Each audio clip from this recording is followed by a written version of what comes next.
Becca, bitch. You're about to get vile.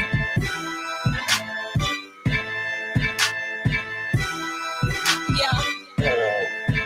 I'm a prom queen, but I keep to myself, stacking high green. You're in debt to your health. AARP. Ain't shit owed but my wealth. And my oppie's getting dumber every day. Ha! Up in the gym, but I never need a witness. Tonic and gin when I'm working on my fitness. On Becca, on God, I'll make you wish you had this hot bod. On Becca, on God, I'll make you wish you had this hot bod. On Becca, yeah, on God, I'll make you wish you had this hot bod. On Becca, on God, I'll make you wish you had this hot bod. I be flexing like the dudes high on tread, all natural. Better give her tens. They say blondie, how you getting those abs? Hey Bobby, let me call you a cab. Long legs, I'm a woman in STEM. My eggs, fertile, healthy, and femme. My trades, flowing free like the Thames. And my haters getting madder every day. On Becca, on God, I'll make you wish you had this hot bod. On Becca, on God, I'll make you wish you had this hot bod. On Becca, on God, I'll make you wish you had this hot bod. On Becca, on God, I'll make you wish you had this hot bod. Yeah.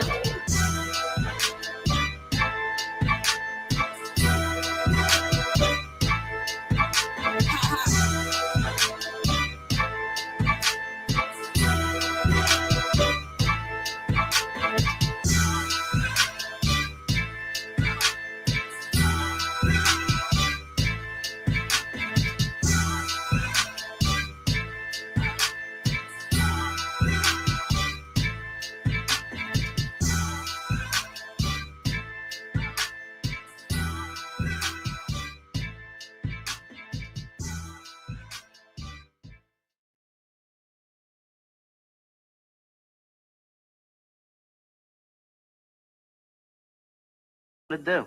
I don't know. What do you want to do? You boys a bit bored? Snap into it! Snap into a Slim Jim! Tag to the spine! Make me just in case! Hey, nice! And deep!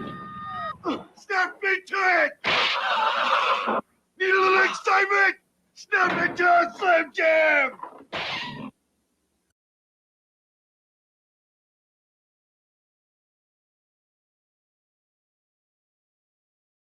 By Pro Wrestling Clips.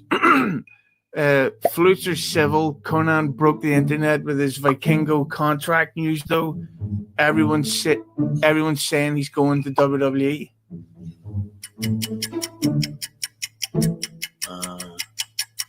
Well, they can say whatever they want. That's not happening right now, that's for sure.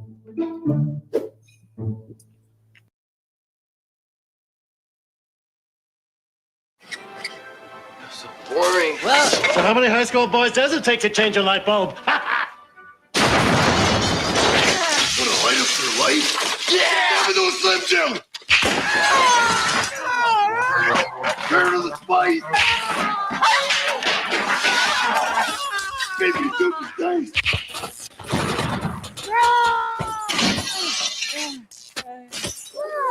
Need a little excitement? Snap it to a Slim Jim!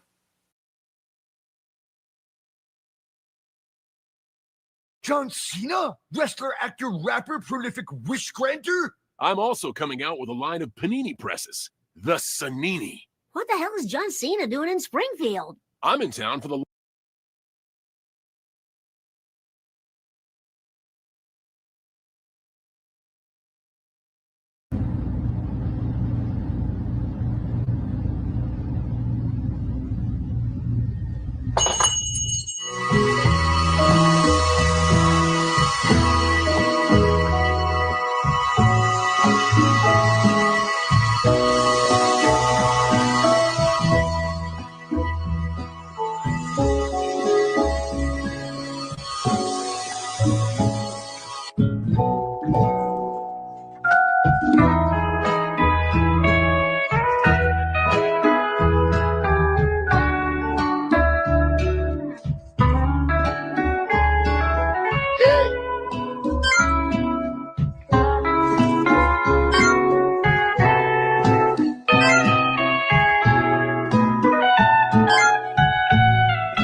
think he's ready? I think he'll crack this guy out. Okay, guys, keep it clean. It's gotta be a ring-a-ding-dong dandy. Nice. Ooh, that's gotta hurt. What a move. He's airborne.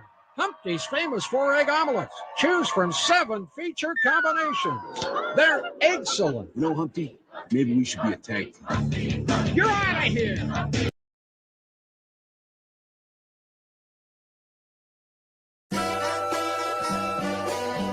Can you give me a beat? Like subliminal, lyrical, rap megastar, cynical. Here's Johnny Cornette Lamar, Jungle Jack, son of a TV star. Who the fuck do you think you are?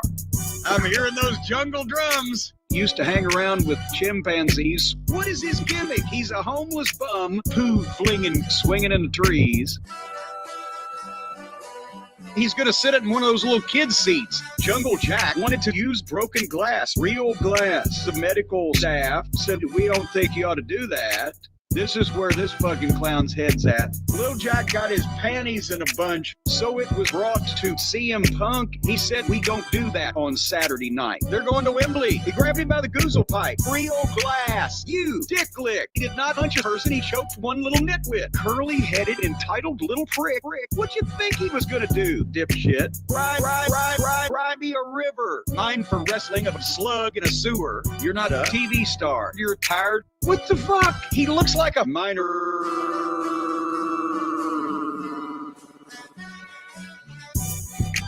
Jungle Boy sucks. Jungle Boy sucks. Jungle Boy sucks.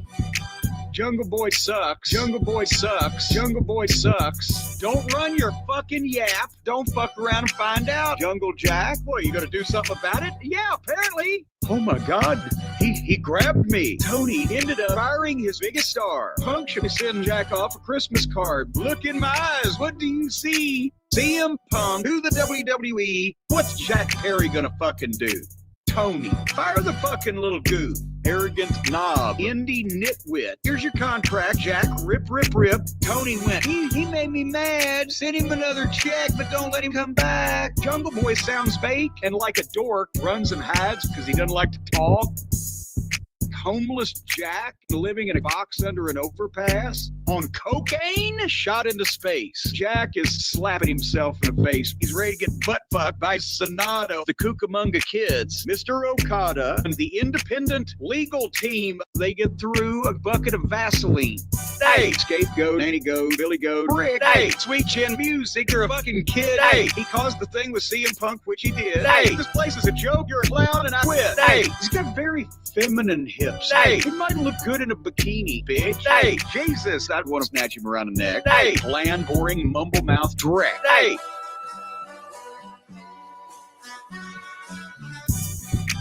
Jungle Boy sucks. Jungle Boy sucks. Jungle Boy sucks. Jungle Boy sucks. Jungle Boy sucks. Jungle Boy sucks. Look at all this shit that he directly caused. Punk doesn't have to put up with these children anymore. Hey, hey, hey, hey, scared for his life. Hey, hey, hey, hey, scared for his life. Punk can still be on our show. The incident at Wembley. Oh no. Hey, hey, hey, hey, scared for his life. Hey, hey, hey, hey, scared for his life. Yo, VW. Yo, VW. Step this way. Step that way. Step this way. Step that way. Jungle Boy is a bell end.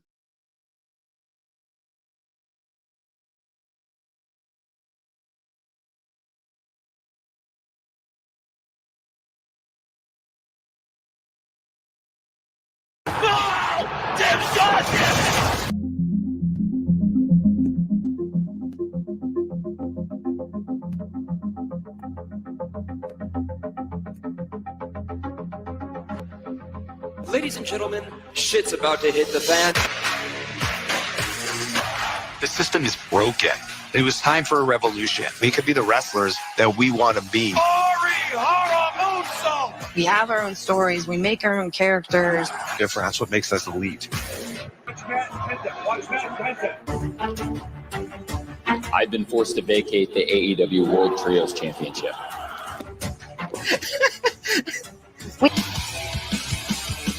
Khan created a revolution. Show days, super chaotic. A lot of times we get here and we don't know what we're doing till hours, minutes before we go out there. There literally are, I think some weeks, 100 talents running around backstage. At that point, it caught Tony Khan's ear, and he started thinking, maybe I want to do this, and let's get together. And I guess the rest is history. We're just getting started, but it's a great fight to start a great night. Orange Cassidy in serious trouble. This will be fun, right? I'm excited. Ready to go? Go to break. Figured it out what works as a heel in the ring for me. Austin wants to be here so bad. And Is it a break spot? Not yet. we need to build an army right now. It was good. That's good match. You thought everything looked okay? Yeah. I hope it was good. I just feel like... That was big.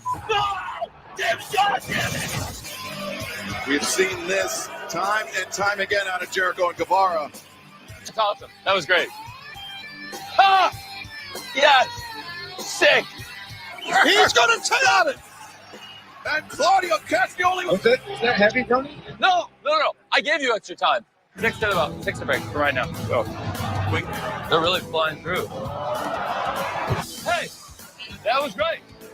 That was perfect. 1, 2, 3! Are you okay? That was great. Way to get him up the end. You got him back. That was great. Pick him up. That was a great finish. Oh, yeah. Going into the card rundown. We'll feel out the ending, and then we'll go into the card rundown bumpers.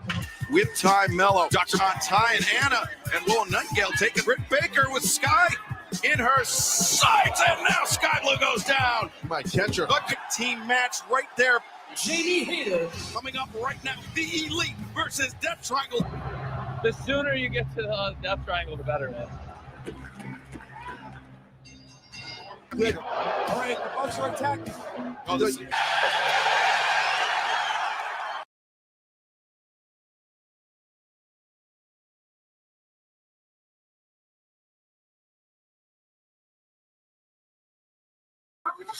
Ooh, what's happening, guys? Welcome to another eclectic edition of PWT Live Show. Yeah.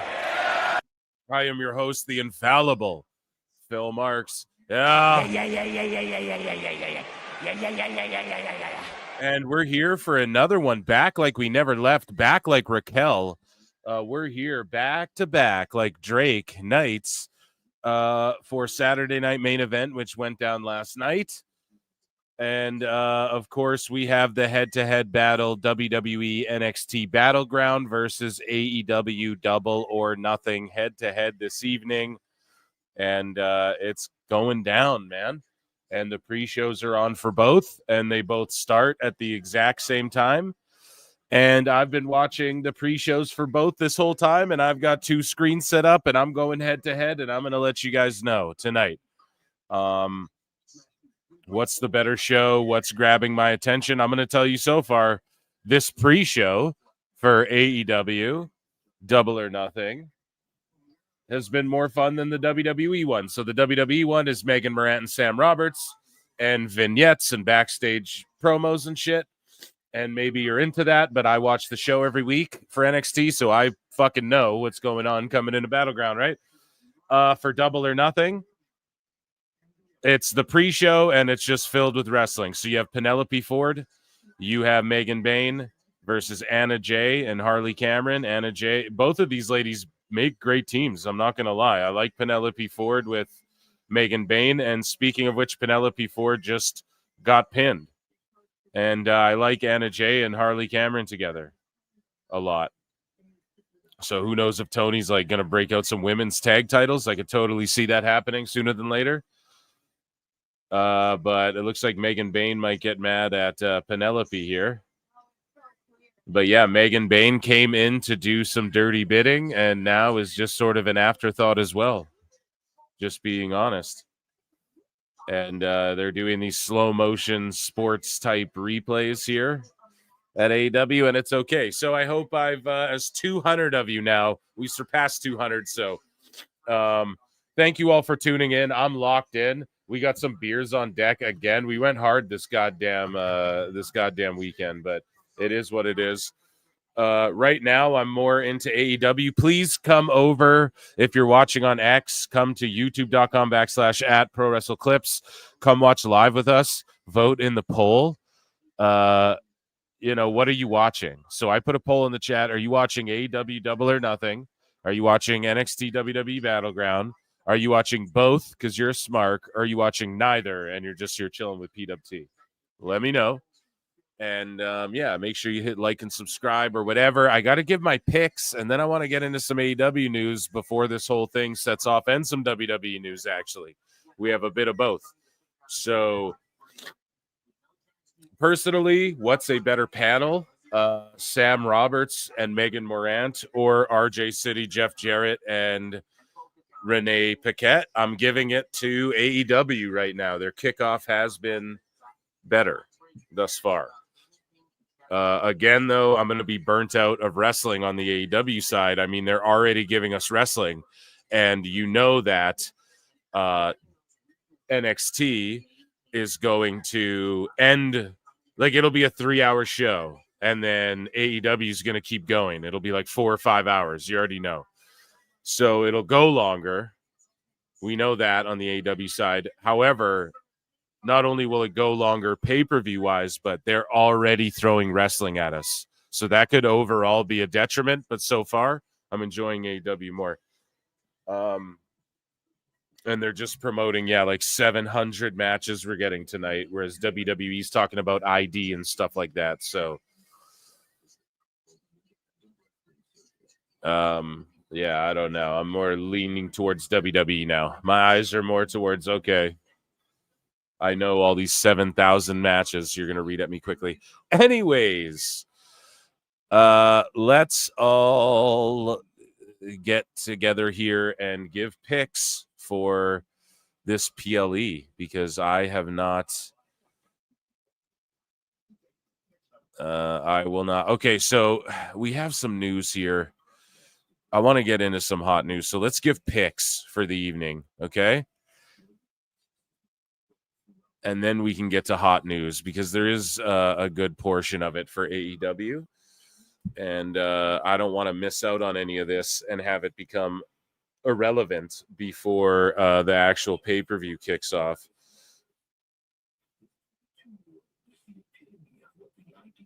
Let me see here. Sorry, guys. Okay, so we have Battleground here. Do I have to plug anything? Check out Patreon. Check out become a member. Send in a super chat. That's all welcome. Hit like, hit dislike, or just hang out. Let me know how you're feeling in the comments or the chat or whatever. And thank you all for being here.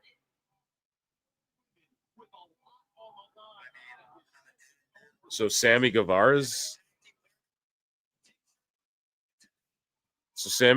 with Rhodes. Rhodes is a trios and ROH tag champs or whatever. Jesus Christ. Sorry, guys. I'm getting distracted I'm overstimulated here. Okay. Battleground. We have a 6-man tag here. What are they called? The Cullen taking on Hank Tank and Jensen. Jensen is a good fit with Hank and Tank. They sort of built to this as well with the tag team action. And then we were talking about it the other night, Inamura or whatever. He went back to Japan. But before that, they had sort of established, like, Hank and Tank and Jensen and Inamura, they're all like cool with each other. They competed against each other, but they're all like, they're the baby faces in the tag division. So he aligns with them to take on the Cullen. Let's check it out. I'm cool with this. We have Stax versus Tony D. And I think I talked about this before, but Tony D. Here's the thing. If Tony D's going to the main roster soon, then Channing will win. And I think Tony D should go to the main roster. To be honest, I'm surprised the whole family didn't go up to the main roster.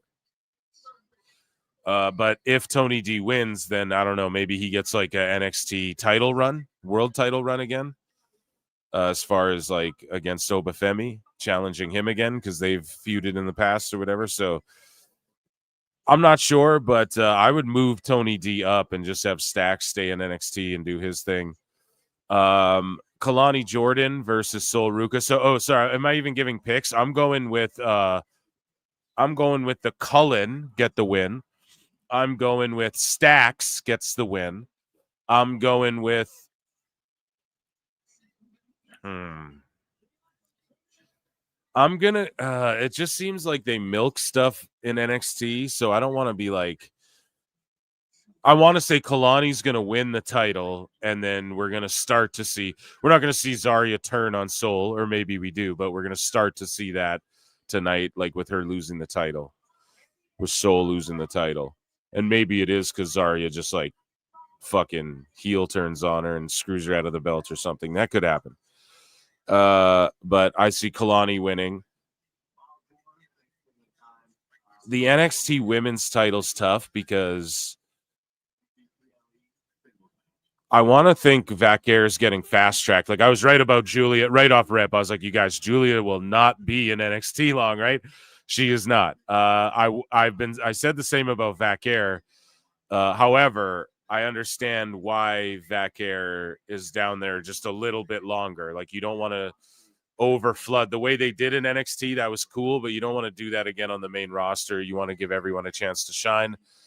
I don't know if there's going to be like a myriad of title switches, but I don't think 2 is that crazy. Jordan Grace is going to be in NXT for a while longer. I think Vaquer could come right up to Raw right now. So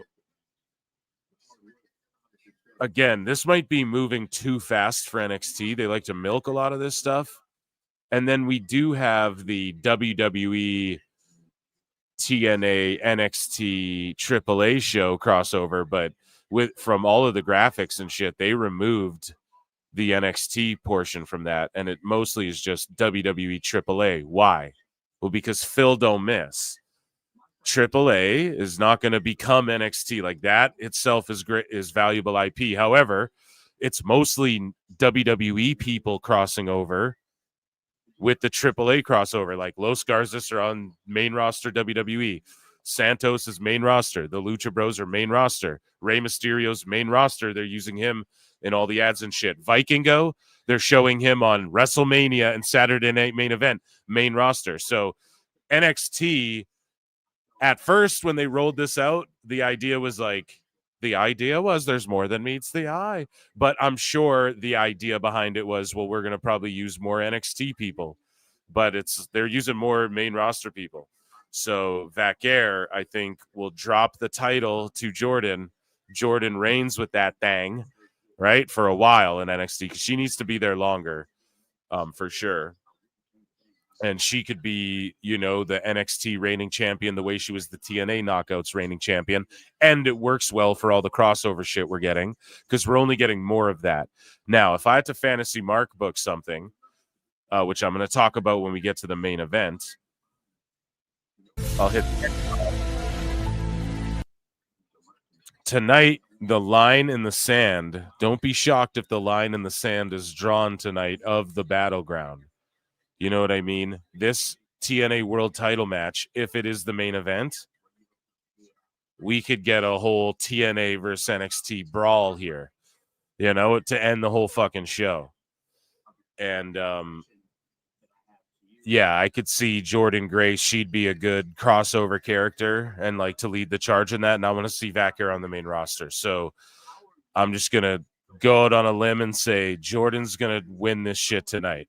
Now, maybe that's 2 huge title flops or flip-flops. Not flops as in wah-wah, but flip-flops as in like flipping around a lot.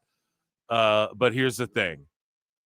Obafemi is going to defend his title against Miles Bourne, and Hendry's going to defend his title against Trick. But just the way the shit, if you watched Under Siege, they had a tag team match against each other. I could just see there being a bunch of bullshit, or those guys where the lights blink out, run in and attack someone. But I think that'll be more focused on Femi. If that does happen, even though they've already done that, I don't want to see that happen. Those guys are already uninteresting. Where the lights go out and they start blinking, and then they come out and like those. Who cares? Like that is such fucking, it's just shit. I don't care about that at all. It's like the least interesting part of NXT, you know? And I could totally see like a bunch of TNA dudes running out, NXT guys pour out. Maybe they brawl it out. Who knows? Maybe this is where we begin that. But Jordan Grace is a big, bold statement, and I love Vaquer. But yeah, I just think it's time. Just bring her up with Julia and them. You know, just put her on Raw, and Jordan can be the like how she was the Knockouts champ, reigning, taking on all comers. So I'm going with Hendry. I'm going with Oba. I'm going with Grace. I'm going with Kalani. I'm going with. This one's the hardest one for me. Like Tony D, if they're keeping him in NXT, I just don't fucking know.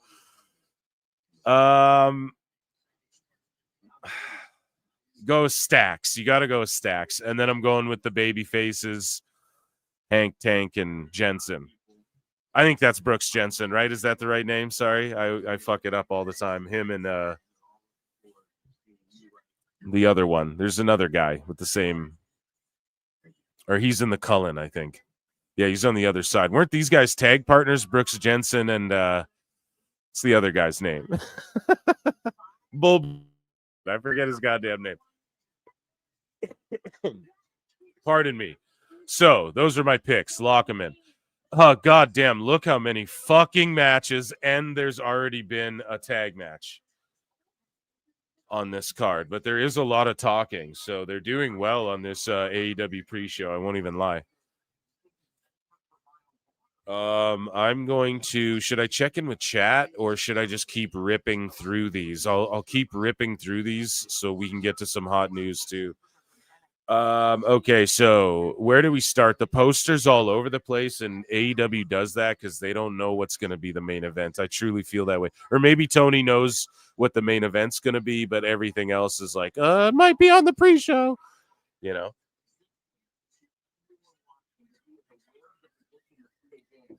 Like, if Ospreay and Paige is the main event, that's kind of crazy. But I guess the world title isn't on the line, so they could totally do that. We have, where do we start? Just from the bottom. Now we hit. So Anarchy in the arena. Oh boy. So you have Omega, Strickland, The Ops, and Willow Nightingale. So it is a 6-person Anarchy in the arena for the first time ever. So Omega, Strickland, The Ops, which is Hobbs, Shibata, and Joe, and not Hook for some reason, right? And Willow Nightingale. And they're taking on the Bumbaclot, Whitepool, Neo Moxley clan, the Death Riders, and the Bucks, who are just pretty much in the Death Riders. And yeah, so this consists of Moxley, Marina Shafir, of course, Yuta, the Bucks, Claudio, and then no Gabe Kidd, even though Gabe Kidd just debuted and aligned with Mox and aligned with the Bucks, which is shit that doesn't even make sense for him creatively, which is just stupid. Like, why would they bring him in just so he's not in this match? It's utterly fucking ridiculous and senseless. And so, yeah, dude, we're going to see a bunch of bullshit. They're going to play some music while they brawl through the arena. It'll be fun, I guess. And then it's going to get ridiculous. Moxley's going to do some shit where we're all like, what the fuck is this? Tomorrow we're all going to, it's going to be on every thumbnail and everyone's going to have a video made about it. You know what I mean? We're all going to be talking about it.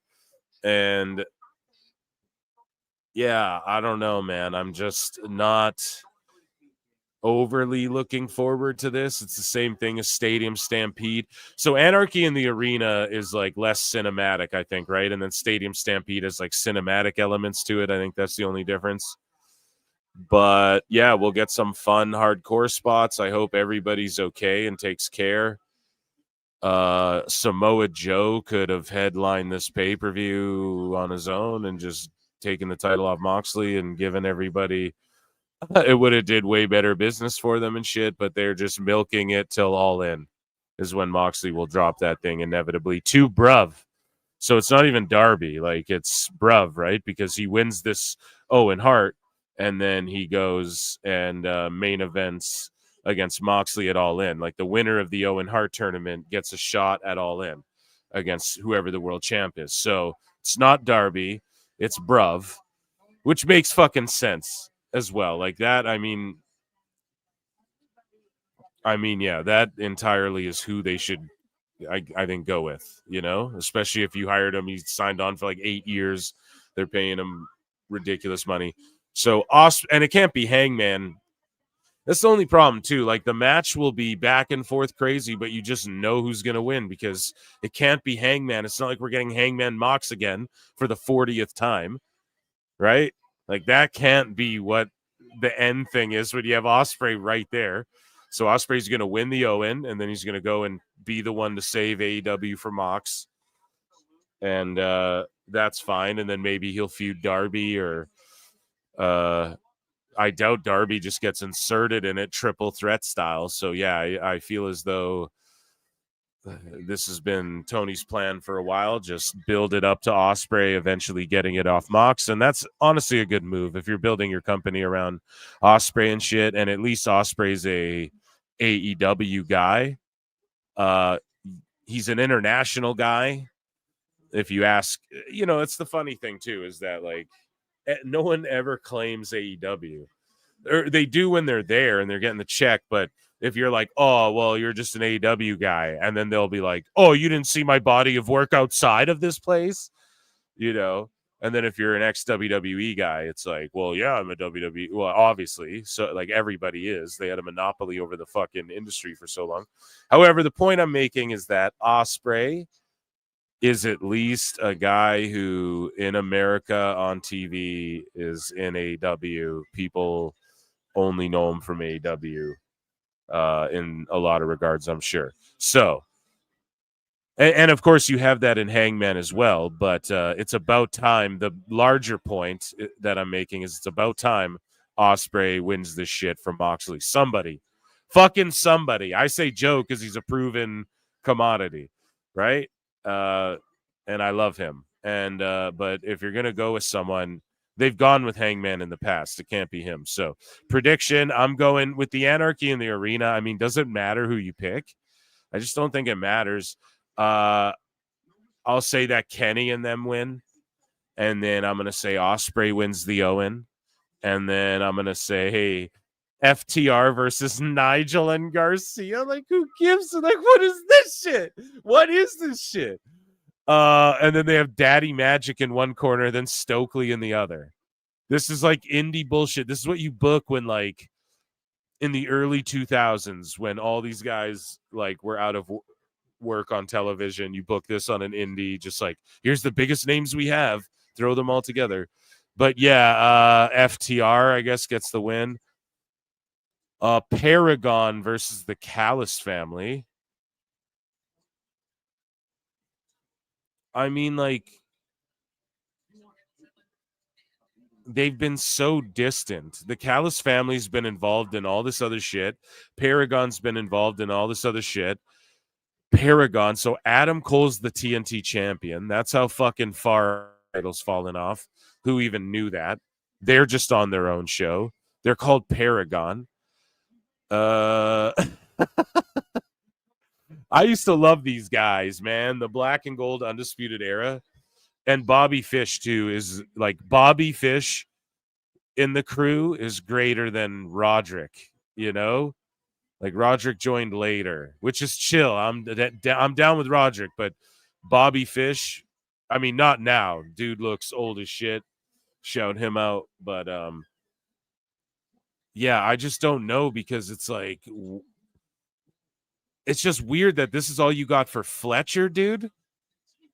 Like, you've been building Fletcher up, and he's just in a triple threat with the Callis family. I'm going to say you have the Callis family win. We're the Callis family. Da-da-da-da. Oh, my God. Yeah, dude, I guess the Callis family, I don't know. That one's just like a random, that should have been on like TV, not even on the pay-per-view. Okada versus Bailey. sweet. Bailey sort of just jumped the line, no? If we're to believe rankings and wins and everything matters. Obviously Okada, and then at All In, we're getting Omega versus Okada. Right? That's been Tony's plan for fucking 6 years now. So there you go. Okada's going to defend. Tony versus Mina. Now, we have some AEW news. We're going to jump into it, but I'll put it out here now. The Mole. So take this with a grain of salt. Who knows if the Mole is real or not? But he said that Mariah May will not be referred to by name. Like, you notice on the broadcast, Mariah May, they'll just say, a friend. Oh, their friend. That sort of thing. And yeah, that I think she's not in the opening graphics for Dynamite or anything. She's not involved in any way, hasn't been booked on TV in any way with AEW. The rumor is she's going to WWE. Maybe she's just taking some time off. And maybe the Mole is a psyop and he's saying this to work marks. And then she shows up because he really works for me. It's been me, Austin. I mean, Hangman. Right? No, I don't know about any of that. But, yeah, if she's referred to as a friend, you say she's just a friend. Oh, baby, you got what I need. Oh, yeah. But, if she's just referred to as a friend and shit, then okay, that could be some WWE style shit to not acknowledge her. I don't know. I'm up in the air with that. I would not be shocked if she just re-signed with AEW. I mean, I think she's in her 20s still, so why not? Well, I mean, I don't know. You probably you want to lay the groundwork in WWE as early as you can, right? And Mariah May, is someone Triple H would love to. Shawn Michaels would love to steal from Tony and rub in his face because Shawn is petty as fuck with the AEW beef, as we've chronicled here at PWT. Regardless, my pick, I can't see them ending Tony's run with Mina all of a sudden. So I'm going to say Tony gets the win. Monae and Hayter... Monae's getting the fucking win. Let's be real here. And she's going to have that Owen Hart belt. The yeah? I'm winning the Owen. The Owen Hart. The Hurt Syndicate versus the Sons of Texas. So you have the Ring of Honor tag champs versus the AEW tag champs. Why not all the belts on the line and just absorb them? When are... Tony Khan had the ability and the chance to have Ring of Honor to buy it and then tell a story where all of the AEW champions absorb, or just whoever, but all of the AEW titles absorb the Ring of Honor titles and prestiges their shit up and then establishes AEW's above. And then you reintroduce the Ring of Honor titles when you relaunch Ring of Honor with the retro aesthetic and shit. Instead, he just brought in Ring of Honor guys. They had the old gold Ring of Honor belts, and then they just magically changed to the silver and red Ring of Honor belts, and they just didn't really make any distinction. And we have Dustin Rhodes, who's a trios and tag champ in Ring of Honor, and then Guevara, who's a tag champ in Ring of Honor, magically getting AEW tag title shot. MJF's nowhere on this card in a singles match or anything. So he's just going to run out and interfere during this match or something? You have nothing for MJF? Pretty fucking cooked of a company, man. And then you have a stretcher match just because. Briscoe and Ricochet. Out of nowhere the last 2 weeks. The stretcher match. Because they hate each other so bad they want to put each other in a stretcher just out of nowhere. 2 weeks out from Double or Nothing or whatever. So that'll be whatever match. I don't even really know what to tell you. That'll be a fucked up match.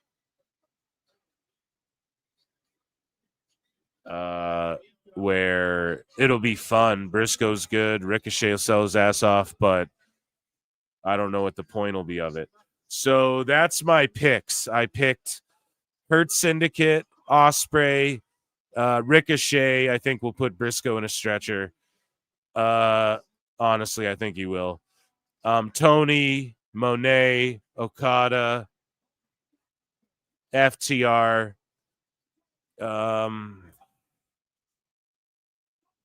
Fuck around and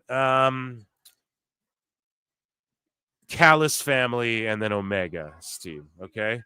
I was gonna say Paragon will get the win, but no, Callis family, and it'll give someone a reason, a challenge for the TNT title or whatever. And then yeah, we'll get because of course the TNT champion, instead of him being instead of these guys establishing the trios division and fighting for the trios titles and the trios champions in Anarchy in the arena, how about the trios champions aren't in Anarchy in the arena, but the trios match on this card is for the fucking trios titles, and we're establishing that division, and the TNT champion or is defending his title or is in this fucking Anarchy in the arena or something like that.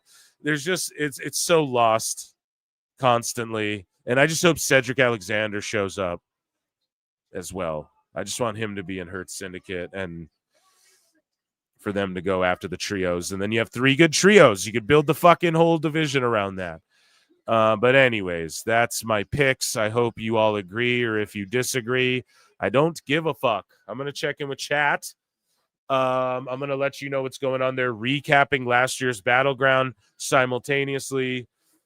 We are watching a 8-man tag match, AIR Gold, AR Fox, okay, with Hologram, Bandito, and who else is that with him? Mystico, or is that Commander? Versus, I want to say, Trent Beretta, Top Flight.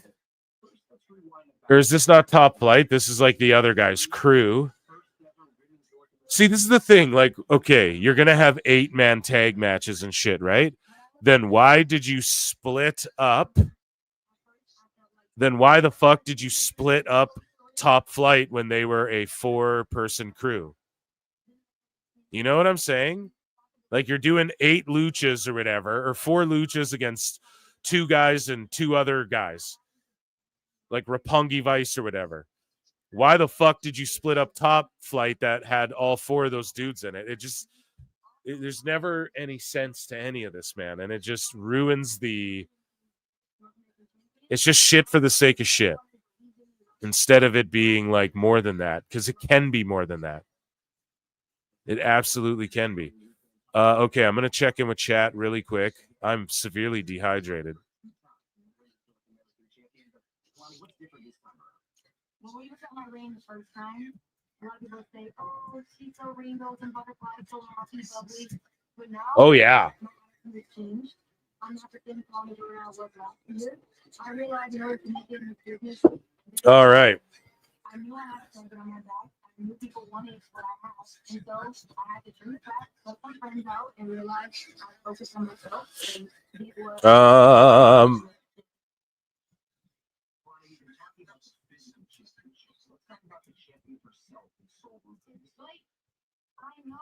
yeah, dude. It's crazy how many people don't realize that NXT and AEW aren't head-to-head tonight. Okay, let me check in with chat here. JWT6577's been a member for 2 months. What? Kyle from South Park. Hey, fuck you, Cal. Imagine May shows up at Battleground. Oh, buddy. The fucking IWC would melt down, bro. That's crazy. I don't think that'll happen, though. Rabid Wolverines LC Killer 17 says, "Hi, Phil. Do you think wrestling needs an off season?" No. No, but would it hurt people? Would it hurt a company like AEW to be the company that does one? No. Would it hurt a company to try and be different and be the company that does one? No. Even just giving them maybe December off, that would refresh the brains in that, November and December or something like that. But then you don't want to miss out on ratings and shit. So I don't think it needs it, but like WWE doesn't. They have it figured out. That's why everybody's complaining. They don't understand, like I was critical of SNME, and there's people in the chat being like, Phil's just not objective. He doesn't have patience and shit. It's like, what are you, fucking retarded? What are you, slow? No. But no, I'm the biggest arbiter of like, you got to wait shit out. Like, there's ebbs and flows. They're chilling right now because they're going to pick it up for Money in the Bank. And no, Money in the Bank is going to just be like a dope event where we're all like, that was awesome. And then after that, it's going to be picked up from there till SummerSlam. And then it's going to chill out again before the next, you have your big events for a reason. SummerSlam, Mania, Rumble. It can't all just be like, oh, the whole fucking time, And that's the problem, is that when AEW gets it going slightly, the sickos are like, what's the best stuff? And it's like, whoa, chill. Like, this isn't even they're not even able to, they're just trying so hard to grab to get a good one, let alone, hey, let's chill on good ones for a bit to sort of get our footing for these bigger events. Motherfuckers don't appreciate that aspect of it. So no, if you know what you're doing, TNA does a good job too of, I swear, from like, I think November through till like the new year or like the end of December, I think everyone gets like a month off or whatever, like a month and a half. So I think they do a good job too of just sort of, there's your chance to reset and have pre-tape shows and run like best of the year shows and shit. I think AEW would benefit from being a super indie type show, like I've pitched multiple times. And so, yeah, you could easily just, you just do a big New Year's show in the new year, and you just take like November and December off, and you do a big super pay-per-view like every 2 or 3 months or something like that. I think that would be the way to do it. So, yeah, would they benefit from it? Maybe. It just depends, I guess. Hey, George, both rosters are bloated. I agree. Everyone's bloated. It would benefit from AEW dissolving. No need for an off-season. TNA gets a December into January. Yeah, there you go. Biggest as in size-wise.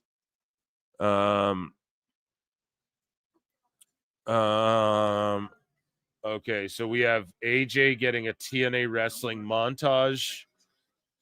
And I actually saw a video that I just bookmarked while AR Fox is looking for a tag. But he's just trading chops with Action Andretti. So I've been more, I guess, locked in. I don't know. This Lucha match is okay. I'm not too terribly into it, but we're going to pull up some fucking news here, man. Okay, we're talking about WWE. We have Battleground to get to. So let's do some WWE news, and then we're going to do AEW news before Double or Nothing starts.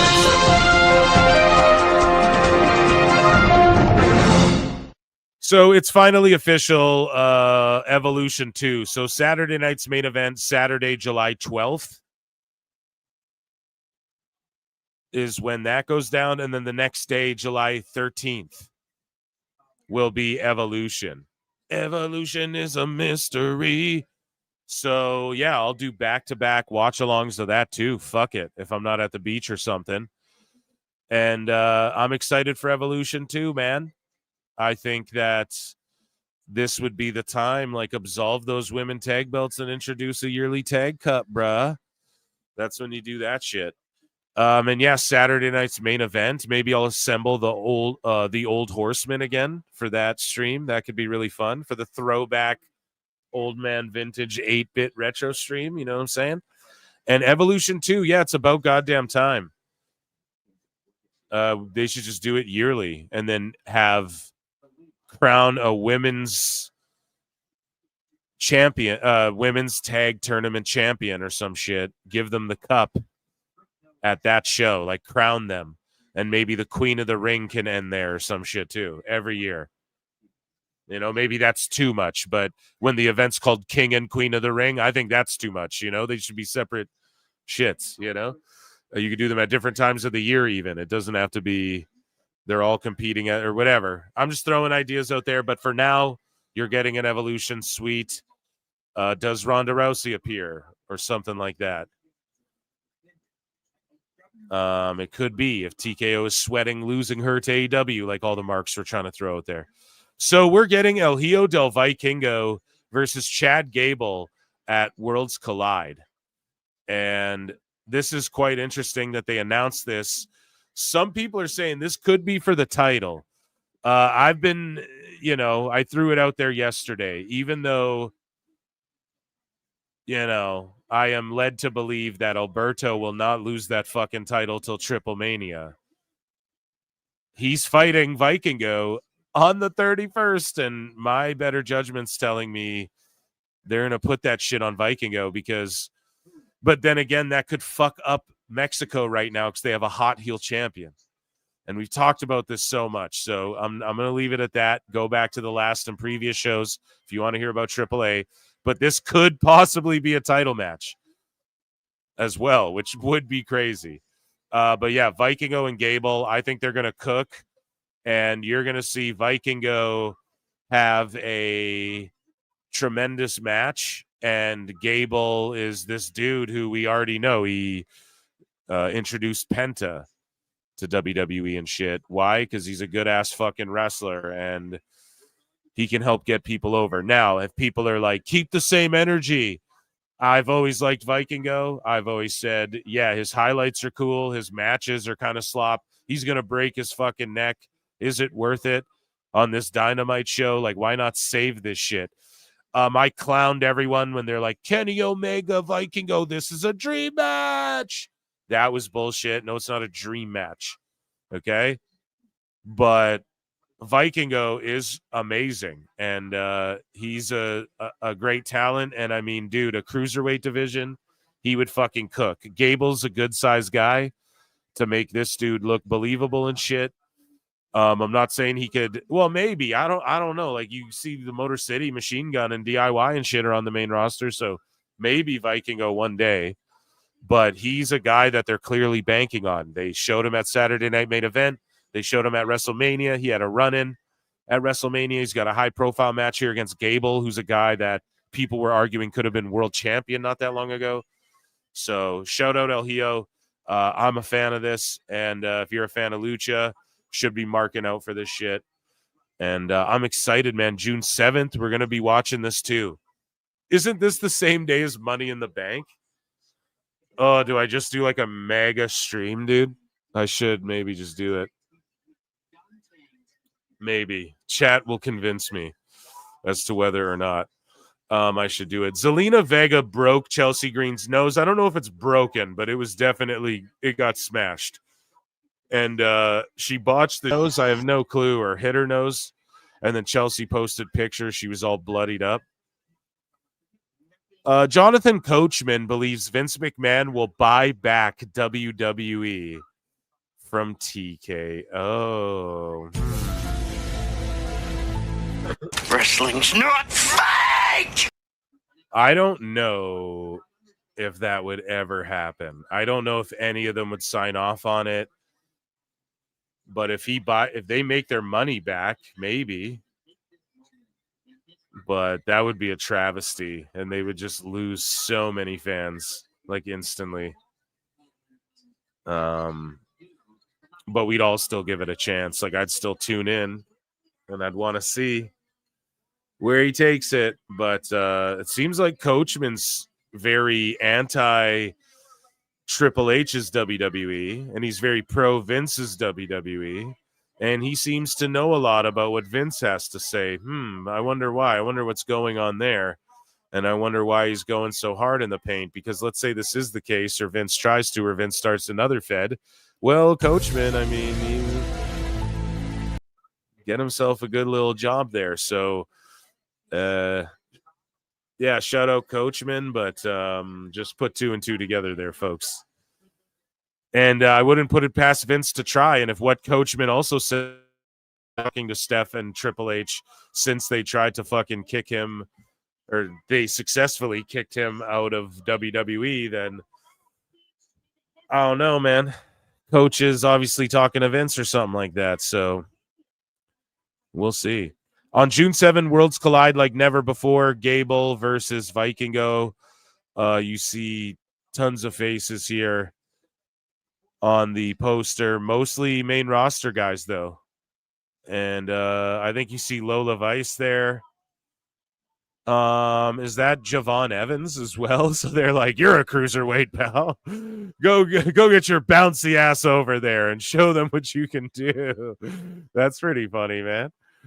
So shout him out. And then here's Shawn Michaels with holding the TNA. Like, we live in a world, dude, where Shawn Michaels is holding the total nonstop action world heavyweight title, holding it and talking about its prestigiousness and this event where it will be defended in the main event. We live in a world where Shawn Michaels is holding a title for a Fed other than not only WWF or WWE, but TNA of all places, dude.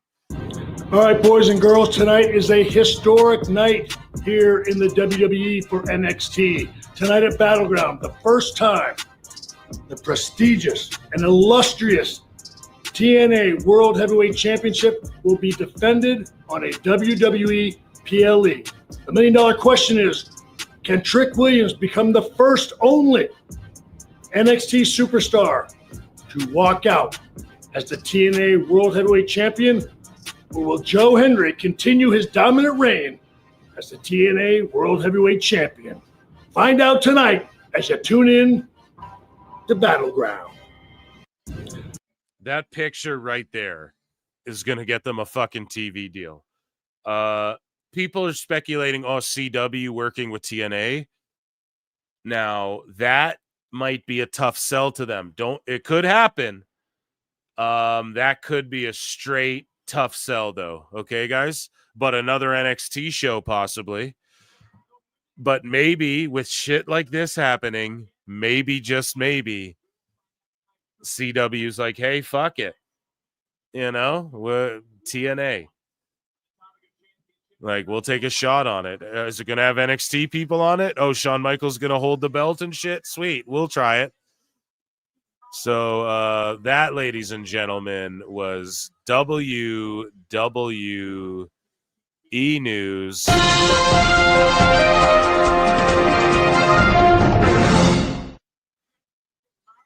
We have both PLEs going down. We have Excalibur going, it's Sunday, you know what that means. And then you have the event kicking off in NXT as well. They have even houses, it's like neck and neck tickets sold. The AEW chants are breaking out. They're running a promo package for Battleground, and they're showing the fans here for AEW. And I don't know how to run polls here, but we're kicking off with the CEO on one side.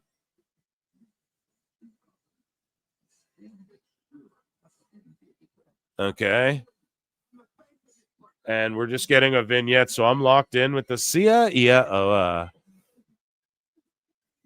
And I am going to start a poll over on the Clips channel.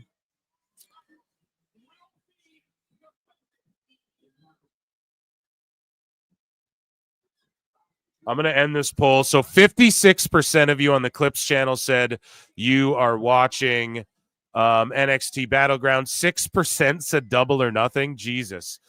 13% said both. I'm a mark. 24% said neither, just PWT in second place. That's pretty crazy, to be perfectly honest. Thank you all. I'm going to put a new poll in there. Who do you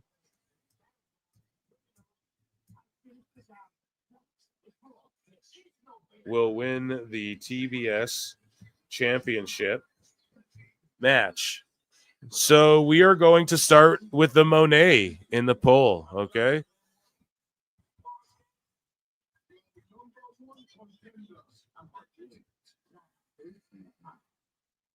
And she is facing Jamie Hayter. Huge pops for Jamie Hayter. And we don't even know what the first match is yet officially because we're still watching recaps. So let's say you're a casual. You tune into Battleground. You're like, word, I'm getting hype. This is like what UFC does. So what AEW expects is for you to just watch that whole fucking pre-show with those matches to get your vignettes and your recap and all that. Okay? NXT is like, let's say you have people over. Let's say you're at a bar. You don't know what's going on. Let's say you watch every week. Like, even if you're a UFC fan, when they play the video package or the cold open, as it's called, right, for the event, you're locked in. It hypes you up. So NXT's getting me hyped up for these matches. Like, I can't wait to see all of these matches, especially that TNA shit.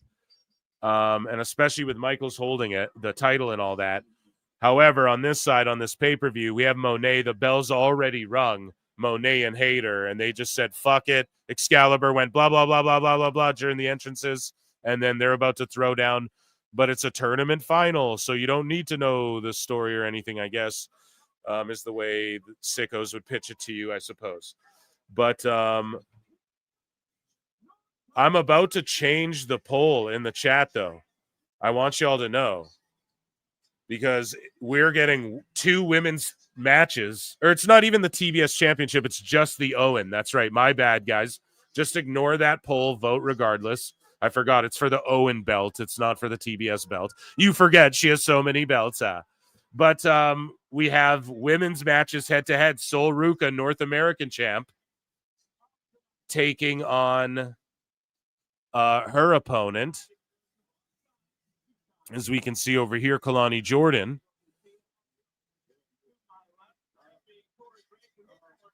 And so I'm going to switch the poll pretty quick.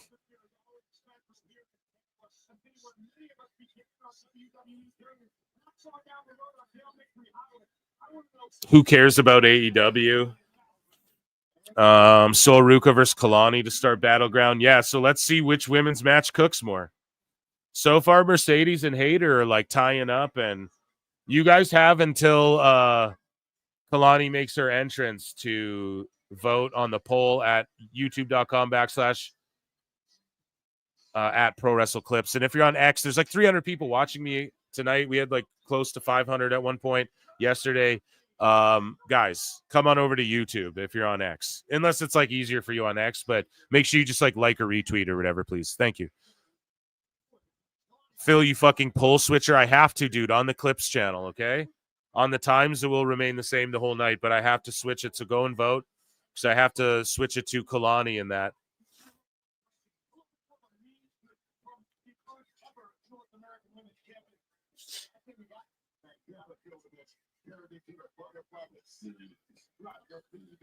Okay, these events started.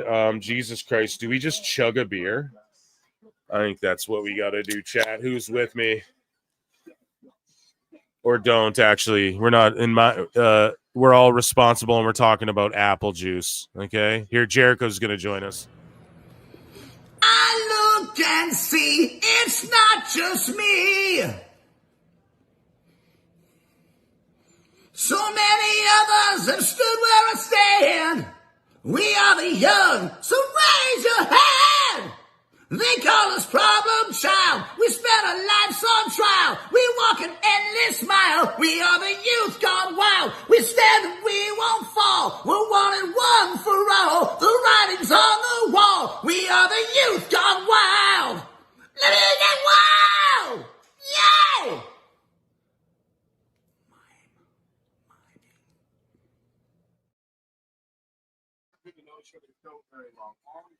There you go. There you guys go. Some early Jericho for your ass. Oh, shit, man. Sol and Kalani are cooking. We had a cover there early. I don't know. They're doing some Hayter and Monae are like exchanging leg locks and stomps. And then we have Kalani and Sol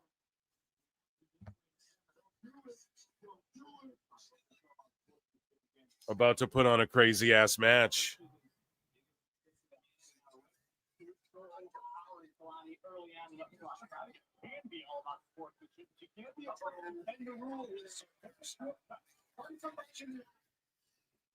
So Ruka with the surfboard, standing surfboard.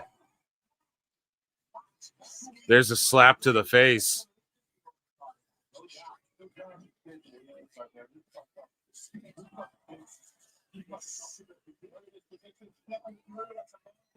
So we got an STF hold from Sol, and Monae hit a nice like running knees on Hayter there.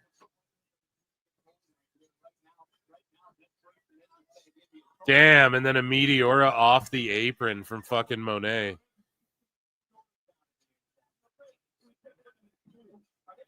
That was pretty crazy. What are you guys watching, chat? Let me know. Overwhelmingly, I think you're all watching me and then Battleground.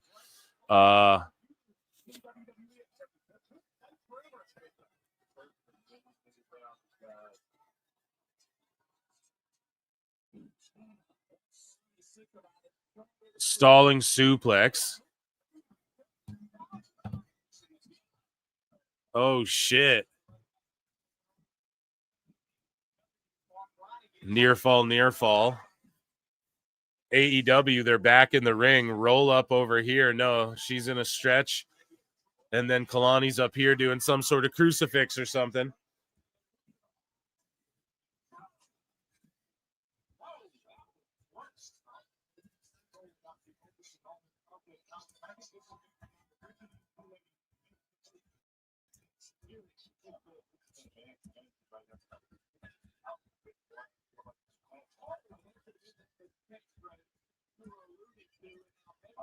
Damn, the jumping leg drop guillotine off the fucking... Yeah, you know Kalani and Sol, they're like fucking gonna be lifelong rivals or enemies. Like, they just gel so well together.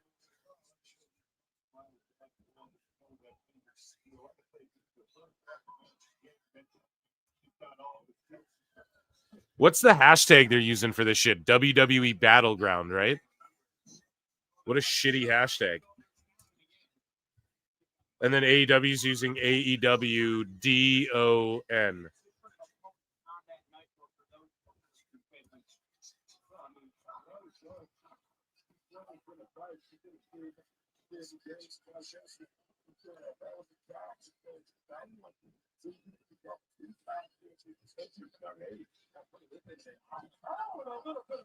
Okay. Okay. Near fall from Kalani. Maybe not a near fall, but a good cover. Working the leg. And then you have Monae working a hold as well over here with like the chin lock. NXT crowd is loud. It's NXT Battleground. Let me check WWE's X. So they switched it all, like it's WWE Battleground is what they call it. So I just don't know because that used to be an old WWE. Yeah, no, they're using WWE Battleground. Yeah, I used the right one. They're using hashtag WWE Battleground. That's such a shitty hashtag, man. It should be like hashtag WWBG maybe, but then maybe that doesn't. Yeah, I don't know how you work around that. Maybe you just got to do what you got to do. And then hashtag AEWDON is what they're using.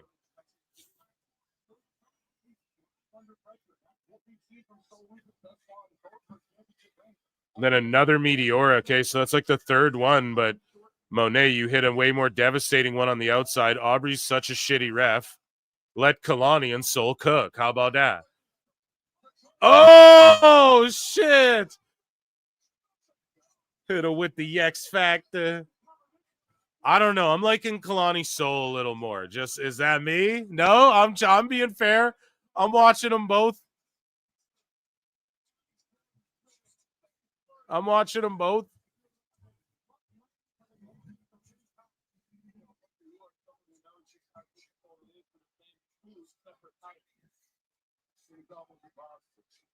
NXT crowd chanting, "This is awesome." They seem more locked in. I don't know. The AEW crowd doesn't seem quite as lit. A backpack slammer, running knee, and then Hayter with the kick out. Yeah, Hayter took a good buckle bump there too. Jesus, this is so hard. I'm overstimulated right now. Big boot from Kalani.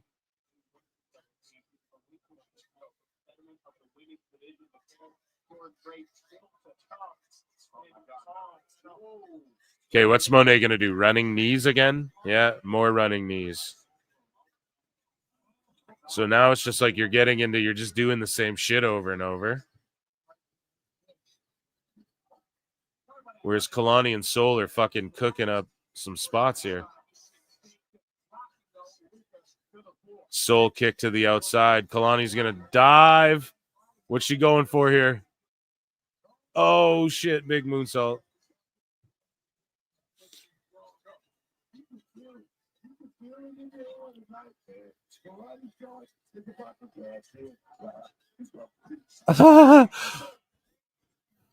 Phil ran down the Dawn card like 10 minutes ago and I already don't remember any of it. It's Dollar Store Miz still. No, MJF's not on the card, if that's who you're referring to. Oh, Soul caught Kalani. Oh, and then Jamie hits the running double knees, so they're going to do each other's shit to each other too. But then the innovative Sol Ruka with that, like, eat the feet backstabber move. I don't know. We're seeing the future, and this is no knock on, like, oh my God, Sasuke special. We're seeing, like, you know, Sasha was innovative and shit with the 4 horsewomen and that, like, a decade ago, you know, and we're seeing people like Sol and Kalani who are just, like, the future. You know, we're watching them right here, and they're not only so athletically gifted, but they're just so innovative. There's a springboard frog splash as Monae's doing Eddie shit before her frog splash. Then Hayter just clubs her out.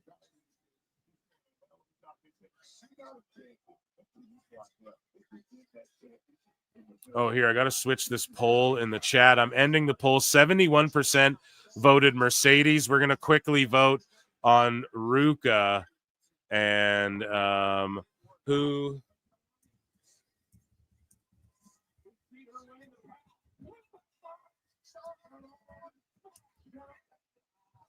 Oh, yeah. Oh, shit. Yeah, Kalani hits that frog splash so clean.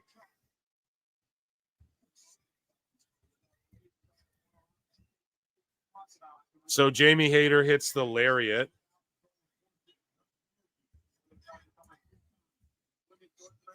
Okay, vote in the poll there. So shuffle kick, knee, runs up lariat. And then we're going to get this top rope spot here. What is Kalani doing? Oh, like a top rope poison Rana. Taking forever to set up. Oh, and then she fucking lands it, dude. What the fuck? Spear. Too many people do spears. Not a fan. Damn. Soul's crazy, man.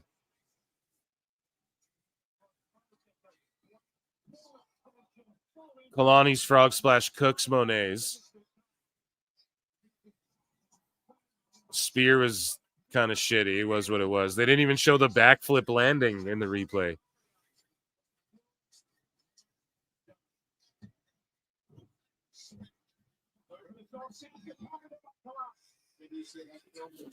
So now Hayter and Monae are back on the outside. Like, what? You already went out there and did all... And then Hayter just slipped and botched. Why? Why did God and Karma go, you're going to slip and botch? because you already were out there and you already did your shit out there. Don't go back there. Okay? Oh my God. Spanish fly. Kick out. Oh my God. Don't go back out there and then keep doing shit when it's like you're at the, like, go, bring it home, man. You did your shit out there.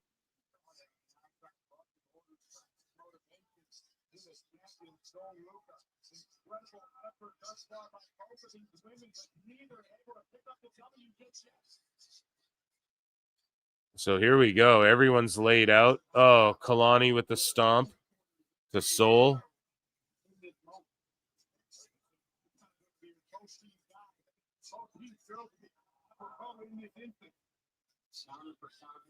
Boom, big elbow. Big slap. Big slap. They're trading now. Monae's going backstabber.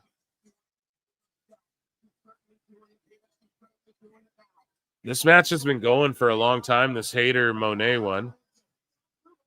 Tournament final, I get it. Oh, and then Zarya gets involved. And Soul's not going to like that.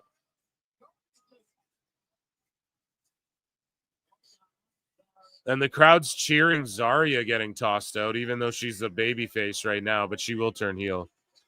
Damn, and then Hater Monae still, like, it's crazy to think Hater Monae started, like, bell rang, they're off to the races.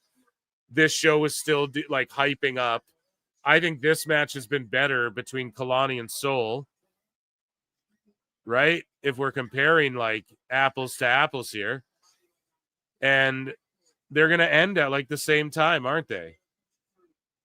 And there was just so much more to this Monae match, but they got so much less out of it.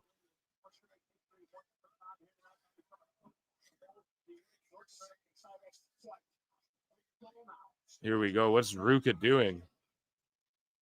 Oh my God. Yo. And I'm 0-1 gladly. What a fucking finish. A soul snatcher out of nowhere. Wow. And then the Monae Hater match still going on. This is the opening match to their pay-per-view, and it started way before. And you haven't heard me go, wow, one time for the Mercedes match. And I'm watching them both. Am I not, guys? Am I not being fair? I said the pre-show was better for AEW. Like, come on, man. This Monae match is still going on. What the fuck? 75% of you thought Soul Ruka. We'll switch back over to that. Another false finish. God damn it. This is why NXT is going to cook them tonight. This card's just going to go like way longer. That's all.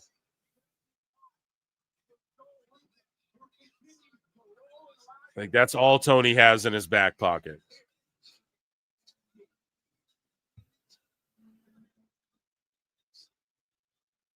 Yeah, so Zarya did get involved, which I thought would piss Ruka off, but we wouldn't see a heel turn, but it just didn't result in her losing. It resulted in her, she gets involved, but Soul's still going to get mad. She's going to be like, why the fuck did you do that? I didn't need your help. You know, and then Zarya's going to be like, well, you only won because of me and shit. So that'll be good shit, pal. We just got there a different way. So if you guys want, you can give me a half point or a bonus point. I don't do that, though. I'm 0-1. And now we have like an RNC between Hater and Monae. Rear naked choke. And then a roll up. And they're still... And I'm not mad at it, except for there's going to be 1,800 other fucking matches tonight. And then Monae did that shitty lucha springboard roll up that she's not even good at.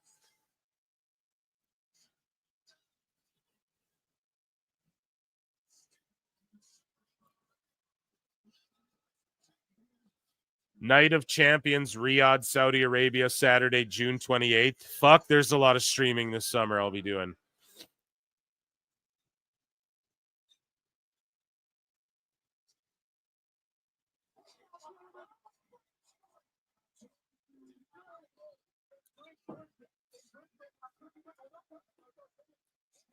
So Mercedes is just gooning this chick out or what? Like she just fucking holds that choke forever? Here we go. Hayter's going to try and fight out. Crowd's getting behind Hayter, though. Roll up.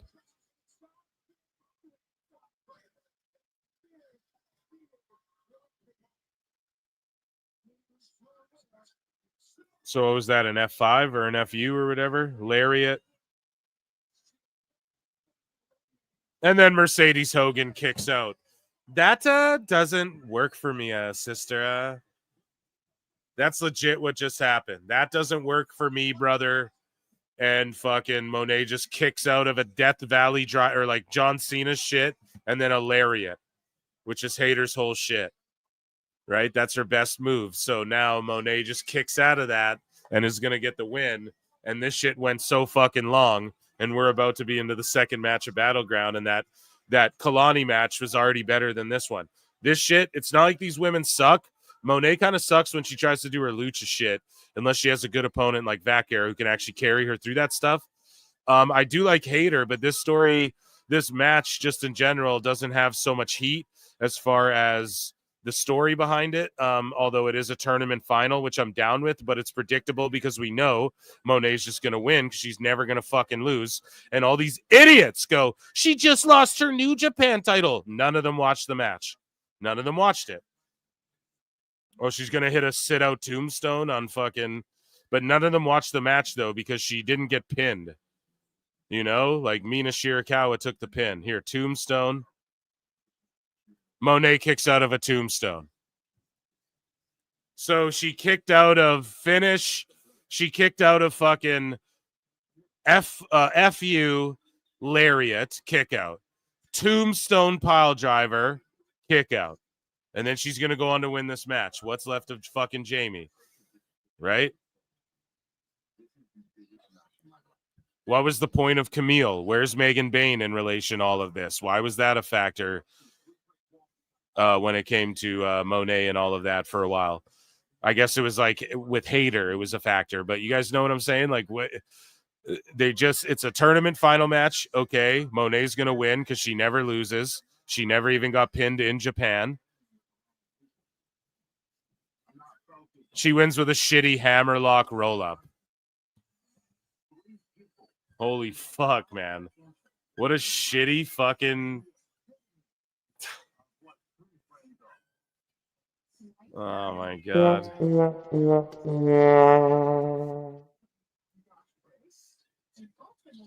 Should we expect anything different? Like...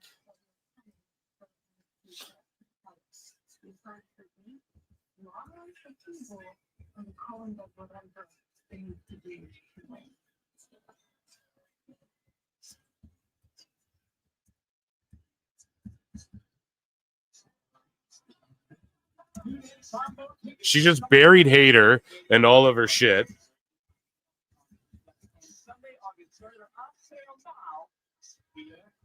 That doesn't work for me, sister. And then just defends her fuck-ass belt. Or it wasn't for her belt, rather. Sorry, she won the Owen belt.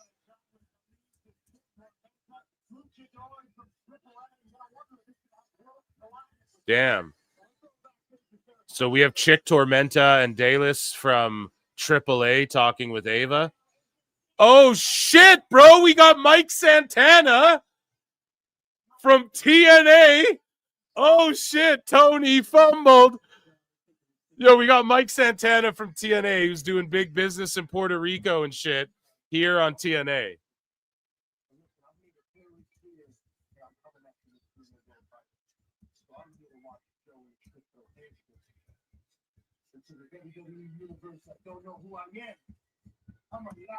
Let's fucking go.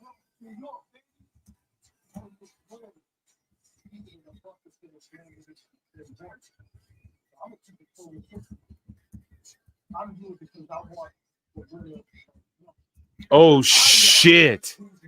Santana wants the fucking winner, dude.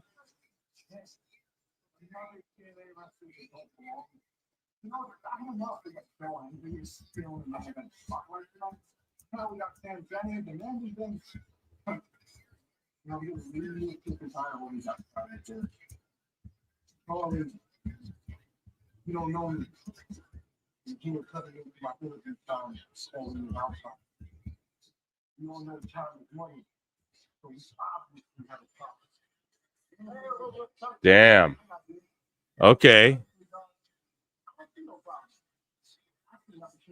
Hell yeah, dude. Mike Santana.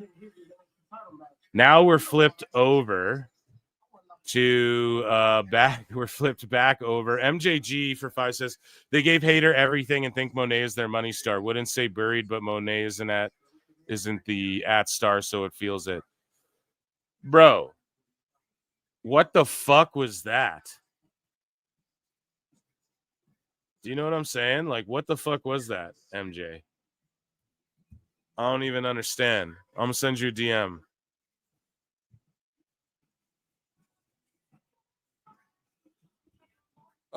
Dude, I don't know what that was about. MJ from NJ. I sent you a DM though, buddy. Yeah. So we had Sol Ruka and Kalani put on a great match. And then we had Hater and Monae go entirely too long. Monae winning with a shitty fucking roll-up. And then she's the Owen champion. We know that. So she gets a shot at Toni Storm. That's the big money match for All In. Where Monae, I bet you, wins that title and has like 17 belts and dethrones Toni. I fucking guarantee it. And that's awful, man. And that's terrible. Not that Hater needed to win, but it's shitty that Hater needed to have Monae kick out of all of her fucking moves. Meanwhile, Sol and Kalani told a way better story. Okay. And that was much more effective. And I'm much more interested in all of them and what they're doing moving forward with that title. And again, we're getting into a trios, like a 6-man tag here on NXT. The Cullen versus Hank and Tank and Jensen or whatever. Riggs or whatever the fuck. I forget all these guys' names. And then they're showing highlights here, a vignette package of FTR versus their opponents. Let me see. Nigel and Garcia. And the vignette package starts with them attacking Edge. And it's like, where the fuck's Edge? Why don't we get FTR versus Edge and Christian yet? Like, how haven't you pulled the fucking trigger on that? Like, where's Edge on this pay-per-view? You know, it's pretty wild, man. So I'm going to put polls in the chat here.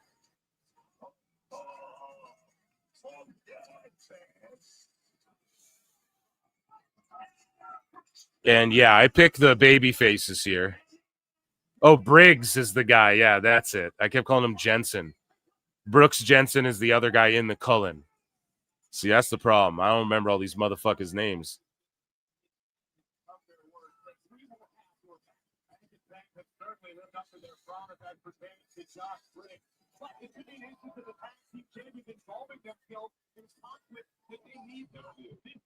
And yeah, I have zero interest in this Garcia McGuinness FTR. This is a throwaway, nothing should be on TV match, just being perfectly honest. So I have zero interest in this. I'll keep an eye on it. I mean, I'm not overly like, oh, who's going to win this trios, this 6-man match either, you know? But we'll watch them both. And yeah, we'll try and call the action. Mike Santana, though, chat, what do you think of that? Mike Santana in fucking NXT calling out the winner of tonight's main event. He wants a TNA title shot. I love that. He's so over. He left AEW and proved how fucking over he can be if you give him a real shot. And that's why they broke up. Santana and Ortiz is because Ortiz was down to just fucking collect a check and be like, I'm down to chill, bro. Like, whatever. We don't have to take bumps and shit. And Santana was like, fuck no. You know, like, we got to go do something with this. So that was awesome. While they're hyping up the AAA stuff as well. And so we got Cringe Garcia coming out, but Hank and Tank are flying, dude. Hank and Tank. Hank and Tank.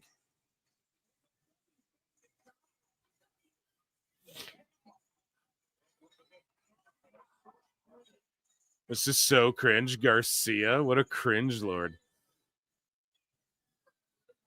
Crowd doesn't care at all. They're just trying to force him down people's throats, dude.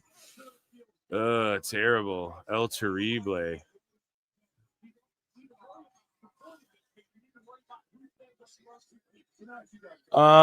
Joining me on the show, MJ from NJ. How are you doing, buddy?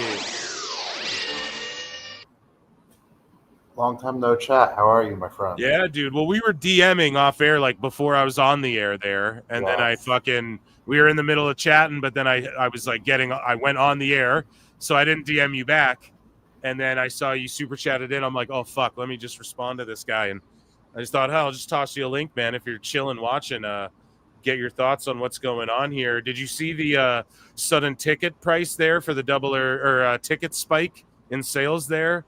Last minute for the Double or Nothing show? Did I see it? I called it. I called it in April. I doubled down on May 2nd. I said, watch this. It'll get to 8,000. It's like, I think I told you this. It's like me telling you that 6:30 will be 30 minutes after 6 o'clock. Yeah. It's just clockwork. And I think it's about high time that somebody actually reports or does a bit of investigative journalism to uncover maybe it's nothing nefarious. Maybe this is just a market trend for AEW. And if so, that's a positive business story. So cover it as a positive business story. They are able to move 35% growth on tickets distributed in the final 6 days. I think that's a great positive. It should be covered as a positive business story. And let's do some exploratory research. But I can call this now. I've been touting this AccuAEW forecast. You know about this for like going back a year. It's now within like 3-4% every single time. And it's been spot on with the ratings. I'll have a published ratings chart that you can actually distribute if you'd like it. I'll give it to you exclusive. And it's going to be at the end of May. We're within 5% of predicting Q2's trend. I digress. Okay, well, you can see on the screen here. I'm not sure if you can see, but this was 2 days ago. I posted this. Double or Nothing was at 6,600 tickets sold, and then at the same time, Battleground was at 7,190 tickets sold. Within 24 hours, then I get some sickos under this post being like, "Oh, they outsold it, you dumbass! Double or Nothing outsold." Here's the other thing, dude. The tickets are only $40. I don't think any of the NXT tickets are $40. And like, I don't care if they sell more. They should. The point I'm making is Double or Nothing shouldn't be anywhere near B-list NXT PLE Battleground. Not only is Battleground a B-list PLE, but it's a B-list NXT fucking PLE. It shouldn't even be in the same realm of tickets sold as Double or Nothing, which is the equivalent to WWE's WrestleMania or SummerSlam, depending who you ask. I think All In is their Mania. Double or Nothing's like their SummerSlam. Or a close, it just depends how you look at it. But Double or Nothing shouldn't even be close to the same realm. And then out of nowhere, I guess, overnight, like over 1,000 tickets were sold. People are saying, oh, it's walk-ups. I don't know about all that. We have proof that Tony Khan is paying people $100 to fill seats for shows. And we have proof that there's likely in the thousands, if I were to estimate, of tickets being given away for All In Texas. What do you make of all this and like the sudden spike in ticket sales like overnight? What is it? What's the cause of it? Is Tony just padding the house, or what, if you had to guess?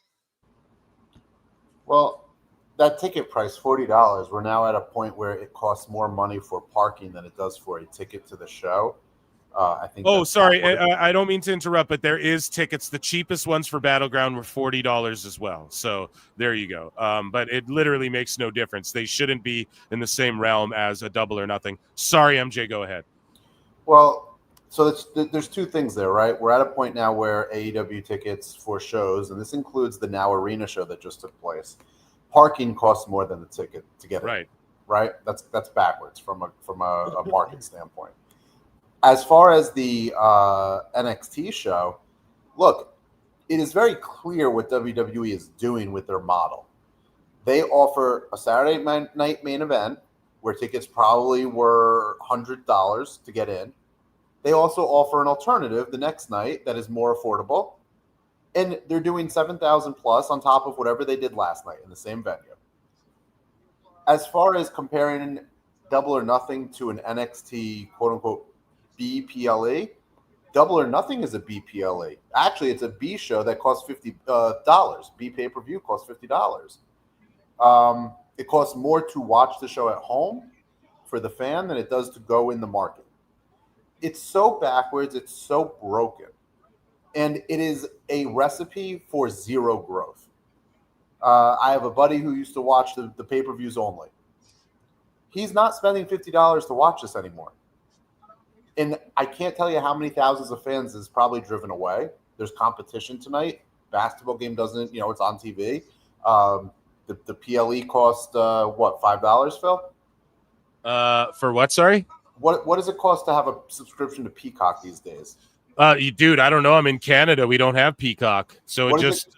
Yeah, the Saturday night main event just played on fucking YouTube for me. So Netflix, though, is like, it was just on YouTube for free, dude. That's what I'm saying. What about tonight's PLE? Tonight's PLE is on Netflix for me, which How much I does pay, Netflix I think, cost? it's like $30. I want to say Canadian for the top tier. Okay, so That's like rounding high, too. I don't even think it's quite that much, but let's say at the top tier, you spend $30. You got this PLE. You probably got the last PLE. Or you're every PLE on Netflix, all of them, and I get all of Raw, SmackDown, and NXT all on Netflix. It costs you $30 to be a WWE fan. Yes. All right. AEW is asking $50 for shows once a month now for the rest of the year. They don't have people going to the shows for $50. I mean, they do, but they have to go as low as $40 to drive demand. It's nauseating that people are oblivious to what a broken model this is, and yet it doesn't really matter because they have the quote-unquote TV rights money and they have Tony Khan backing it. So whatever, it's just a wrestling company. I told this to Jake and George earlier. It's basically Ring of Honor 2018. And NXT is not really you can call it developmental, but I mean, Santana just came on, right? He was a star in AEW. It's stupid that he's not still a star in AEW compared to who is. So really, that is becoming, I would say, a replacement for, as far as a secondary promotion. And they work with all these different outlets. Now they'll have a AAA, they have TNA. AEW is just basically Ring of Honor 2018 working with New Japan on one-off occasions. Yeah. No, it's a good comparison. That's what I tried to say forever. I've always said that on my show. Dude, if a million people were going to watch a Ring of Honor, they'd have fucking done it already. If Ring of Honor was going to beat WWE, it would have happened. And all you guys are doing is Ring of Honor.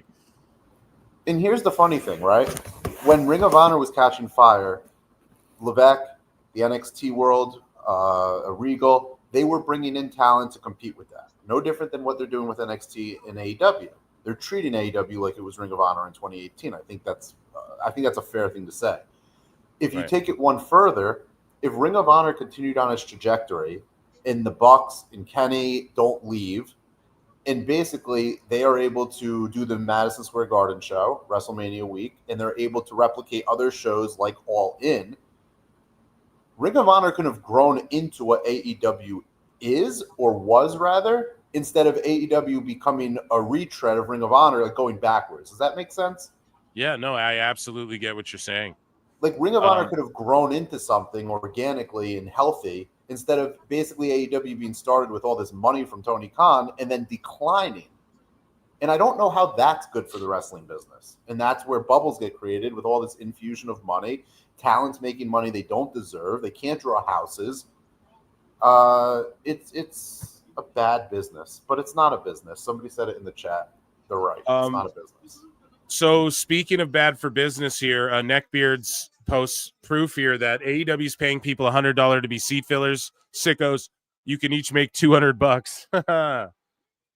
Inamura's here though. So again, NXT's cooking. I'm watching head to head. I have two screens here. MJ, NXT, and I have Double or Nothing on. and NXT's cooking way harder. It's just been a way better show so far. Double or Nothing's been, it could have been Collision, and no one would have argued any of these matches thus far. So, you are marked as available wrestling for seat fillers. What can I expect if casting intends da-da-da-da-da? So, I mean, you do this. I mean, I have friends who fucking do this. They're trying to make it as actors and shit in Hollywood, and they will go be seat fillers as like a side gig to make some fucking money so they can eat while they audition and stuff. I have friends like that, okay? So this is nothing new, and AEW is, paying people $100. We have it right here. AEW is paying fans over $100 to be seat fillers for tonight's show in Rio Rancho, New Mexico, plus all the free tickets they give out for the employees around the arena. And everybody knows that now, too. If AEW comes to town, just go snoop around for free tickets and you'll fucking find them. Everybody knows that now. That's not good for business either, is it, MJ? It's not a good business model to have. They're not gouging, but Jesus Christ, you just said it. You just said it. Parking's more expensive than a fucking ticket. That's not fan service to go to a big building where beers cost fucking 5 times the normal price and the food costs 4 times the normal price and parking's more than the fucking ticket. And I got to go in this empty, vapid building with 1,200 people in it, and it normally can seat 18,000 because it's more comfortable for you, and you got to pay people $100 to be there. And you wonder why people don't give a fuck about the show. Well, Phil, at some point, they will not be able to produce enough in-venue revenue to satisfy or justify the venue being open, and therefore they'll stop getting these dates. And I suspect that's probably a concern with the All-In show. Think about what it takes to open up that kind of a baseball stadium and man it and staff it and security it. And, you know, they have to generate revenue. People, I'm curious, because if you're not willing to spend the money to go to the AEW show, let's say like at a rate of like $100, $120, like how much are you spending at the concession stand? Like, is that just money that's like going to concessions? Because that's good for the venues, but like AEW is, hey, Mercedes Monae, you want to discuss that? Because I think you misinterpreted what I said. So, you know, they have a show coming up in July, and they're doing their residency in Chicago. And, like, they're only set up for 1,000 people. Now, that's more like it, but they're in Chicago. Like, how they've ran Chicago dry. They can't go there and do a one show with 11,000 people there anymore. So they go there and do fucking, hey, we'll do 8 shows with 1,000 people there, maybe. You know? So good for them, I guess, but God fucking damn it, man. You ran Chicago was where you guys could go and make money, and you fucked it all up. You know, another instance of that with the residency. Like, yeah, it's good that they're doing a residency. No one's been saying they should do a residency more than fucking me. However, too little, too late. At what point is it like, what the fuck, man? You guys did this so long ago. But AEW's comping tickets. So AEW at AEW Ticket Map. Are you familiar with this account?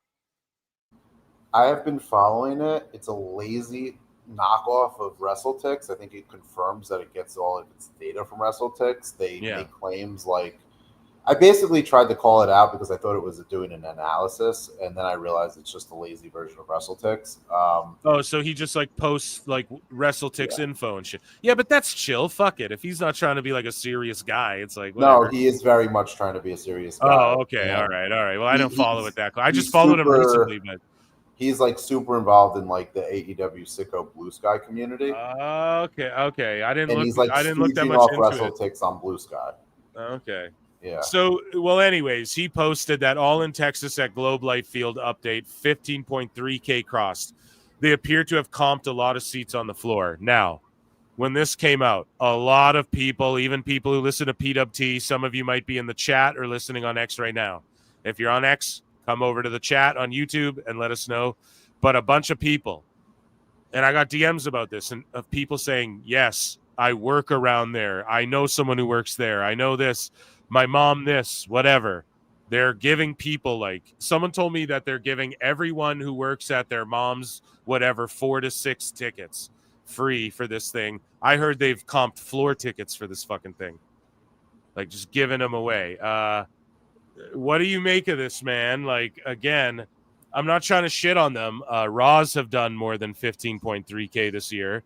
And I'm just tired of this fucking... I don't care if AEW's dying or not. You guys know, if you listen to the show, I think AEW will never die. I think it will live forever as long as Tony has blood pumping through his veins. This company will exist in some form or fashion. The only way he'd ever get rid of it is if WWE bought it from him and they offered him a job in creative in their office and shit. That'd be the only way he'd ever let go of AEW, because his dream really is to just be peers with like Triple H and all these guys. I truly believe that. But that being said, 15.3K, they already moved it as well from like an arena. That doesn't get, that doesn't get talked about enough, right? Like they already moved it. They already downsized the show. And now it's like they're comping shitloads of tickets. This is what happened at Wembley as well. Like everyone knew they were just comping the fuck out of tickets. Anybody who lived around there was actually there in the first like record-breaking Wembley show or whatever. So your thoughts on this and just sort of proof, like even Ticketmap, you're saying, you made the claim, you're like, hey, they're very much an AEW sicko or whatever. Well, hey, even they're saying a lot of these tickets are comped. Yeah, I mean, at some point, reality is just reality. Facts are just facts. Data is just data. It tells the story. In this case, you can't, like, the sickos can't hide. They can't deny, like, reality. And as much as Meltzer wants to argue with Grok, and as much as people want to create an fanfic, a reality world, we're going to talk about that. Like, at some point, the chickens come home to roost. And look, I'm on StubHub right now. In the prices of these tickets, you can get tickets on the lower floor for $180, $190 with fees on StubHub. And these were $400 tickets when they put them on sale. Look, I'd be curious whether a lot of these tickets wind up on the secondary market for pretty pennies on the dollar. I think that's something to keep an eye on. And the other thing is that, giving tickets to like everybody in the greater Fort Worth, Dallas, Texas area, because they're obviously they promised a lot to the community. There's no fly-in. Look, all the people who argue that like WWE didn't have big attendance and part of it then was because of the fly-in from Europe, like same deal with All In. And they just announced the UK show, so you go there if you want to go there. This show is going to be papered as fuck. If All In 2023, can I curse? I'm sorry, I forget if I can curse, but if All In 2023 set a record for attendance or for tickets distributed, this will set a record for tickets comped and papered. Well, I am putting, well, thank you, for your insight on that. This FTR match is still going on. Tony D and Channing Lorenzo are about to throw down. Pardon me. I think that this NXT show has just been way better. If you had have taken these same matches so far from this pay-per-view and put them on Collision, it'd have made absolutely no fucking difference to anybody watching. I truly believe that. We may have some more news here, MJ from NJ. Somebody said, hold on. So Mariah May will be, I talked about this earlier, chat.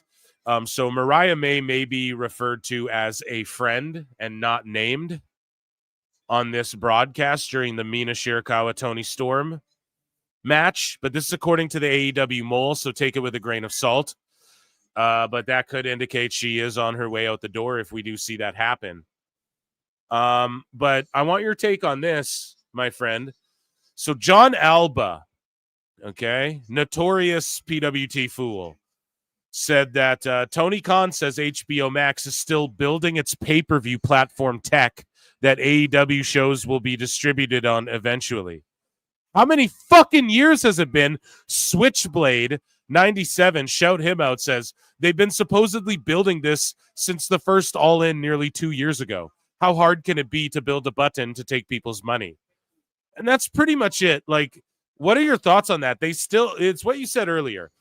AEW is already spread so thin with their fucking pay-per-views. Already the audience is very niche, a niche of a niche. And then you have Tony Khan, who's catering to the niche of the niche of the niche, like the sickos on Twitter and shit.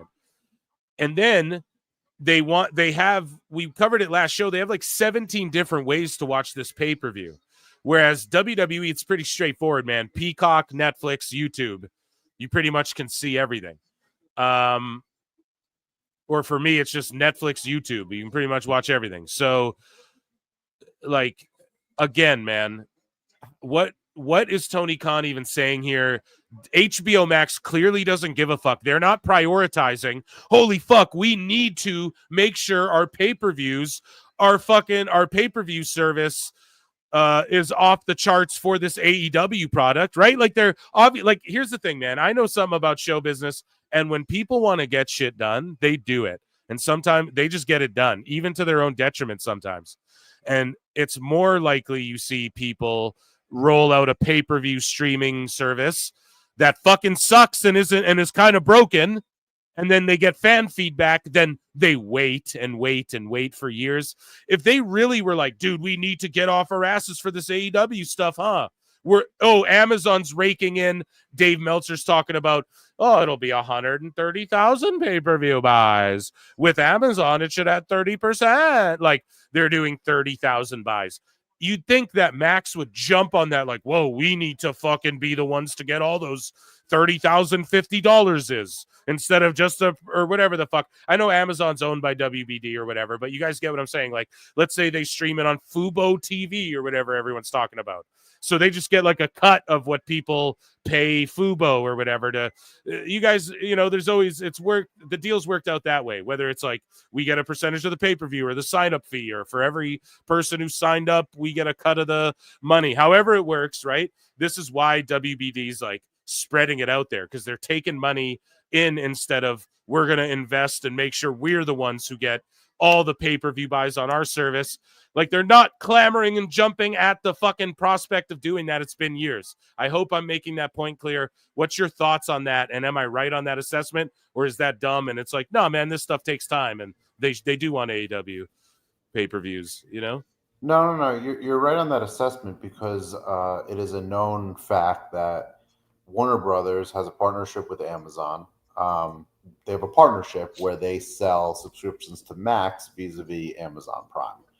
Amazon Prime's thinking is that if we offer, like the same way they offer any other products on Amazon, if we offer other streaming services, there's a revenue share, it gives us good traffic, and people will be logged into the Amazon Prime world. So Warner Brothers is like, great, like this is another way for people to subscribe to Max, and maybe they don't want to sign up for all these things. Maybe they'll buy it through Amazon Prime. Who the F knows? The reason the pay-per-views are there is because Warner Brothers will get a cut of that too. So you're right about that assessment. As far as the development of the back end, look, it costs money.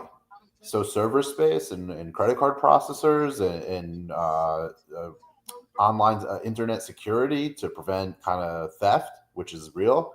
All of that costs money. And if Warner Brothers or Max, right, somebody at Max has looked at this and said, here's what our potential revenue is it worth it?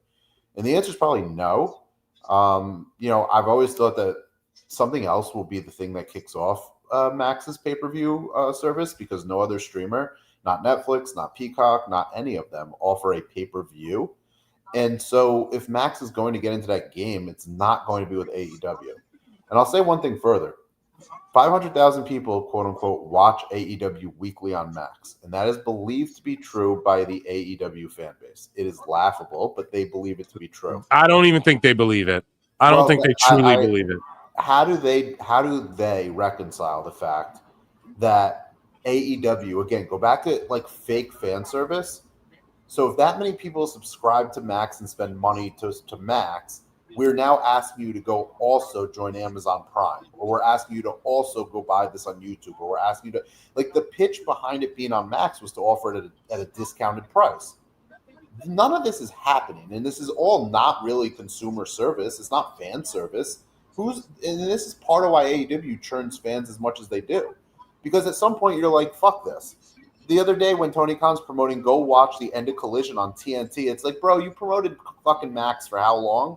Like, I'm done with this. And I think there's a tune out to like taking the content serious when that's the way the company presents it.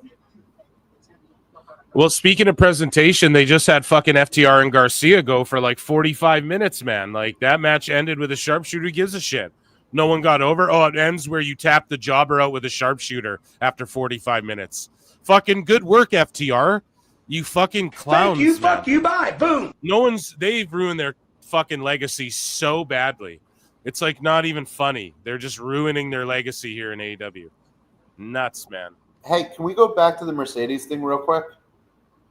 Sure, yeah. You said you had a take on Mercedes. Before I forget, what was that The take you super had on chat. Mercedes? And we have some Mercedes news, so tremendous segue there. The super chat that I sent in where I said that I think so let me clarify. AEW considers Mercedes like a Roman Reigns type character. And so the idea is that she's such a big character and such an important fixture that like people can just have great matches with her, the way that so many people had matches with Roman, and he took so many finishers in, but it was Roman Reigns, so of course he's going to win. So the problem is that they think that's what they're doing, so it's not burying her, and the match was good. However, the perception is reality in this world. The perception is that she's buried because Mercedes Monae is not perceived as the Roman Reigns character by people who actually watch the show. Yeah, she's and annoying. you're She's right. not that. Yeah. Well, I'll put that's this the out there clarity. too, though. Here's the thing, man. Hater. Also, though, like she hit all of her moves, so she hit like an F5 or an attitude adjustment, a lariat, and a tombstone. Why didn't she just like if Monae just kicks out of the lariat and gets the win? Okay. But it's because she kicked out of all the shit, like hit all of her best moves ever after like a 35-minute battle. And it's like, no, man. Go back and watch some of those Roman matches, and people hit him. I mean, Kevin Owens hits him with how many stunners, and Sammy Haluva kick, super, Blue Thunder Bomb, all these moves. And at some point, it's just like the idea is, well, it's Roman, and the goal, and that's going to build the person that's going to beat Roman, and it did for Cody. AEW doesn't have anybody at the Cody level, and Mercedes Monae is not even close to the Roman level. So I agree that it is like burying Hater, but I don't think that's what they're doing intentionally, but it keeps happening over and over and over again, and that's why she's bad for the division. Speaking of Monae, guys, we finally got an end to that shit. As we're sort of transitioning here between matches. I put a poll in the chat. Who do you think is going to win, Tony D or Channing Stacks? You guys let me know. And now Ricochet is about to take on Mark Briscoe in a stretcher match for some reason. And this is going to go forever. And I'm going to, or I did put a poll in the chat. You guys vote on that. So far, this NXT show's been way better and more interesting and compelling, especially for characters I'm interested in, chat. That's just me interested in, rather. Speaking of Monae, Mercedes Monae, it's more like lights, camera, cringe, according to Heel Lucy.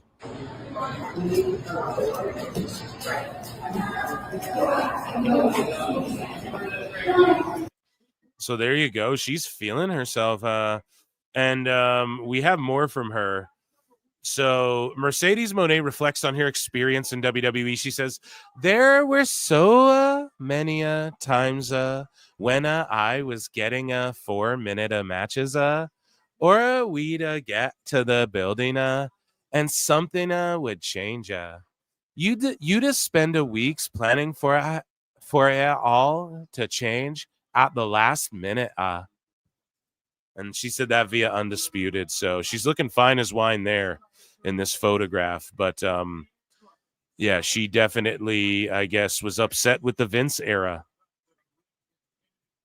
And we have confirmation here from English Vato saying, can confirm from a friend who works at a bar basically connected to Desert Diamond that they've been giving people tickets since this morning. So I bookmarked one of these here. There might be a couple, but I got sent so much shit about them padding houses that I was like, I can't even bookmark all this shit. It's just so much of it. Yeah, sorry. What were you going to say, though? You were going to say something about Monae there. No, yeah. So Monae, and I saw she had a piece with Variety too, and the headline was basically like something about reflecting on a match with Bayley 10 years ago. Every time Mercedes does any kind of like mainstream, or I'll say like legitimate press, good press, Variety, Undisputed, she can't not talk about WWE, and that's because she will forever be known as, or forever be understood or recognized, or she's Sasha Banks. And I don't think that's good for the Mercedes Monae character, and it's certainly not good for her employer when every interview has to go back to her past in WWE.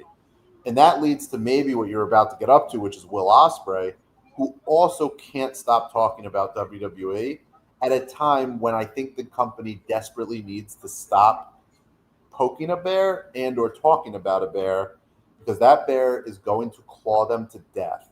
And if sickos are losing their mind over the competition and the shows on the same nights and all of this, they will lose their mind more when WWE decides that it doesn't want to be talked about by Will fucking Ospreay.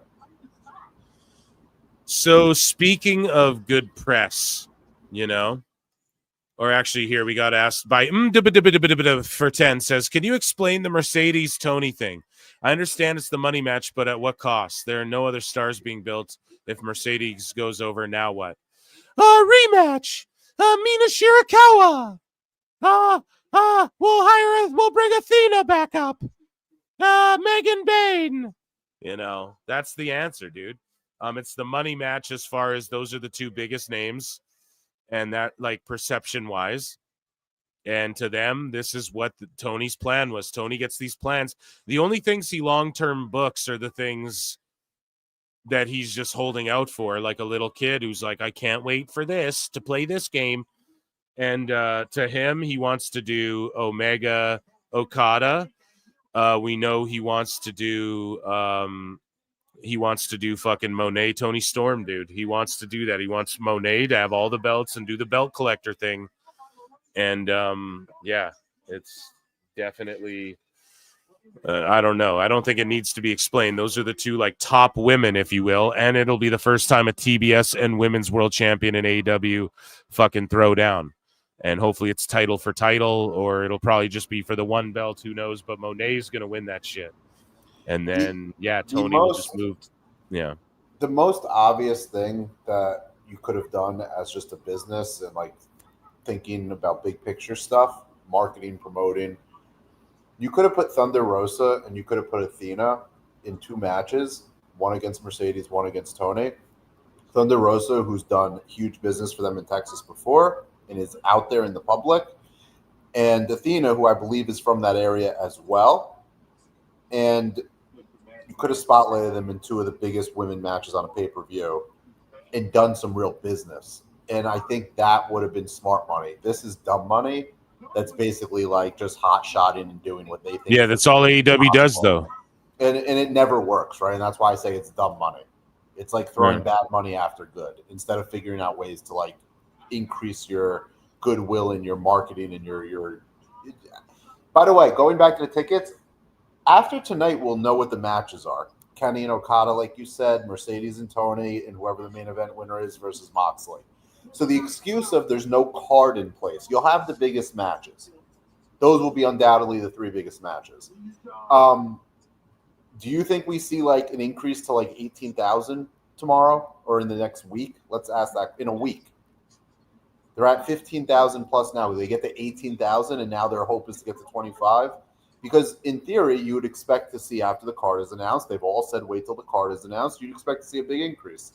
And will they make that magically happen? That's a different thing. Just to go back to the ticket conversation. I could see the show maybe doing 18. I don't know about 20, but 18, yeah. Once they announce matches, it doesn't matter. Like they don't have to announce matches either because they don't have anything to pull out that makes you go, oh, I need to see this match. Like we've seen it all, bro. Like that's the thing. There's no AEW's worked themselves in a spot like, oh, Ospreay versus Ricochet. Who cares? No one even cares about Okada Omega. Like I'm telling you, no one even really cares about that. The tickets they sold are just based on, well, like, yeah, they'll sell maybe 18,000. I don't think they hit 20 though. No. But do you think they get to 18,000 by like a week or two? The card is going to be known. The 3 biggest matches are known. After tonight, Maybe. I bet they'll do it like the night of. We'll hear about 18,000, like the day of. All of a sudden, with walk-ups, it's 18,000. That's what it'll be. Well, I think that it will be. I think it will be a big increase in tickets distributed. Whether those are sold or not, to be determined. But distributed, because that's the narrative, and I'm following the Sicko narrative on that one. Those are my breadcrumbs. Well, speaking of the narrative, dude, all of the dirt sheet and the Sicko media, it's all like NXT cancels. Oh, they canceled the show. But then when AEW does some shit, it's like, oh, they moved their show. So NXT moves their show. And yeah, I don't know. We have here like AEW cancels their event, but that's just from SB Nation. Like Cage Side Seats or whatever. They talk about cancels. But yeah, it's just the way that the media covers these things. We talked about it before, too. It's always doom and gloom when it comes to WWE. And then it's typically peaches and cream when it comes to AEW. But now I'm starting to notice that people are being a little more critical. Like I talked about earlier, AEW ticket updates. Even, he was like, hey, man, it looks like a lot of this shit is comped. So maybe, I don't know if the media will finally wake up. And they're like, yeah, we need to not just be so favorable to AEW all the fucking time. Like Wrestle Talk quit reviewing Dynamite and shit. Because when they the thing is they are favorable to AEW, but sickos still jump down their throats anytime they're critical. And it's like, I don't know if it's worth it, for some of these people anymore to give a fuck. Can I give a controversial take? Sure. Maybe a third rail take. And no one should read anything more into this than just an observation as an American over the last year. There was a moment when Joe Biden was still the president-elect, and it became very obvious after the debate that the cable news, the mainstream media, who had propped up this idea that he was as sharp as ever, could not actually be like a legitimate candidate for president. And it was almost like this shattering of a kayfabe wall of like, okay, now we have to be honest. And I think that, to draw an analogy or a metaphor, I think AEW is going to have sometime over the next 6 months a shattering of the glass. And I think we're seeing it already. You pointed it out. And at some point, again, I go back to what I say, reality comes and just smacks you in the face and it says, wake up, dream's over. And this is the reality. And now if you want to have any legitimacy covering anything at all, you have to face it. And so that'll happen. As far as the canceling shows goes, correct me if I'm mistaken, NXT is running their show tonight in the same venue, right? Pardon me? NXT is running the show in the same venue tonight that they Yeah. did have. Yeah, okay. So the difference for me is when AEW cancels these shows, like in Wichita, Kansas, that they did last week or 2 weeks ago, they didn't do the show. They canceled it. It was done in Chicago instead. They're not going back to Wichita. NXT is literally running a show for those folks tonight. It's not comparable. Yeah. Yeah, the Yingling Center. And I got to jump here, but can Yep. I give you one thing as far as canceling shows so we can dovetail it to the WrestleMania conversation? I saw some people, maybe you covered this, talk about how like they compared it to the Super Bowl. And what I would ask is the Super Bowl, like the local fans, their team's eliminated. Like they're not buying the tickets. It's all out of town, right? So as far as like, the Super Bowl being in the same place, you know what? It'd probably do the NFL great business to do that. So I think that was just a stupid comparison that I saw by some people that, again, charlatans be charlatans. They're goddamn liars. Okay, dude, what do you have to plug? Plug Nothing. away. Nothing. I don't plug anything. Hey, look, All I'll right. give you I'll give you that updated at the end of May. Every month I'll do the updated charts for the ratings and where the trend's going.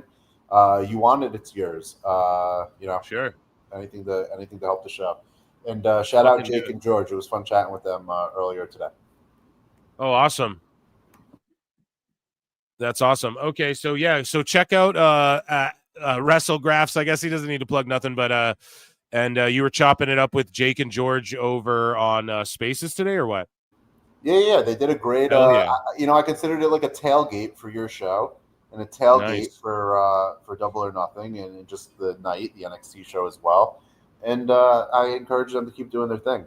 And I Yeah, encourage you to excellent. do your Okay, thing. so go and Any listen way I to can that then, support. guys. If you have nothing to plug, I'll plug it for you. Go and listen to that Spaces with WrestleGraphs, our guy MJ from MJ from NJ rather. Thank you so much. And you know what they Sometimes say? in life, you got to be a hoe. Thank you. Round of applause. Thank you for coming on, my friend. So there you go, guys. Just a quick fucking run-in for some ticket sale news and stuff like that. I've been putting polls in the chat. The stretcher match is still going on. Most of y'all think Ricochet is going to win. And we have the NXT Battleground Women's Champion match. We are into what? Let's look at this card. So for Battleground, which has been, by the way, a way more entertaining show this whole entire time, we are into our fourth match. AEW's into their third fucking match, and it's like just started in comparison.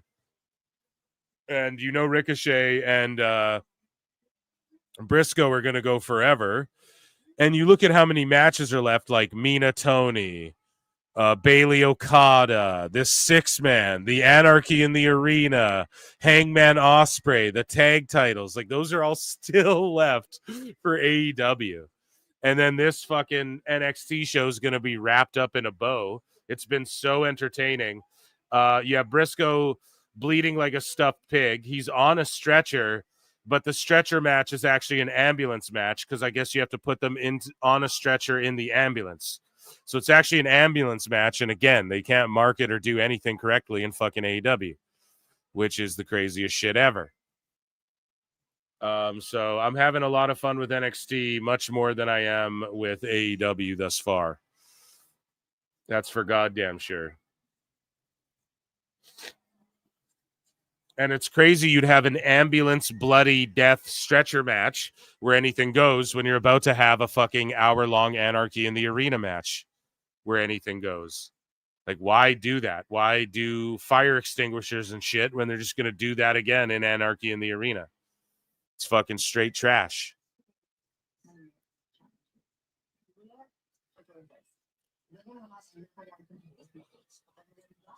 Ladies and gentlemen, let me think here. What do we got going on? Yeah, so that was a good little news break there during those tag matches, especially, and just that FTR. I really did not care about that match. You guys know going into it. So MJ's timing was impeccable there.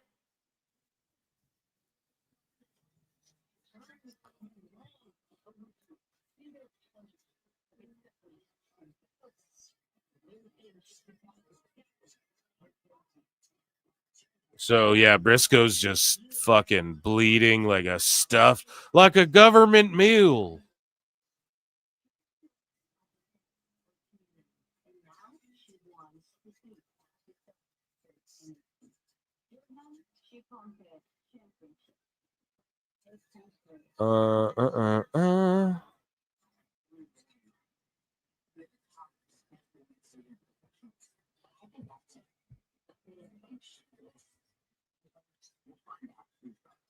Okay, so Jordan Grace and Stephanie's up next. This match is gonna fucking cook. We know that for goddamn sure. And I'm gonna put a new poll in the chat. Who do you think? Who do you think will win the NXT Women's Championship?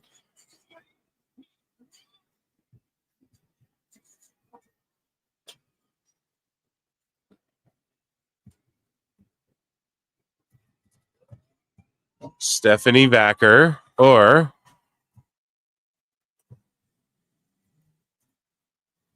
Jordan Grace? You guys vote on that poll. I think Jordan Grace is winning this title. I don't even know what my record is this week here on these PLEs, but it's a combined for both cards.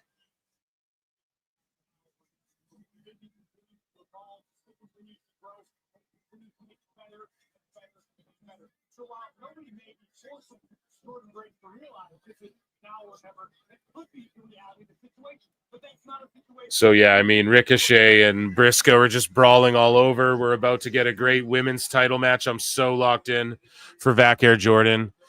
Actually, I gotta pee. I'm gonna pee. So enjoy some Becca, and I'll be right back. It's Becca, bitch. I'm a pop star. I'm a pop bad ones. If you wanna ride, hot Bugatti Veyron, I ain't gotta try. Pack it up and move on. Hunter on the rise, loading up a bow gun. You can see me in the streets with my rays on. I'd be like, dating ain't for me, but he's handsome. How do you see a couple guys at the same time? I've been trying to figure out the name of my star sign. I feel it in the beat like, wow. Do you wanna hang out? No. You can catch me at the basement. Shout like a Malo when I say so. I'm a pop star. I'm a pop bad ones. If you wanna ride, a Bugatti Veyron, I ain't gotta try. Pack it up and move on. Hunter on the rise, loading up a bow gun. I don't play guitar. Music on my PC, hands above the bars. Good to be alive. 300 in the bag. Never trust no one. I'll be on the rise. Fire like napalm. You can watch me go to space, but you can't come. I'd be like living for the gram and the income. How do you know a thing about what it feels like? I've been out you looking this good with my hands tied. I'll take you there. I'll get my bag. I'll take your man. Watch this space, hun. OMG. Damn. I'm looking better in a lamb. You know my PPL is French. Talk to the hand. I'll rat you out and send your asses to Japan. I'm a pop star. I'm a pop bad ones. If you wanna ride, Yeah. hot Bugatti Veyron, I ain't gotta try. Shout out my girl Becca. Let's go. How you guys like that Becca break? Becca break. Here we go. Huge title match implications. I couldn't give a fuck about this ambulance match that they called a stretcher match. Yeah, I had to get more beers too. You know what I mean? Yeah.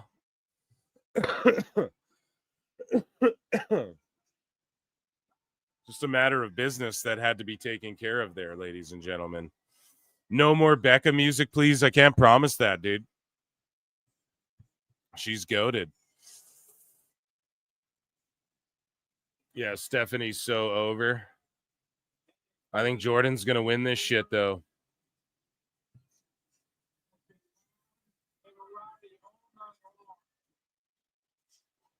Even though I love Steph, I want her to go undefeated forever. But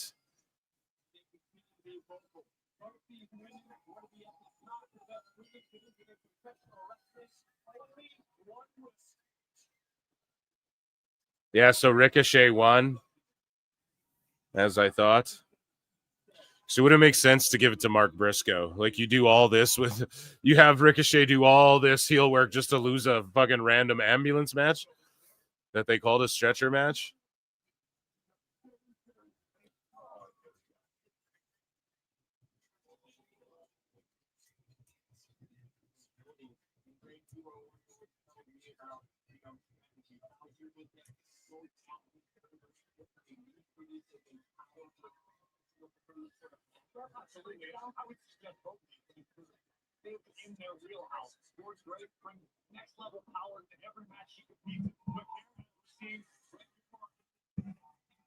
Okay, so we're going to get the Hurt Business versus Sons of Texas B up next.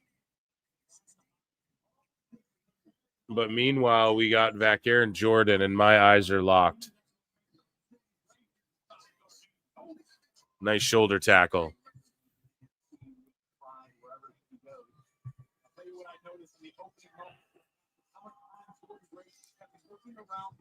Becca rules. Yeah, I love you, chat. I know. Becca's the shit.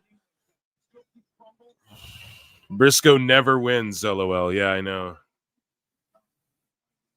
Bobby needs to go after the world title. I agree. Briscoe continues to roll downhill. I guess. It's like just sort of how he's been booked. I don't like see them ever doing anything more with him than that, sort of where he's just in these random featured matches.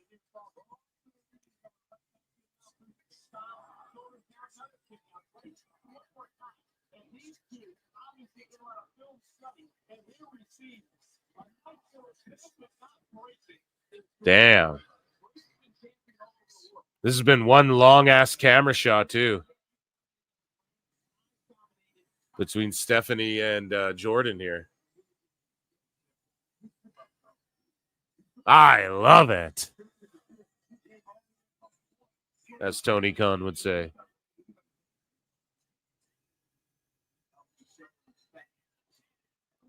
So we have Guevara and fucking Dustin Rhodes taking on fucking the Hurt Business, bro.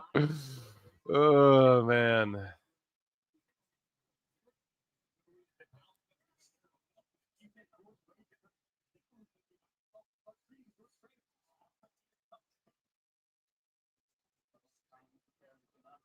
Okay, head scissors. No, roll through. Schoolboy. Yeah, they have really good chemistry, these two. Let's hope Jordan. No, I'm not going to say anything. I just hope she has a good match. There you go, Zelina. That's a 619 right there. That's how you do that. Even though it's missed. That's how you fucking follow through with the ropes.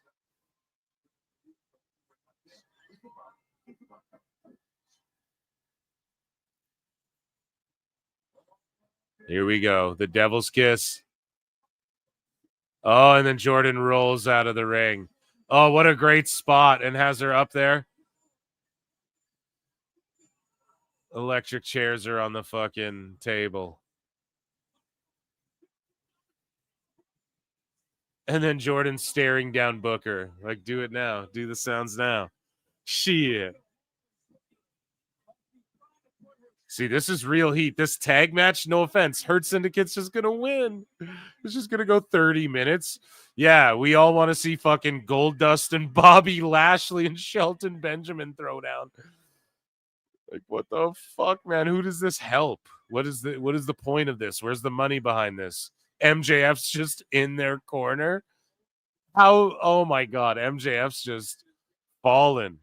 What a fall. He's just the fourth best looking guy in a fucking group.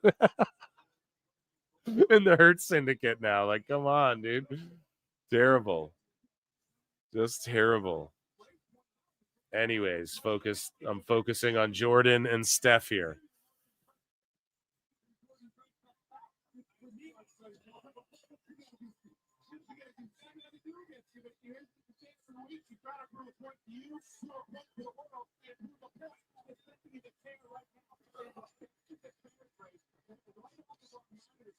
Yeah, I agree with Chad as well. I believe Jordan Grace is leaning up, being more lean and not focusing on bodybuilding as much. I think that's quite clear. And it's way better for her, yeah. And what's awesome about Vaquer, though, and I pointed this out early on, it's her fucking base. She's a shorty, but she's a little powerhouse, And her wrestling style, well, it's very mat-based. It's not like she's a luchadora flying through, but she did that with Monae when Monae wanted to do that shit. Monae's I want to have a crazy luchadora match, huh? And so fucking Vaquer's okay, we can do that, but, but she can power people up for her finisher and shit, she got thick legs. Her arms are for her size. Look at them. She, that's all I'm saying. She works out. That's all I'm saying, right? She's got good power and shit for her little stature. So it works, There's some people who take the little frame and they make it work. There's some people who just don't. They're just not believable. Right? Spike, and I, people want to go Marco Stunt. Yeah, but he's just not believable. I'm sorry. Spike Dudley The way he just hurled himself at people and shit.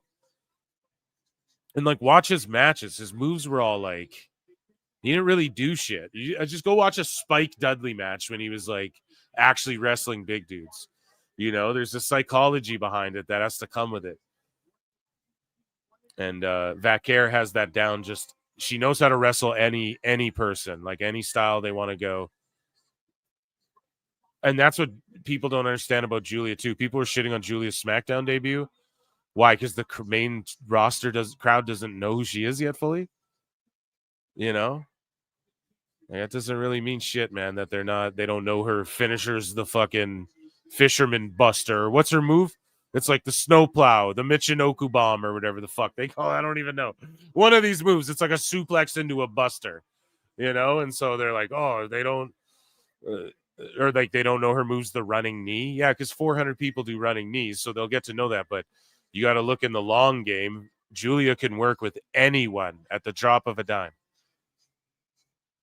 She just worked with Charlotte on SmackDown, carried her own, you know?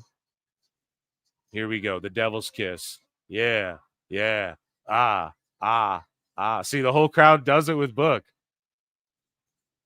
The whole crowd does it with Book. Now it's a thing. The crowd's culturally insensitive. They're sexually demeaning women. Is that a thing? They're objectifying her. Booker's a grown man. How dare he think a grown woman's attractive? And then if you guys notice too, in the crowd, the two female luchadoras that they showed earlier in the show, talking to Ava during the pre-show, I believe, or maybe it was during Battleground. They're in the front row, mean mugging this whole time. I'm switching my pick. I think Vaquer wins and then stares down these luchas. I'm switching my pick last second live with the chat. No, it might not count. You guys might not let me pass with that, but I didn't see them sitting there. So they're definitely eyeing down. They're going to get in like a stare down with Stephanie. These luchadores here. Because they're just mean mugging in the front row the whole match. So. Oh, big Arn Anderson spine buster. Rolls her into a package. What though? Her move's a package. So like Jordan did a package pickup bomb or whatever. Steph Vaquer's finisher's a package backbreaker. I'd be like, you can't do that. Not in this match, you know? Not to me. Is that too political and whack for 2025 wrestling? I don't know. I think that's smart. Like, whoa, hey, should we do that? Because, like, when I do mine to you, it's going to, you know, or when I try to get you in mine. You don't have to be a dick about it. No broken necks yet. Here, I haven't checked chat in a minute. So, not count it. No takes back. Yeah, no take. He's back. He's K. That's fair. No, I accept it. But yeah, I didn't notice those. Oh, what a sharp DDT. But do you see them? You guys see them, hey, in the front row? With the hair, the purple and the orange hair. They're just mean mugging the whole time. And yeah, they were in Ava's office earlier being introduced. One of those ladies looks a little bit older. I'm not going to lie. Not being ageist whatsoever, but that's good, you know? And so I'm just pointing it out. That's a good, sure she's a wily vet.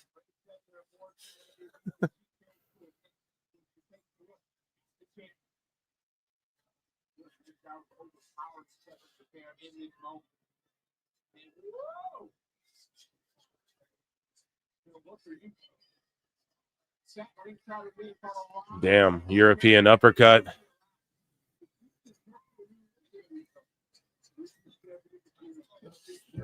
I think she tried to take that DDT like RVD. At least the third Battleground match with this is awesome chance. Only Tony D and Stax lacked it. Yeah, but that match wasn't... I just felt like personally for me, that match went a little too long too. But I know that they're telling a story. Like, it's a long-term fucking thing there, you know? Okay, Jordan Grace with the suplex jackhammer. superplex into a jackhammer. And then this tag match again, like if this was on Dynamite last Wednesday, would any of you guys between Lashley and the Sons of Texas, like, would you care? I'm just locked on Battleground for this one.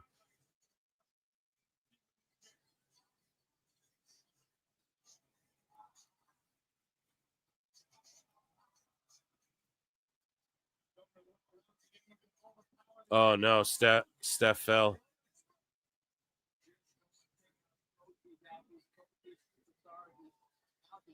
Okay. So what's going on? Open guard. Okay. Floats over. Pin attempt. Steph gets up. Here's the package into the no. See, like, look how she gets Jordan up. That's what I mean. Steph's a little pit bull, man. Roll up. She's so buttery smooth too with the roll ups. Like, look at how Monae did the same roll up and Hater hit her fucking head. Look, they're going into like the same spot. Oh my God. Is someone getting tombstone? Please don't die. Please don't die. Please don't die. Oh, what is Steph doing?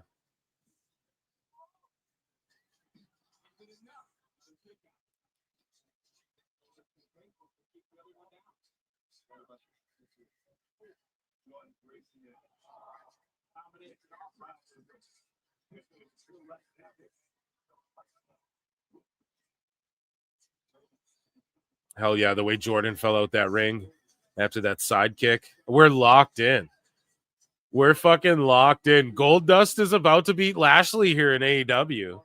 Right? So I don't know about any of that, but yeah, Lincoln's like, bro, it's already gone on for too long. I know. Like, what's going on, man? Oh. Like, just don't have these matches. These don't need to be on a pay-per-view. If they were important enough to put on pay-per-view, you could have put them on TV and they would have surely gotten a rating and shit, no? Look, Steph might be hurt. What's going on? No, ref checked her. Oh.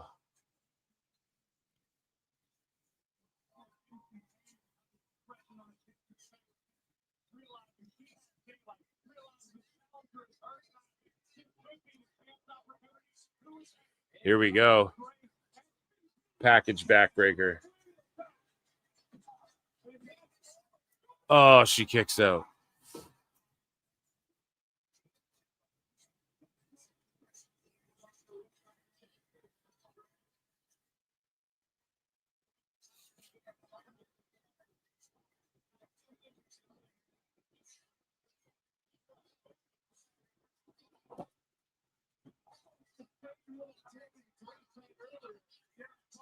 If Steph's hurt, Jordan needs to be fired. No, she's not hurt. She's good. Here we go. And Dustin Rhodes is about to crossroads Lashley, and the crowd's not even popping. Shooting star press. Crossroads. And kick out. So who cares? Crowd doesn't give a fuck. This Jordan Grace match is way better with Steph. Just being honest. I think I've been fair this whole show.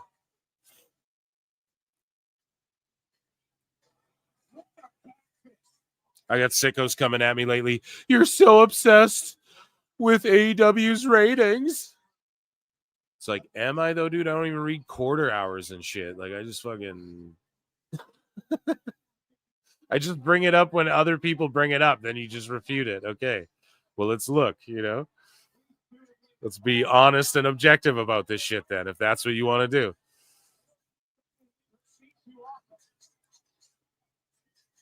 Or do you want to talk about the fucking wrestling? We can do that, you know?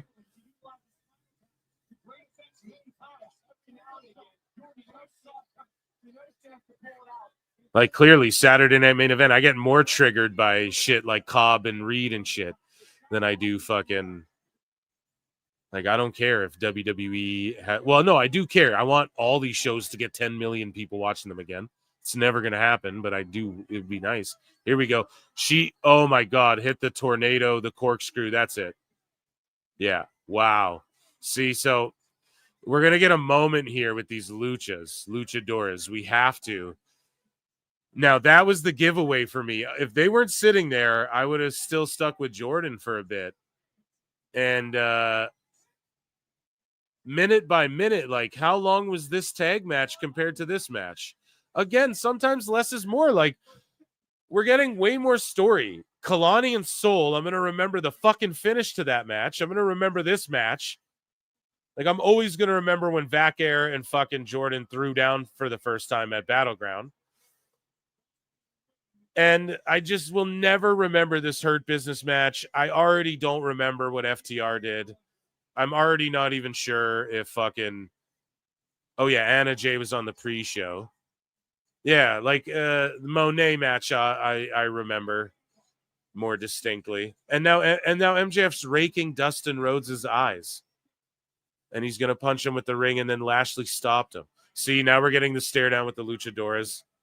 So that's a bonus point if you want to give it to your boy Phil. Okay, I'll take it. Steph is her. What an amazing match. Round of applause. That was, I think, my favorite match. The women have stolen the fucking show.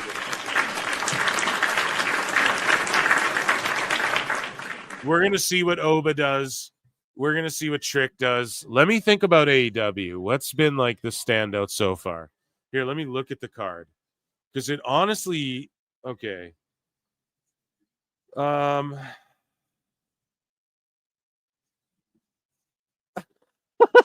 I guess Monae and Hayter, I guess, is so far the best match that's happened. And it just went, I think, way too long, and Hayter got her fucking moves all kicked out of.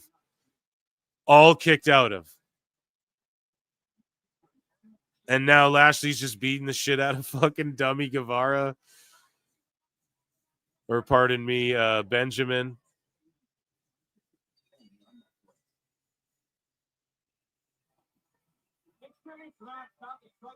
Oh, so the finish didn't he? Oh, so all that MJF shit happened and it wasn't like a DQ or anything? Sorry, I have it turned down. I need to turn... Here, I'm turning Double or Nothing back up because I just wanted to lock in for Jordan and Steph there. I'm just entirely confused for a second. So, yeah, that went entirely too long. Wow, what a terrible tag match that was. Holy fuck. So we're looking at Joe Hendry here, chat. Let me see if chat is done voting. 60% said Stephanie Vac-Air. It looks like, are we getting the TNA title match next, or is that the main event? It seems like the way they've been building it. And then we have Okada Bailey next. Oh, so we just get a Ricky Saints promo. Okay. That's chill. So I'm going to put a poll in chat. Who do you think?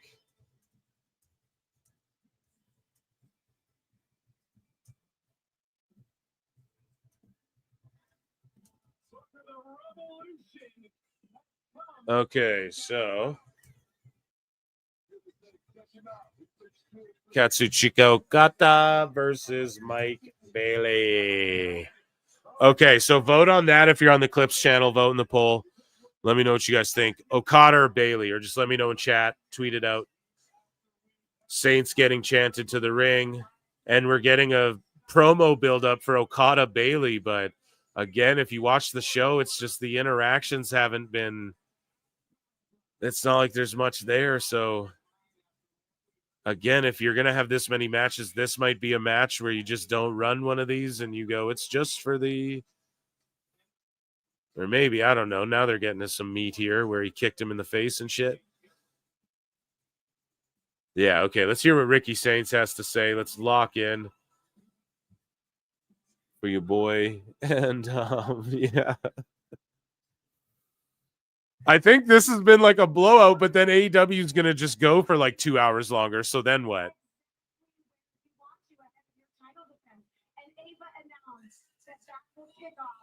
Is it even fair to judge him? Quantity over quality or what, chat? Quality over quantity.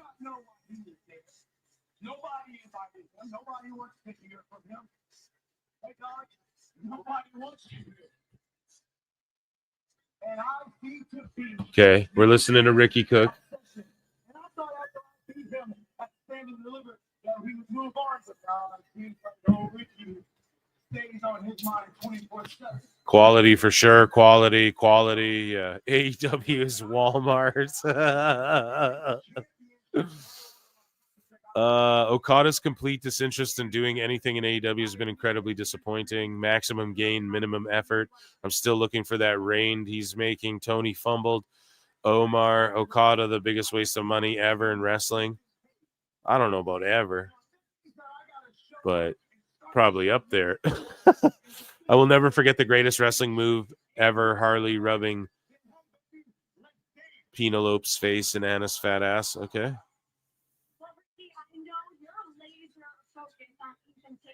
Yeah, I don't know. The highlight for me of this entire evening and Saturday night's main event was Stephanie and Jordan. Stephanie Vacker. She's so good.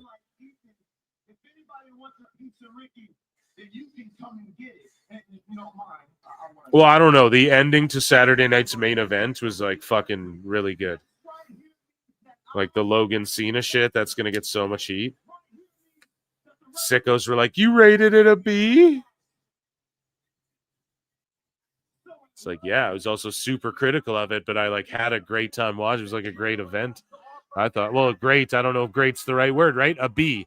What's the B? It was a good. It was it was a solid fucking show, but it was like just a glorified house show, which are fun as shit. I drank a bunch of beers and watched some wrestling. Can't ask for, and it was all good. No one was a botch machine. I can pick apart some of the story stuff. We can't go back in time. It's canonical now. I can't do shit about it. Ricky Saints drone shot dive onto the security and Ethan Page while Okada makes his entrance.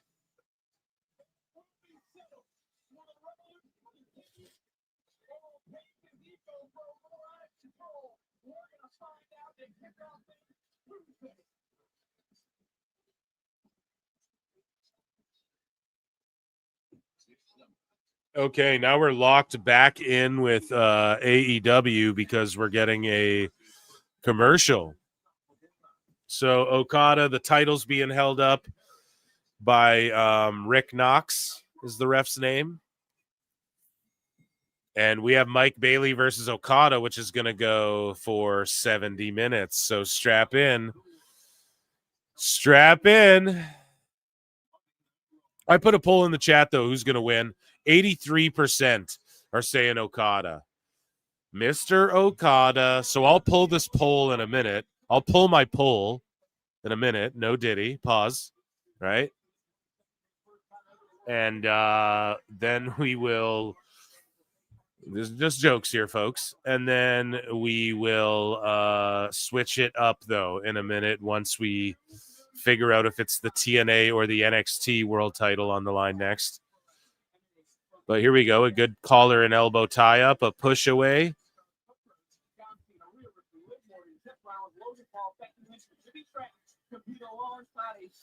Okada's, they're staring each other down a bit.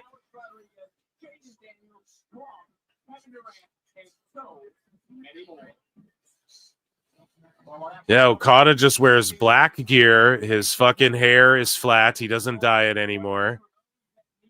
He just lets it fall flat, and he just doesn't really give a fuck, it seems like.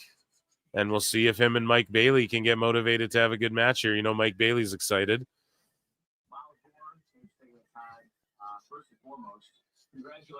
And yeah, we're getting Bourne and Femi interviews with Vic Joseph. Vic Goatsif. Oba Femi is next, Phil. Thank you, dude. More hitting the gym, yeah. It looks like, hold on, let me fucking look. It looks like maybe he has been. Nah, maybe like the bare minimum, yeah. He just looks like whatever. He's phoning it in still.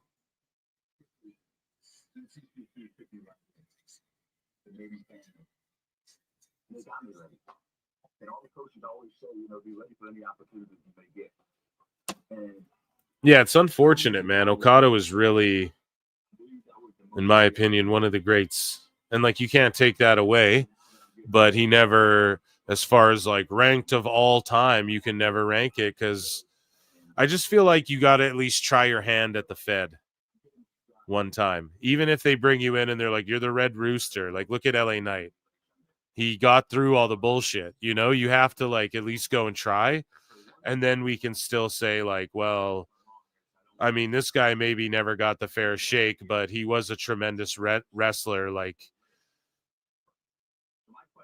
you know, in comparison, he could hang with those guys, or, you know, you wrestled this guy before you wrestled these guys or whatever. So it's just unfortunate. You'll never know now.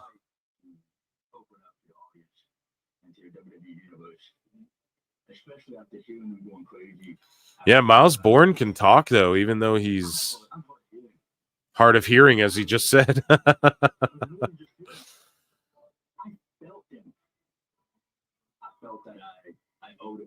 But he's just not going to win. He's going to have a tremendous showing, but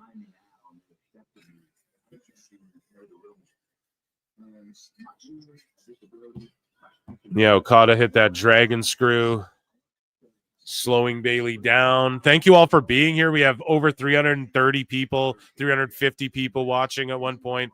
This live show where we're just chilling while I am hungover from last night, but drinking shitloads of beers this whole weekend. I went hard in the paint, guys. It's amazing. Some sicko made his account. Phil Marks has high blood pressure for sure after this weekend. No. No, I get that shit checked. It's always good. I always panic about it. You guys know, like, I'm only 33, but as you get older, you're like, and I know it's you guys, some of you in the chat are scoffing, older, you're a baby, but it's like, you know, man, it's still different when you're 23 than when you're 33, right? And you start worrying about shit like that, you know, and you're genuinely curious, like, maybe I do gotta get, you know, my blood pressure. Maybe I do gotta get my bum hole checked for cancer sooner. Start thinking about shit like that. So goddamn. But you got to do it, man. It's important. Or if you're Ricochet, you just figure that part out on your own, I guess. But not all of us. No. He did good tonight. He had a good ambulance match there that they called a stretcher match for some reason. But will it be Ren's Day tonight? She's here. It is Ren's Day. Yep, see? And then they just dipped out. No, leave Ren. No, Ren's got to stay. God damn it. God damn it. TK will check your bomb and Rusev Day. Fat, drunk, and stupid is no way to go through life, son. Hey, speak for yourself. 15%, that's less than 30%. I've never been to a Walmart. That's a lie. Miles is the man. He goes home with Stephanie. Yeah, I guess, bro. Miyagi-Do. Yeah, dude, fuck, how bad? Karate Kid legends, man. Karate Kid legends. It just doesn't look that goddamn good, I gotta be honest. And Cobra Kai was so good. But also, you don't want to run a show into the ground, which is where Cobra Kai seemed like it was kind of heading, for being honest. But this is just to tie like the two Karate Kid universes together. We want Ren, we do. Yeah, sickos are probably going to clip me talking about getting my bum checked too. So just be ready for that, chat. It'll come back to haunt us. Here we go. Oba Femi.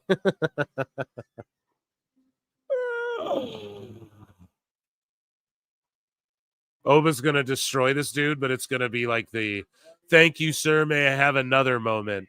Not with a kendo stick, but he's going to get his ass beat. And Oba's going to be like eyes wide open with arms wide open. He's going to be like shocked and shit. Oh my God, he's kicking out of everything. This guy's and then he's going to like show him respect.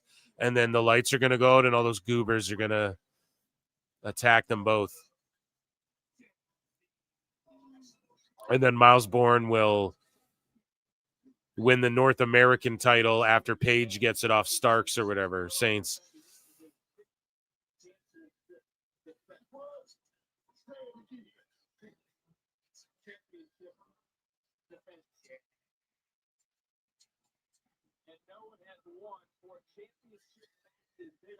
Ricochet can check your bum. Yeah, he has experience.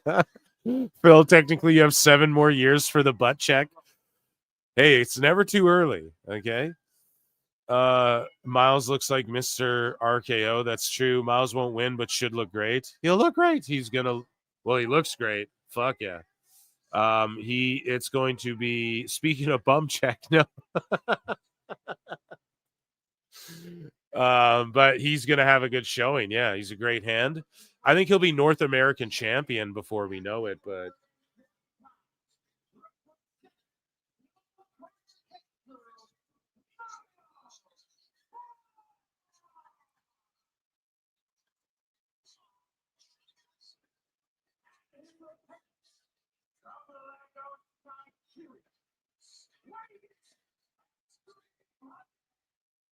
Oba, 310 pounds. Bradley Martin, he's not 310, bruh. Yeah, I don't really care about like Bailey Okada, dude. And Okada's all chopped up. Like they've been going at it. But again, the crowd's just kind of chill. Like they're all sitting down. They're all just kind of like fixing their hair or checking their Twitter or just kind of watching. And in NXT, I mean, they're making noise. This is a huge, big title fight atmosphere. We have people in chat saying, dude, if Bourne pulls this shit off, no one's like, oh, if Bailey pulls this off on Okada, we know it's not going to happen, that they're just going to fight him and Omega are just going to throw down at All In and make the Intercontinental belt. Like we have seen this a mile away. Okada Bailey's been the best match of the night so far. Didn't expect that. Yeah, there you go. See, I would have expected that maybe. It's just like, is it better than Hater Monae? I don't know because we're not at the finish yet, right? So I almost can't even tell yet. But as far as like the magnitude of the match, though, it just doesn't even feel as big as like a Femi match. When Femi's throwing down, like you're locked in, you know? And especially a match here with intrigue, like what if Bourne just does shock win it? It would be crazy. We're all saying like he won't, but it's like, what if he just did? There's the intrigue. What if Bailey just won the Continental title? Then he'll be in the fucking undercard match at All In, and we're still gonna get Okada and Omega. You know, nothing changes. Like, makes zero difference. And that's not to diminish anything. It's just truly. Let's just be totally honest.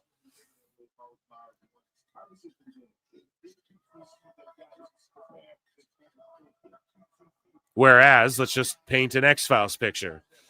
Miles fucking drops the title. Femi's like, oh, I'm going to Raw next week or whatever. That would change the whole game. That'd flip up all of WWE right there on a whim. Not saying they're going to do that, but it's just like the stakes, the magnitude of things.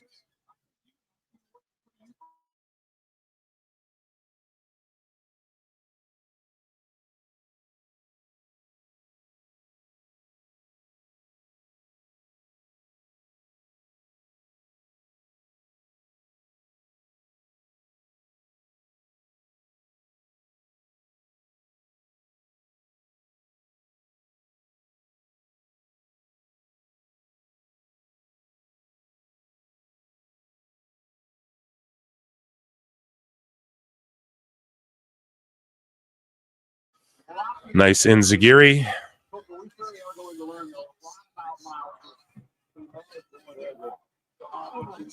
Anything good going on? You missed all the butt play talk, Kenny D. So sorry for that.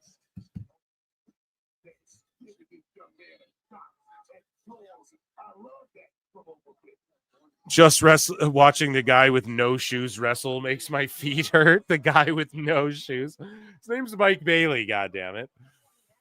No, I was bigging him up too before I like Mike Bailey, you know? But Why everyone go quiet? Oh, I just muted my mic for a second. What? Is it a big deal?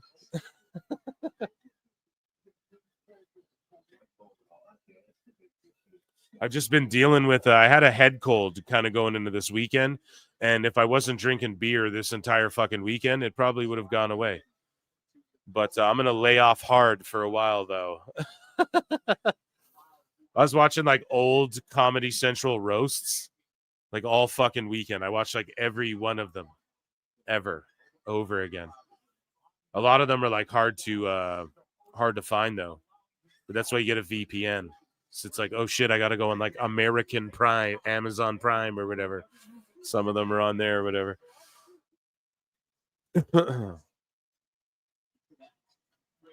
Notice all the butt stuff happened after Stephanie's match. No one is fooled. Yeah. Or during the barefoot guys match. I'll let you figure that out. No, Moose Knuckles. Are you sure about that?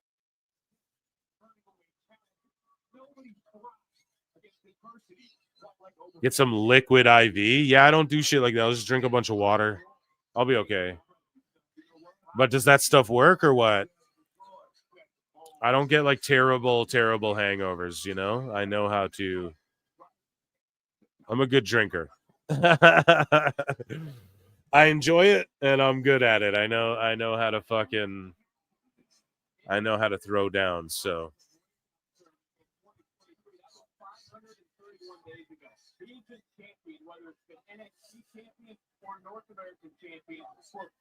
There, so Bourne's fighting back now. Big clubbing blow from Femi. And then we had a nice near fall from Okada where he grabs the bottom rope. But it was kind of, he was pretty close. I don't know. Okada just looks like he ain't give a fuck in there. He just looks like he's not trying anymore. Is that a thing? Did he just give up? I don't know.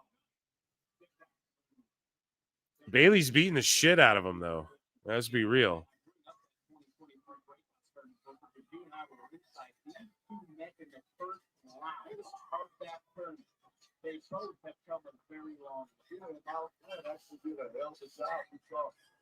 Oh, yeah, he's just chopping him with those kicks. Commentary's so bad on AEW, dude. There we go. There was a gourd buster from Femi there.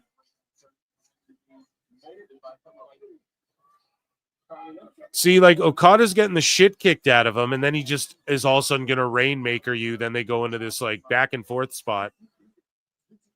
Just the shit in between, I feel like, in AEW. It means nada. So much of the time. Bailey almost pinned him. 80 billion false finishes every fucking match.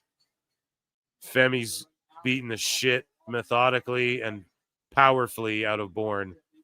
And we got Bailey on the top rope. Let's see what happens here. He's going to go for the knees. And then Okada drop kicks him. Rainmaker over. 1, 2, 3. Yeah, I'll give you this. That Okada match there. Okay, you could argue it went a little long. That wasn't so bad, though. If all the other shits aren't so long, then that's like, okay, that was a perfectly timed, and I would say that, yeah, may have been the best match so far. Maybe you could argue Hater Monae. I would say, yeah. Okada put in like 80%, it seemed like, you know. And that match was pretty solid, cool finish. I will change the poll in chat now, if I haven't already. And we will lock into this Femi Bourne match as I've been for most of the time. Honestly, this Battleground's been a very good card. 76% said Okada exactly. I mean, you just know what it's going to be.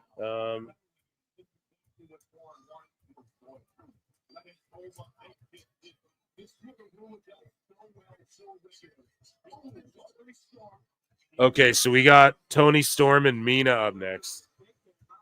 No time to digest what we just saw.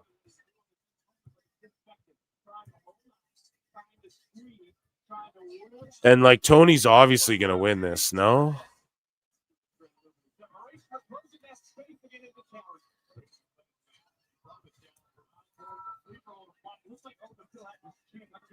So Sleeper from Bourne as a okay, new poll in chat over on the Clips channel. Who do you think wins the NXT Championship match? I want you all to vote. I think Obafemi's going to pull it off. Right? I think we all kind of agree on that.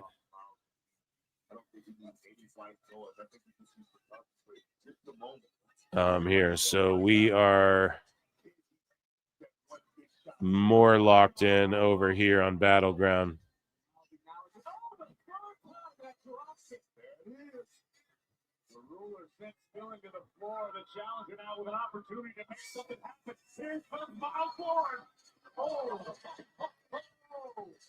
Okay. So Mina's coming out with her music. Oba's gorilla pressing Bourne.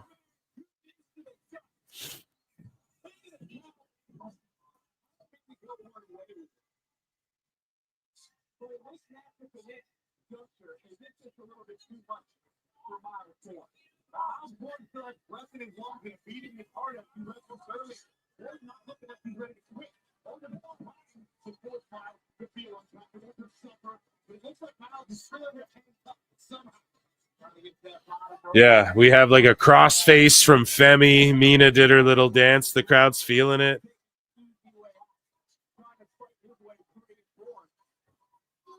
She is awesome. Mina's awesome.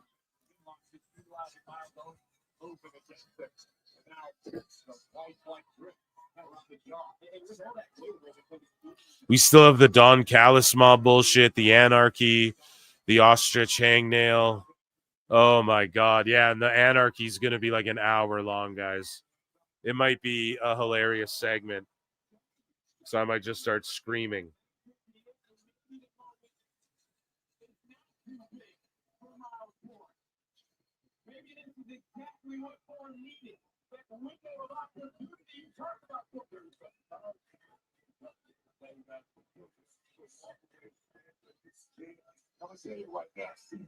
So Tony Storm with Luther, looking like $1 million.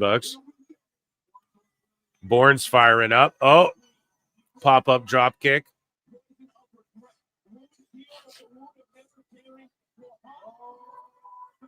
Oh, man, with the over-the-top rope dive, dude.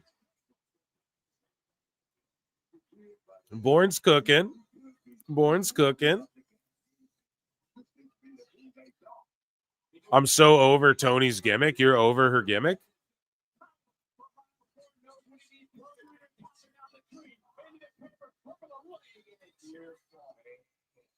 Yeah, I just think it's one of the only fucking things they're doing consistently where it's like, I don't know. I like it. Oh, snap, power slam, Randy Orton style. Kick out.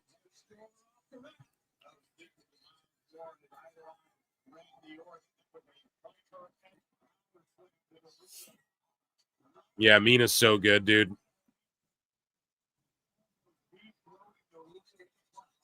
Yeah, Tony's really lucky he got his hands on like Mina and Mariah and them.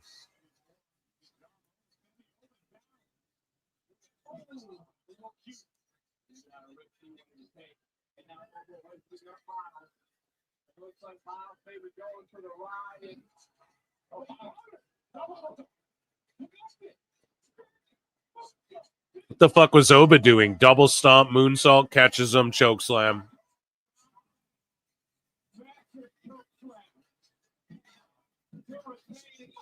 Kicks out. Damn. Fucking A. I don't think Mina will stick around that long in AEW. I think she just signed there, like officially. So Tony is trying to keep people on like long deals. Like unless you're if you're coming from WWE, you can probably negotiate with them whatever you want. like a year, 2 years, whatever. But he wants to sign people for longer deals, especially like a while back, like a couple years back. He was like really trying to lock people in. So, yeah, I don't know, man. I would think maybe I'd say she'll be there at least the next like 3 years if I had to fucking guess. She just signed there, so I'd say like 3 minimum. You know, probably longer.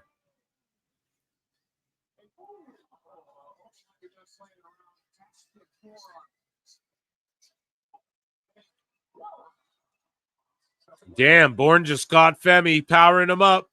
Boom, German.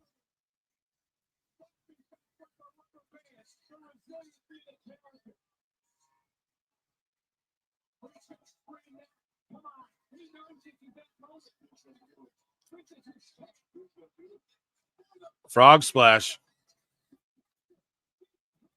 Big kick out from Oba. Here we go. Yeah, this is how you make a guy like Bourne. You give him this type of match like on an event like this. And it's part of his slow build, but you let people know he can fucking hang.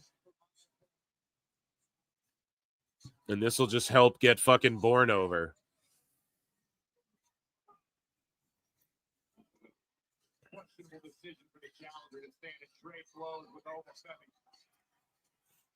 Mina and Tony are like exchanging fucking figure slaps in a figure 4 leg lock hold here. Boom. And these two heavyweights slugging, standing drop kick.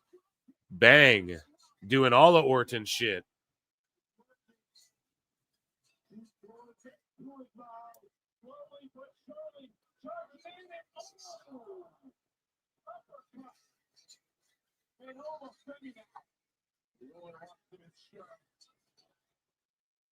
Femi's going to destroy him.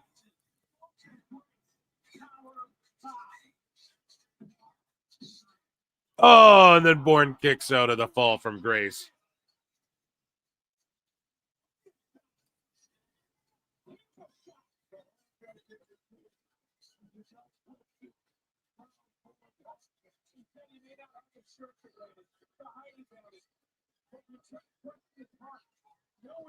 Yeah, Femi cooks like every fucking match he's in.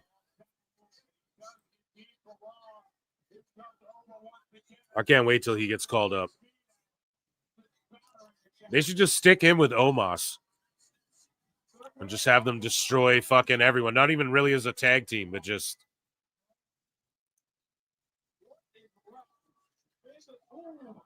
Because they got guys up there like Jacob Fatu and Cobb and shit. So then Femi comes up, you know, and then it's like him and Omos are like these two big fucking. Like, even if you make it through Oba, you got to get through Omos, you know?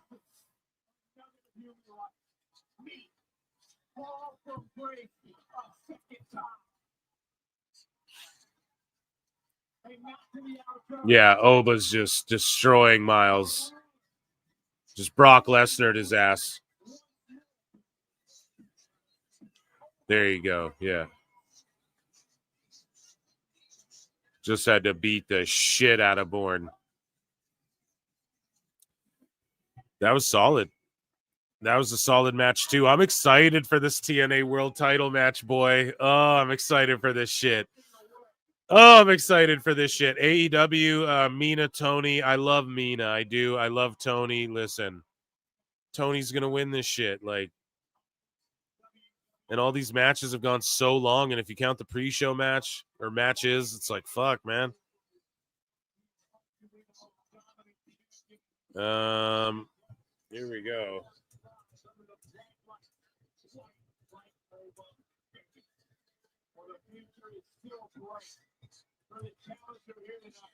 A new poll in chat about the AEW Women's Championship.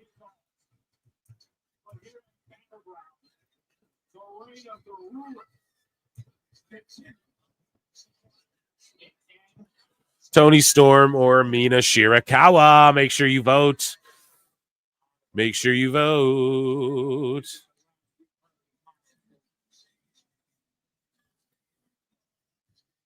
Pole night, yeah, shitloads of them. Okay, Cardi B's on the screen. Let's lock in with Tony and Mina here. Big lariat from Mina. Dragon screw on Tony Storm from Mina.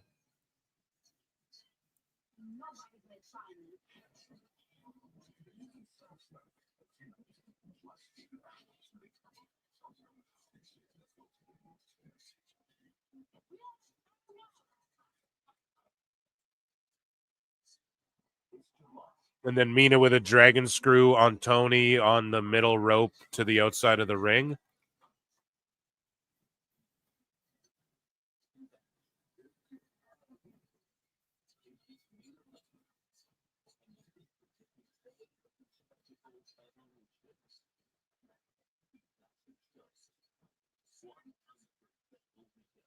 Oh, shit. So NXT Great American Bash, Saturday Night Main Event, and Evolution is one weekend in Atlanta.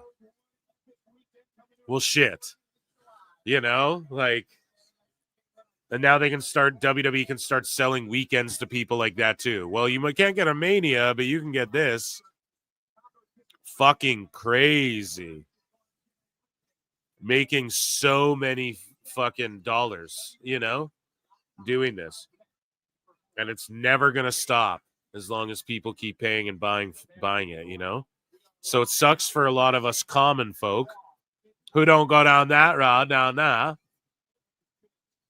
But yeah, it is what it is, man. Atlanta has a lot of those rapper guys. So many rappers, Brian, don't look. There's so many of those people. Cuervo and them. Yeah, see? A luchadora face-off. And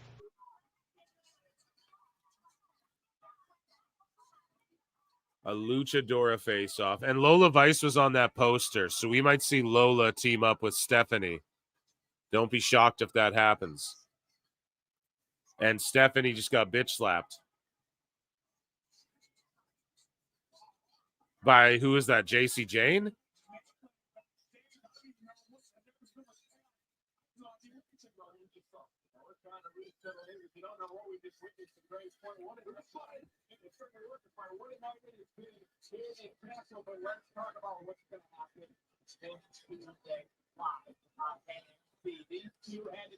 So Mina and Tony are both down.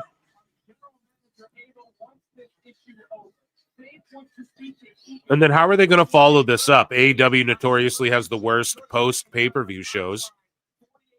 So like on Tuesday NXT, we get Saints versus fucking Paige in a rematch for that North American title. And we get Jasper Troy's in-ring debut from LFG. So they're just hyping shit up. And then we get Paxley versus Jada. Okay.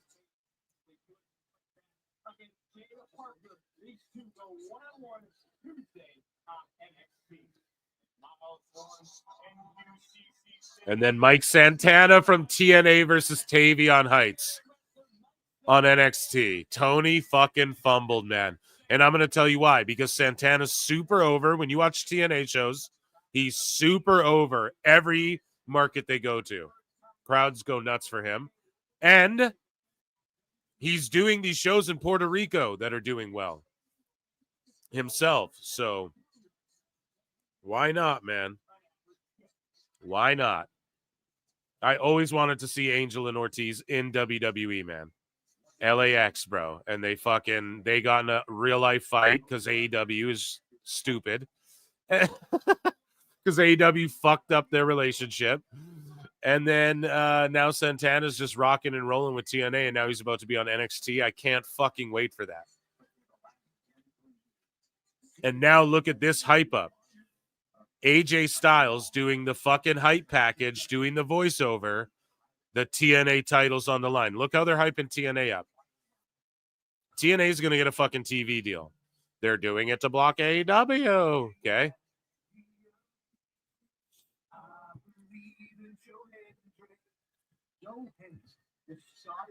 See, this is how you bring other companies' titles on your fucking show. And this is how you establish the pecking order. We're still the shit. Like, this is what Tony doesn't do with the Ring of Honor title, right? Like, they've never made you fucking feel like it's important or anything.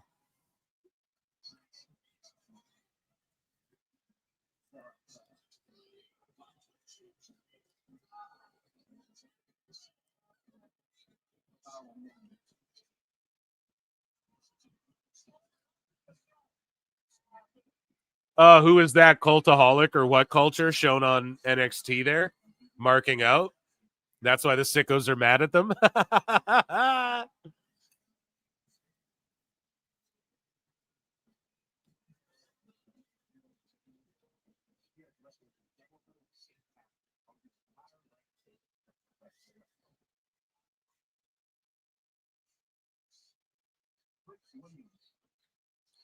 Yeah, it's I'm super excited about this title match. You know, I don't know, this Mina and this Tony Storm shit, I'm already over it. I'm just over it.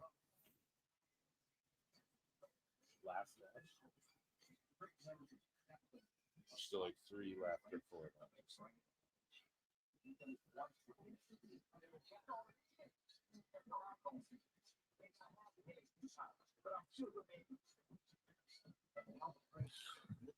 Wave your hands from side to side and say, will Conan get to use TNA talent in AAA? I don't know about on a regular basis, but yeah, like when it comes to these crossovers, yeah, and that door is open, and AEW people aren't allowed to be booked on AAA shit anymore. So that's all a shoot, brother. So I'm not saying we'll get TNA versus AAA, but that's way more likely. But when you hear about these cards like AAA, WWE, anything, TNA can be a part of that. NXT, anything, TNA can be a part of it. That's pretty much how it works going forward. So, but I would not be shocked, man. Don't be shocked if now AAA, you see some of their talent on TNA shows, though, more. Like, that would not shock me at fucking all, you know?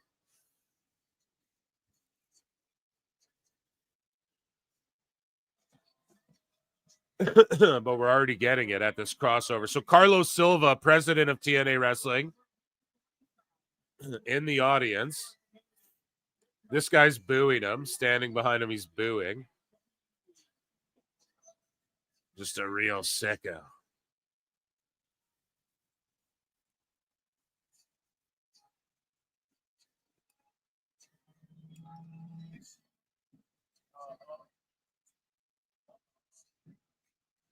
So here comes Trick Willie.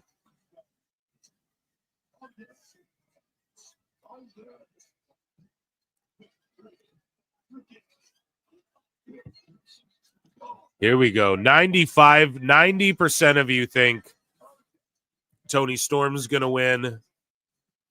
I think we can all agree. I'm going to start another new poll. Who do you think wins the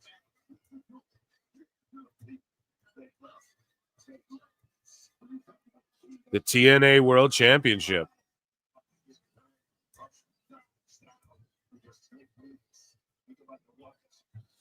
Joe Henry? John Hendry?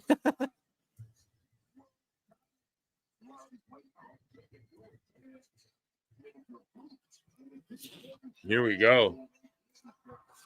Guys, vote on that shit. Who do you think is going to win? Or let me know in chat. Let me know on X, youtube.com/@ProWrestleTimes or @ProWrestleClips. Come and subscribe, motherfuckers. If you're watching on X, come on over to YouTube. The poll's in the chat. We fixed it. We changed it for the next one.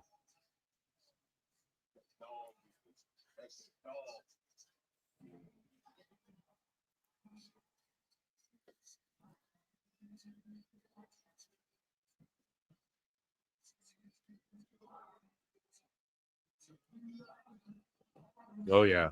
The NXT universe definitely knows Joe Hendry. Huh? Yeah.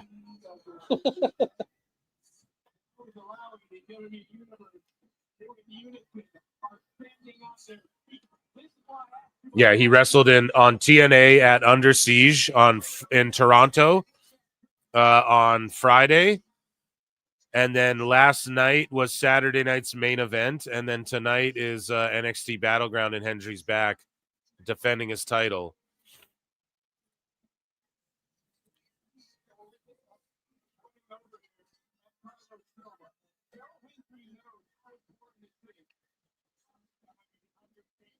Here we go. Could you imagine if Trick won the TNA title, though, and then was on their show every week? You know they'd love that. And Tony and Mina's still going. I love them. I just can't care. I'm locked in. Yeah, they're going to make out. HLA. So they're making out, Mina and Tony.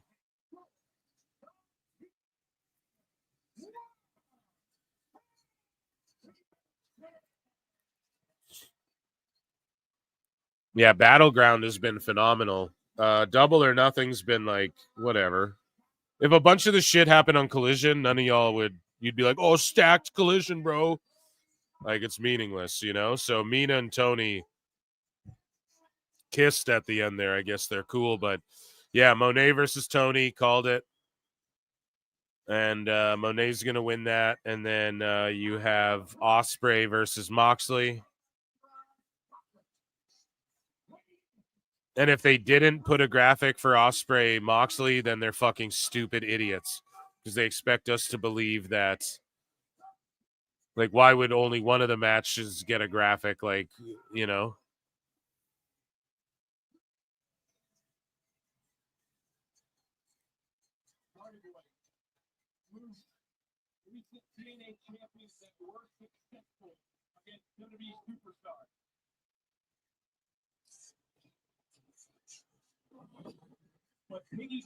So Anarchy in the arena before Bruv and Hangman? What the fuck? The fuck's wrong with these guys, man? Let me see. What's left? And we didn't even get Paragon versus the Callis family. So Anarchy's before Paragon and the Callis family, which is AEW's version of a pee break. Meanwhile, look at this fucking crowd popping for Trick and Hendry. Oba, Jesus Christ. He just fought. And then you have Ospreay and Hangman that haven't gone yet. So you have the Callis family and Paragon versus Ospreay and Hangman. Versus each other. And then you have Ospreay and Hangman versus each other. And then you have this Anarchy before all of that. So what the fuck, man? And you know Hangman and Ospreay is going to go 30 fucking minutes. But yeah, did y'all see that ovation for Hendry and Williams?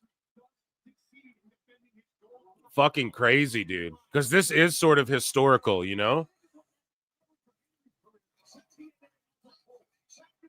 AEW's going till midnight, I know. Shouldn't Anarchy be main? Trick wins, so AJ come down to NXT to defend the honor of TNA? Nah, I don't think. Damn. Listen to that crowd. This is how you get people over, man.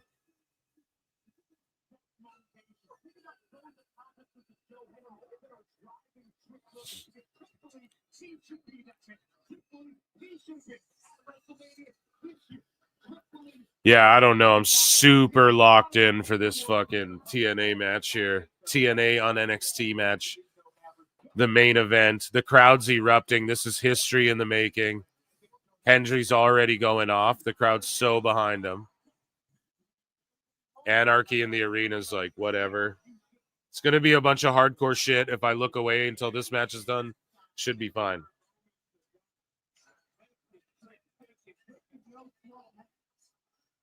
I'll keep my eye on it, but already Swerve's dressed like Predator or something, like just like a fucking video game guy. Yeah, he's just like Predator, dude. Christ. It's like Mickey James said on LFG. Who's the star? The Predator or Swerve Strickland?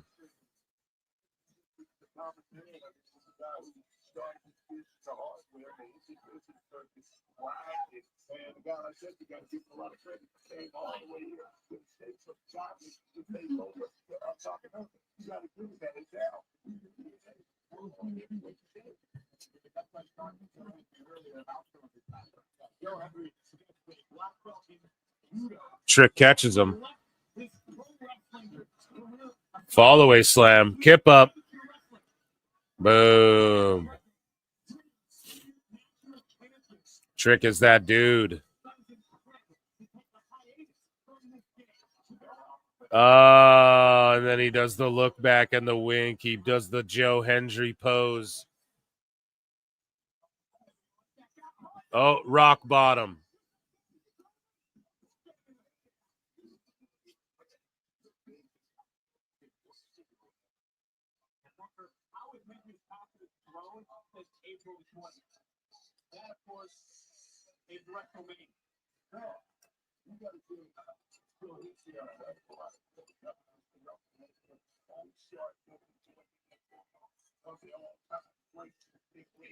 I just want to know what song they play throughout Anarchy in the Arena.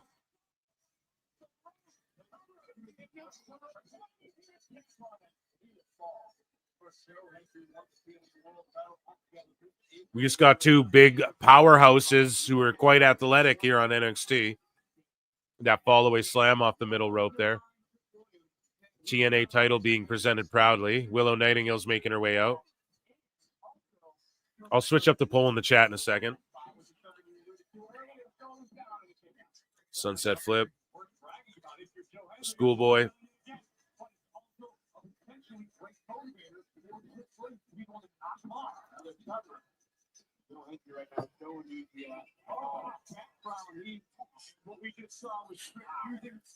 Dude, the Ops music is so bad. Where the fuck's Samoa Joe?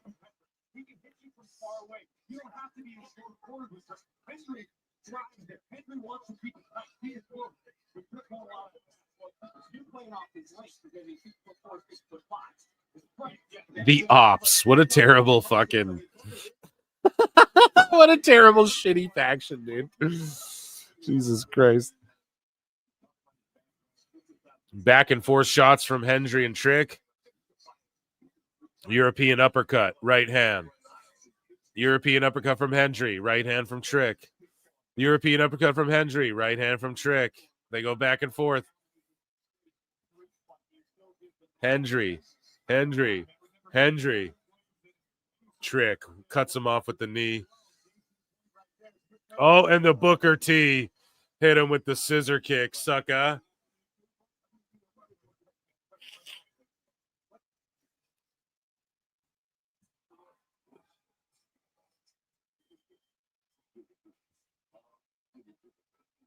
Kenny Omega comes out with a Captain America shield. What are these guys all just fucking cosplaying this shit? He just, bookend from Joe Hendry. So Trick does the spinneroonie, and then Hendry just catches him in the bookend.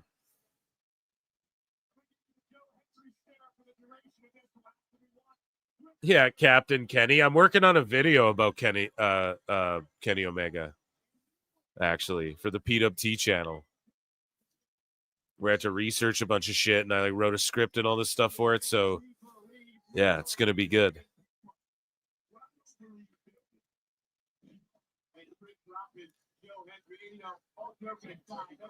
Here we go. Trick just doing all the Booker shit. Kenny Omega, just like Captain America, as a fucking shield. They're all just pretending to be their favorite movie characters, or like,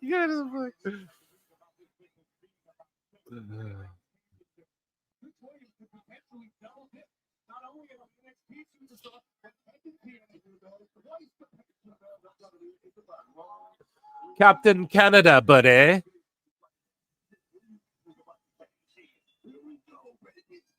The Death Riders show up in a pickup truck.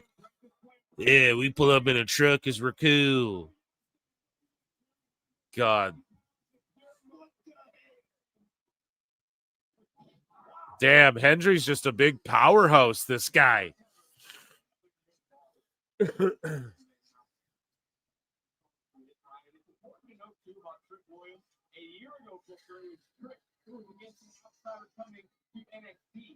And then what song starts playing? I'm so excited, and I just can't hide it. Hold on, where's Samoa Joe? Exactly. Where's Joe? Oh, you're right.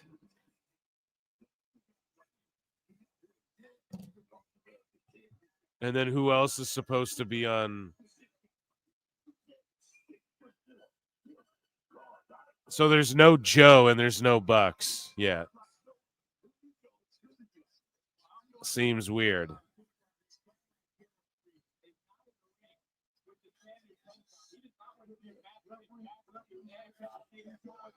Yeah, the Bucks didn't come out yet either.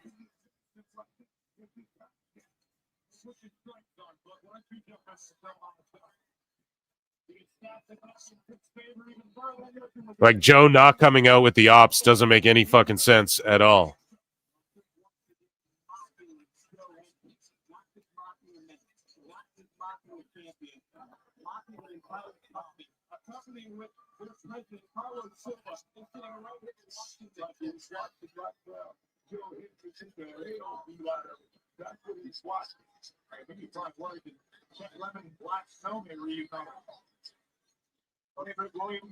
Knee from Trick goes for like a swinging fucking head slam, swinging neck breaker. So now are the Bucks coming out now? Yeah, and then where's Joe? Oh, what's going to happen is his music's going to hit, and then they're going to play Joe's music the whole time, and it's going to make no sense. Because AEW's fucking Kidland.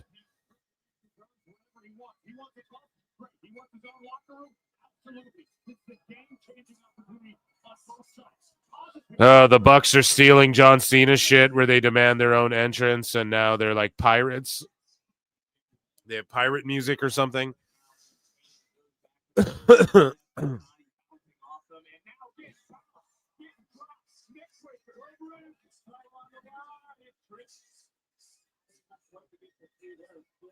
Like, what's this music? Two gay princes running through the fucking forest holding hands, right? Like, what is this? Two fairies fucking flying through that. I'm just saying, man. Don't blame me. It's their fucking choice, dude.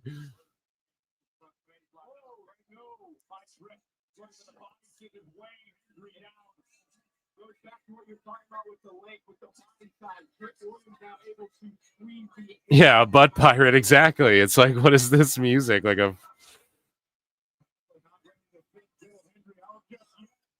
maybe they're trolling PWT with the flute action there.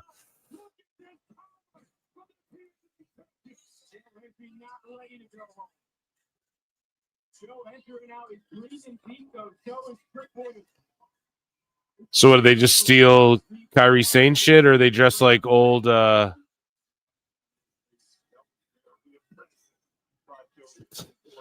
dressed like old British like work. So they're teaming up with a neo Yahtzee clan, and they're like, we're Columbus, we're like Christopher Columbus type guys. You know, you guys suck. This whole fucking, the Young Bucks fucking suck. The Founding Fathers, our new gimmick.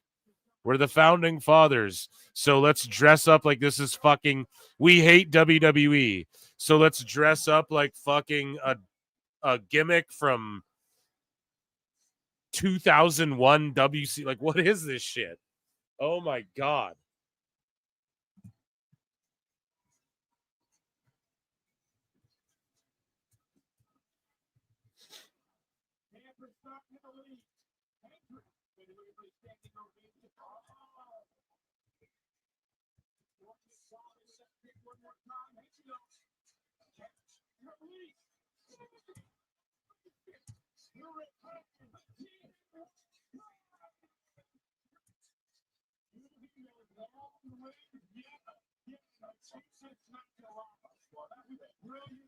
Jesus Christ. I'm tweeting this out. AEW fans, we hate WWE. Young Bucks.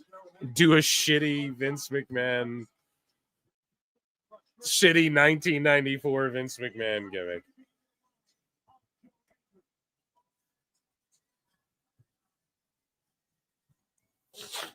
Completely trash. I just can't even take this shit serious.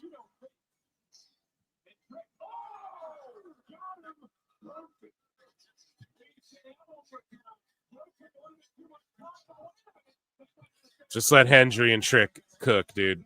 Because, like, what the fuck? And then Joe just like, oh, I'm going to fight you outside. I didn't need an entrance. What? Okay. The split screen shit is fucking terrible.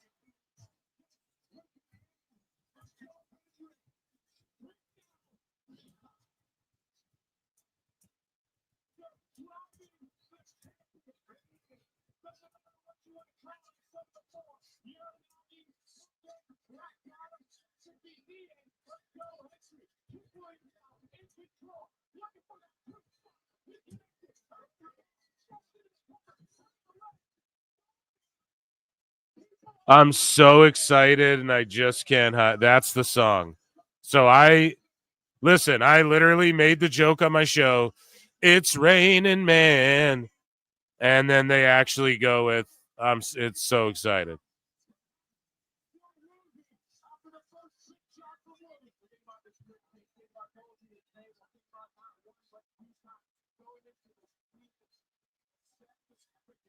Jesus Christ.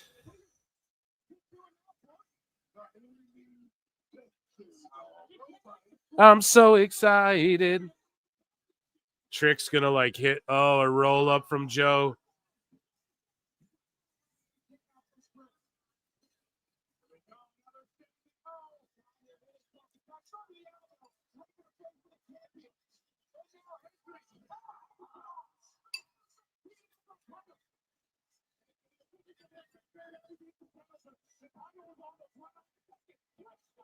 Trick's gonna win the fucking belt. Oh my God. Oh my God. Oh my God.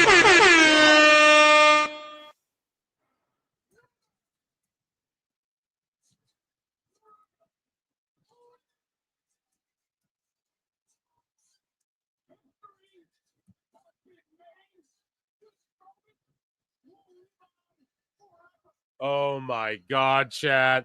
He fucking did it. Oh my God.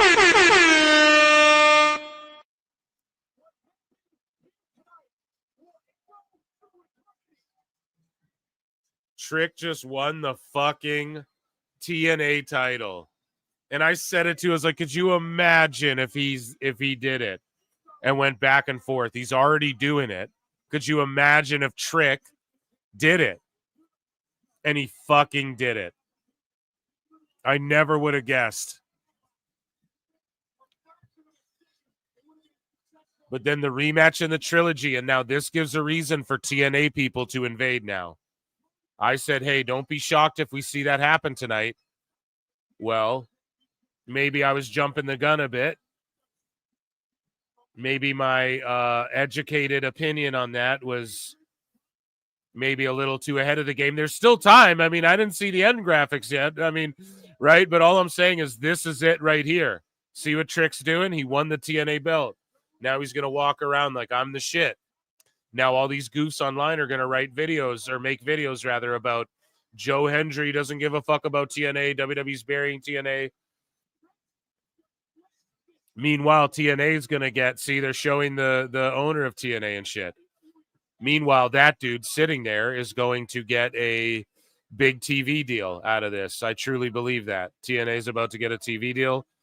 And now this is the reason right here. This is the inciting action right here for Trick Williams getting that TNA belt is now the reason why TNA people are going to show up in NXT even more and be like, what the fuck? Hell nah. No, that's our belt, fool, you know? And then we have Trick show up with some of his NXT guys. And it, you know, we're going to start seeing that right here. Phenomenal. 80% of y'all thought Joe Hendry was going to win. A round of applause for Battleground.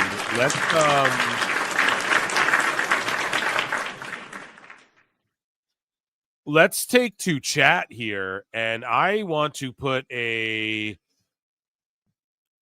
poll in the chat. Like, overall, what do you grade that? I grade that event like an A. I'm going to give that an A. What makes it not an A+, I don't know. Just because maybe I'm paying attention to two different things. I didn't enjoy it or didn't not enjoy it as much. You know what I'm saying? But I think I was pretty locked in for I'm not going to lie. I feel like I was mostly just locked in for Battleground. And like I'm looking and Yuta's biting Omega's head. Like I don't really know. So what do you grade NXT Battleground? Man, I give that a solid fucking A effort. A, B, C. You guys are just right. Fuck a poll or whatever. I'll just put a poll, but you guys are rating it already. Or no, I'll put a new poll. Who do you think wins Anarchy in the arena? Okay. And then they start playing the music again, but it's like you guys have already done that. Kenny moonsaults off the fucking balcony onto all those people. That was crazy as shit.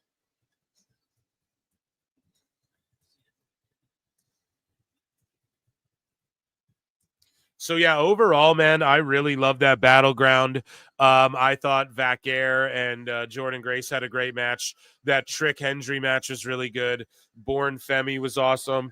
I think that that finish was incredible. Now we're all just like, holy shit, I have to watch TNA. Like if I didn't before, because NXT guys were on there, now I have to. And that's the whole point. And we're going to see them get a TV deal down the line. We're going to see that invasion start to happen a lot more prevalently too. Okay, guys. So just listen to what your boy Phil's saying. Okay. I may have jumped the gun a bit. I was thinking a bunch of guys are going to run out or something tonight, but nah. They're going to save it, which is the right thing to do. But Trick's going to show up on Tuesday with that belt on NXT. He's going to show up on Thursday on TNA with that belt. And people are going to be big mad. And the sickos are going to be big mad online. More attention is going to go to TNA.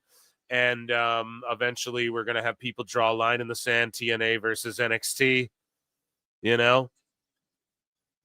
And in AEW, we're just going to get Moxley stabbing people with forks after Ricochet stabbed people with scissors more and more. So, so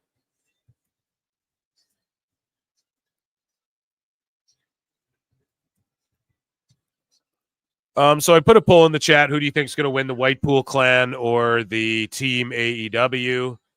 I really love that fucking show. I'm going to check in with chat. But yeah, we're over here. We're over here now. Finishing up Double or Nothing, I suppose. So vote on that. You keep me grounded, Boris, so you can only get a pin in the ring. Mike Santana coming for that belt. Solid B from me was pretty good. Yeah, I give it an A. I think it was all around solid. The rest of the night is done for AEW. They can't match that. I've been watching the playoffs and NXT. Has Double or Nothing been good so far? No, it really hasn't, dude. Like I said, if half of the shit happened on a Collision, it would make no difference. Maybe this Anarchy in the arena, like I'm sure the crowd's going insane for this. It's just mayhem, you know? If they did a demolition derby in the ring, though, they'd go crazy too. So I'm not shitting on it, but it's just the way this thing has come together and how goofy the Bucks look and how unserious everybody is. But yeah, that was amazing. Yeah, Money in the Bank. So I got a DM about that too, about like, you know, yeah, you're right. The next 2 weeks, it's going to be built up. And tonight, some people thought that tonight would be building up to the AAA stuff as well. And it hasn't. Well, no, there was a bit of that with the ladies there. Like, obviously, Stephanie's going to be in a match with some of those ladies, and they might interfere in the JC Jane match or whatever the fuck. So there was some build there, but and then what else did we get? Actually, we got Oh, yeah, that was Mike Santana. So he's going to be part of that AAA show as well as a featured TNA talent. And the Nemeth Bros, who fucking, you know, Nick's done some shit in AAA recently. And now we're with Willow and Marina Shafir brawling it out in the parking lot somewhere. And I am actually going to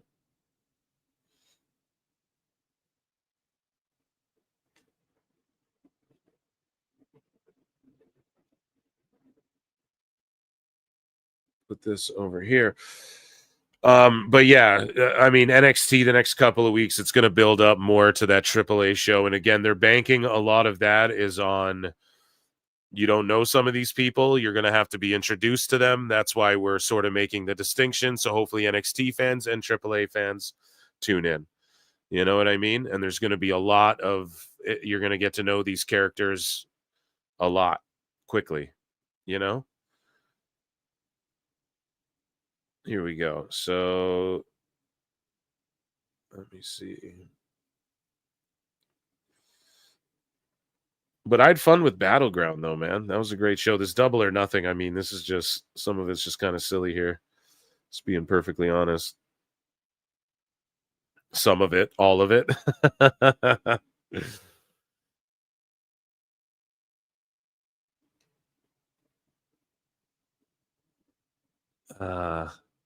Phil has the best takes. Why, thank you, good sir. I try my best. Sorry, guys. I'm just trying to do a... I'm switching Double or Nothing to my... Here we go.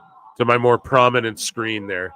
I had Battleground going on the bigger one there, so I'm just going to switch it over. Super kick. If I'm a minute behind you guys, sorry now. Head kick with the trash can. Running knee. Oh, trash can to the head of Kenny. They're almost not catching it all on camera because they're not slowing down enough.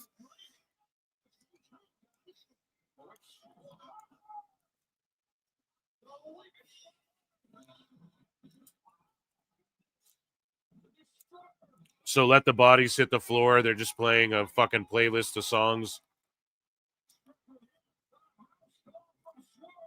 through the whole match like a video game. This has officially become video game wrestling.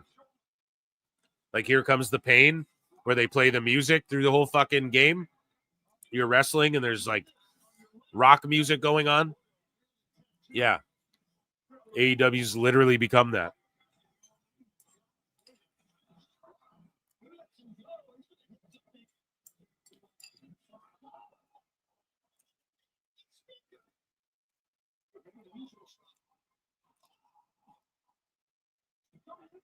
So they expect us to believe that the music playing throughout the whole arena was shut off because Swerve was thrown into like a fucking speaker or an amp on the ground.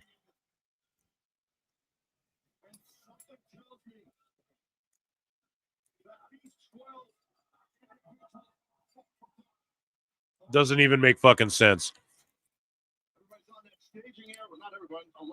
Tarek Brown, hey Phil, what's the odds someone gets put on fire? I mean, it's happened before, dude. Don't be shocked if that's why they're all in the middle of the stage. You know?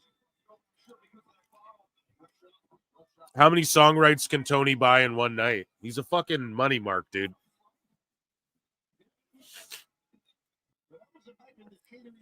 As many as he wants. He's a rich kid. That's why AEW's not going anywhere. It will last forever because he can do that.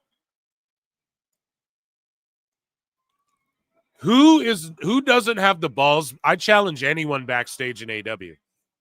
I challenge you. You can call me a mark all you want. Who doesn't have the balls to tell the Bucks, hey, that's fucking cringe and dumb. If you were fucking 12, that would maybe be cool. Playing WWF No Mercy, you make a tag team that wears shit like that. This is fucking stupid. Grow up. Like, where's anybody to tell him that shit?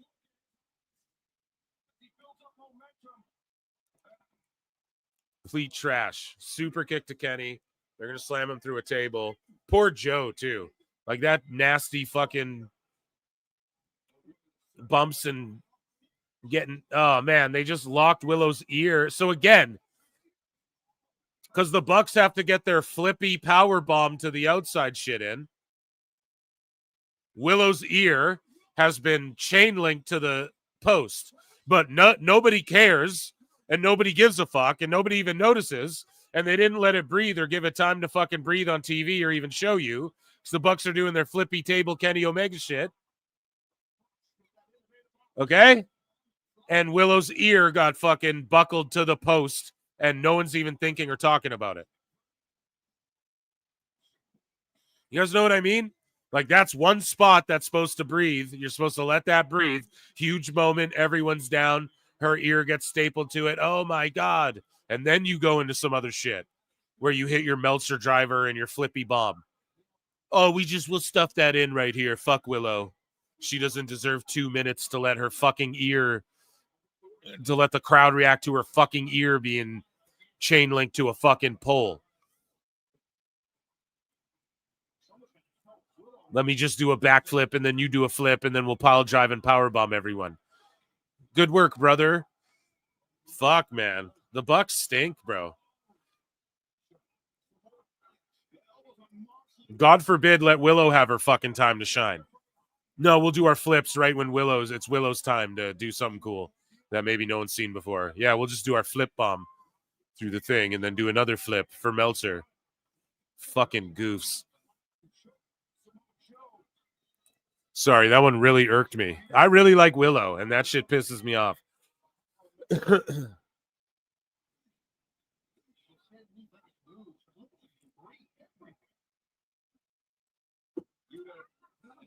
Now we're back on the stage. So are we back on the stage or back by the ring? Like, what is going on?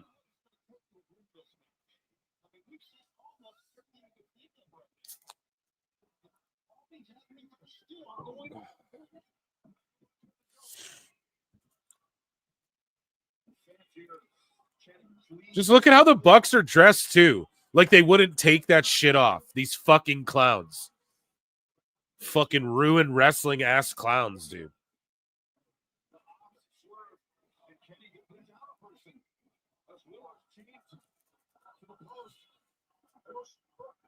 Yeah, they're going to flip off the stage.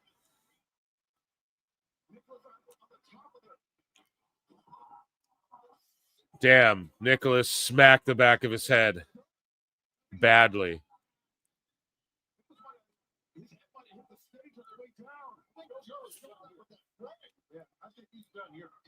I think Joe's done. Yeah, you think? Yeah, this match fucking sucks balls. I don't know about anybody else, but if you're just tuning in, hit the like, subscribe that I had to watch this fucking bullshit. Battleground was so good, and then I have to end with this. And there's 2 matches left. Paragon and a 6-man against Callis Family, and then Ospreay and Hangman. Like, what the fuck, dude? We could have taken 5 matches off this card. They could have did Monae Hayter, Bailey Okada, Paragon Callis. Okay, scratch that. You could have did Okada, Bailey, Callis, Paragon, FTR, Garcia, Nigel, all on Collision, and that tag title match with Hurt Syndicate and Dustin Rhodes. That all could have been on like Collision and Dynamite. No one would have. You could have just tightened it up, let these matches go long. But it's like 2 more after this. So Ospreay's got to like make his entrance and walk through all this bullshit on his way to the ring. And you fucking idiots are. We've already seen a guy get stabbed with scissors, and we already saw a fucking ambulance bloody match, right? And then now it's just more of this. And the Bucks are taking out Hobbs. We got to sit here and watch Hobbs get cucked out by the Bucks.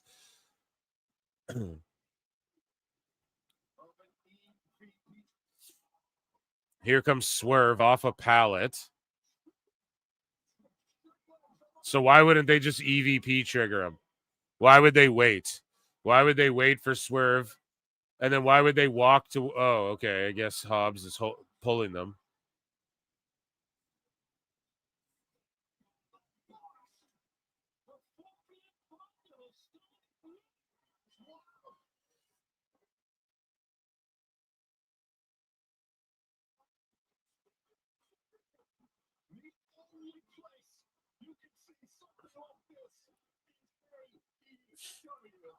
Excalibur's the absolute worst commentator ever. The only place you can see this is AEW. Stop fucking laughing, bro. Like, take this serious. They're all giggling. This is so funny. It's cool. And then what's the... So Willow just got her ear chained to the pole just to get it unchained from the pole after. Like, you guys know what I mean? It's just shit happening. There's no, like, payoff to anything. We tell the stories in the match, bruv. Well, this is a shitty story being told in this match, bruv, with that Willow part. So just the story. So Willow's ear getting chained was just so it could get unchained in time for her to interrupt fucking Marina and Hobbs and shit.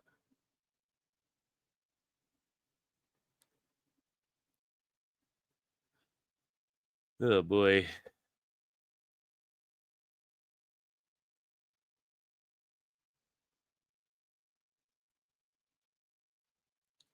I'm not sure about all of that, Brohan.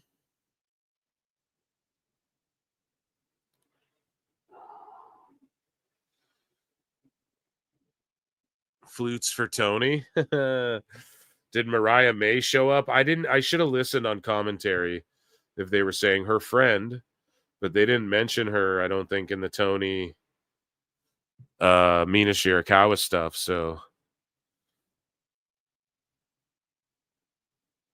I don't know, man. I think she's probably likely going to WWE, if you had to guess.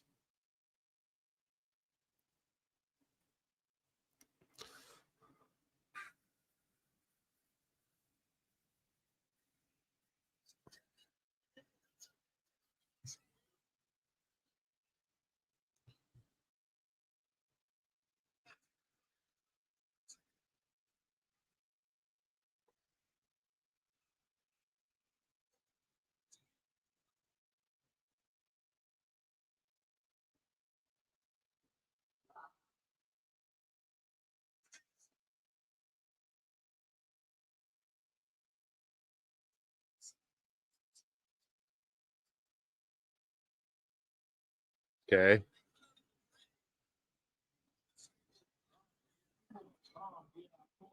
Staple gun. Yeah. Stapling people's nuts and shit.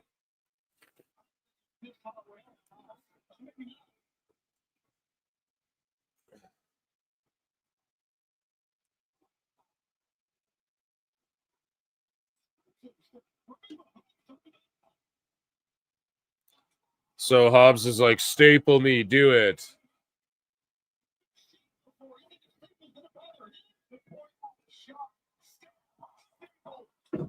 And they're talking about how Hobbs has been shot and stabbed in real life.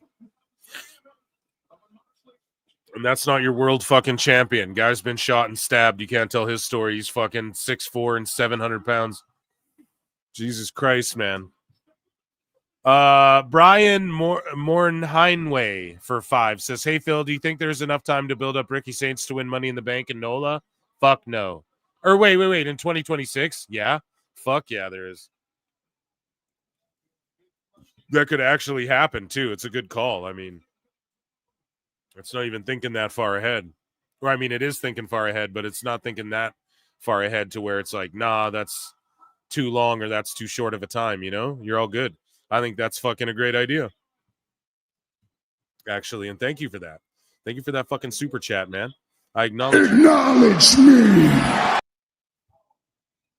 Low blows, staples. It's fucking Swerve sidestepping and just like quickly stapling someone. And then he's going to get stapled on his tongue.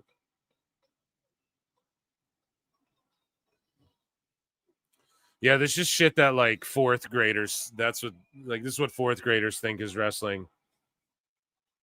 This is like Carnage Cup level bullshit.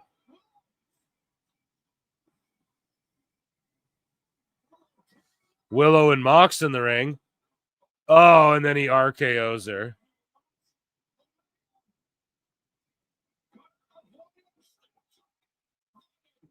So everyone's just doing their moves again to each other, like just move, move, move.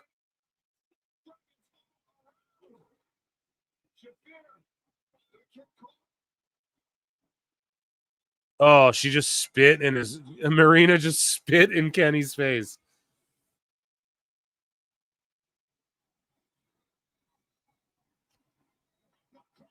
Kenny's gonna snapdragon her. Boom.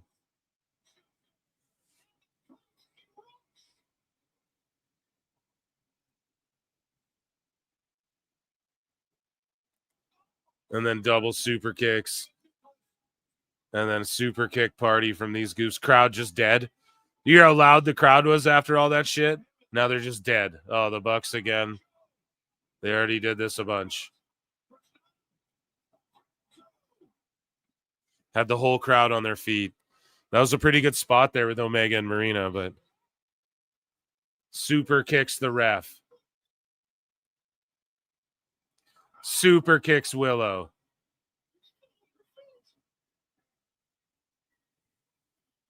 And what? Are they going to Meltzer driver Willow? Okay, but Mox RKO'd her. So are they all like, we're going to do the beat up the girl spot? No, I'm going to do it. No, that's cool. So I'm going to do it. So they just take turns like, oh, we're going to do the beat up the girl spot. Fuck's sakes. So now Willow and Swerve are going to hit this shit on one of these dudes, Nicholas Matt.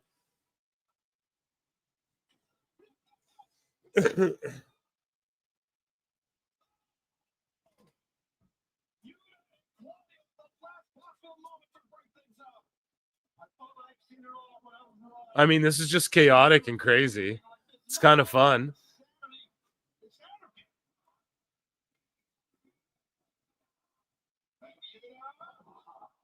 But it's just like, who gets over from any of this? I don't get it, really. Like, in the end, what happens? Well, the Death Riders get beat, and then the same shit just keeps happening. Like, it doesn't make a difference. This is just, they just did this match for the sake of it.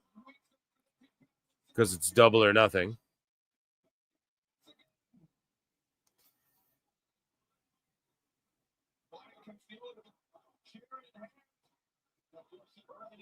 Who's this? Hook?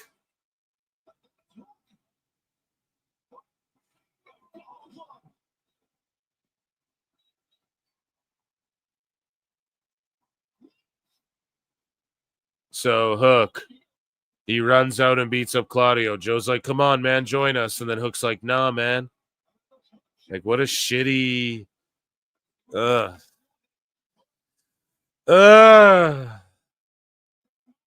Muscle buster. Choke out. So after all of this, it's going to be muscle buster choke out finish. But Joe doesn't get the title. Oh, Gabe Kidd. So what's the point of Anarchy? See, anyone can run out. So Anarchy in the arena could just be 100 versus 100. You don't have to name 5 guys. Gabe Kidd's just here. Crowd not reacting at all because they don't know him. And the people who do know him think he's a fucking traitor to New Japan. And see, Excalibur's trying to talk. Oh, he hates Kenny Omega and everything AEW stands for. Then why does he care that a bunch of AEW people are beating the shit, trying to invade and destroy AEW? Why does he give a fuck that a bunch of AEW people are trying to destroy AEW? And why is he helping the Bucks after the War Dog said, fuck you to the Bucks at New Japan Resurgence? Because this shit is dumb and they don't fucking watch all the wrestling like they claim. And fuck all this.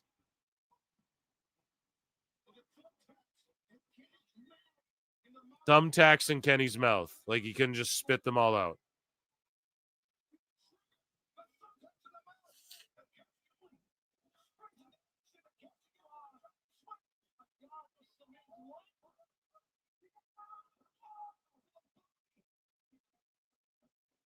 And then they all just hit their lame ass moves.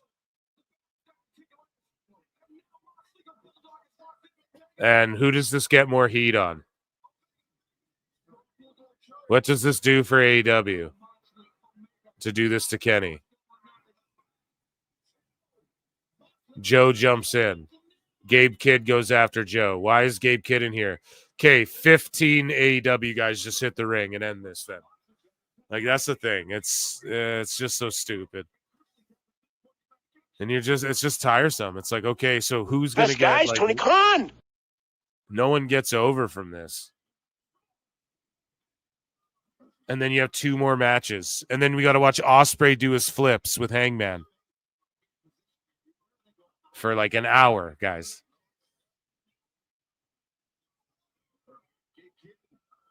Gabe Kidd hates everything about AEW, so he's protecting the AEW title in a briefcase and helping AEW people beat up AEW people. What a fucking shitty trash show.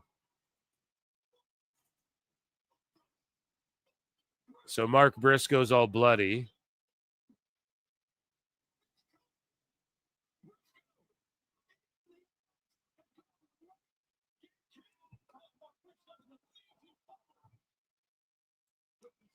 So Gabe Kidd's supposed to be this badass, and Mark Briscoe's beating his ass.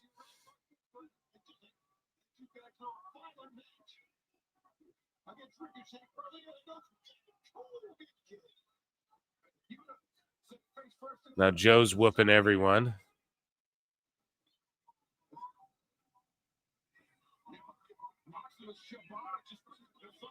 So they're going to lock everyone in this ambulance from the ambulance match from earlier.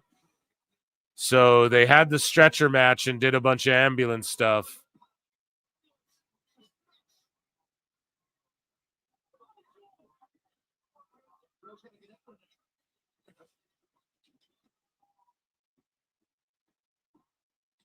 So does that mean they won?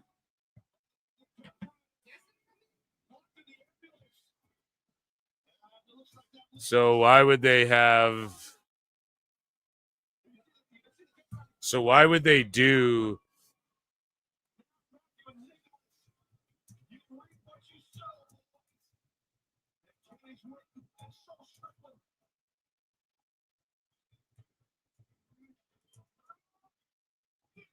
So why would they do ambulance shit if that was part of the main event?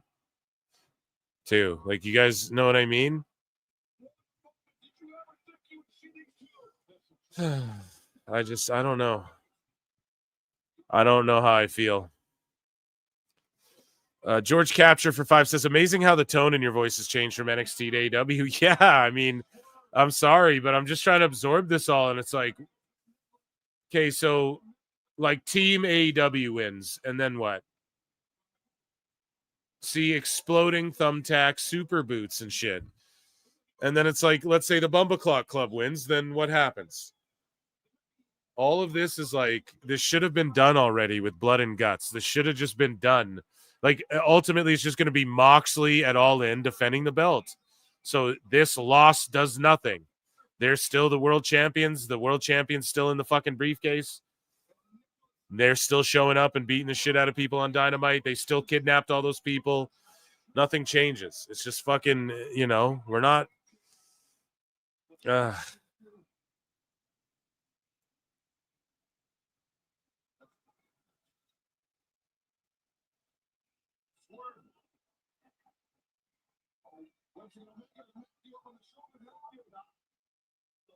And then Kenny's like doing this stupid shit off a stage he doesn't need to fucking do because the match is done anyways. Unexploding. So for some reason, that table was rigged to explode. Zero explanation. So for some reason, there's a random rigged to explode table.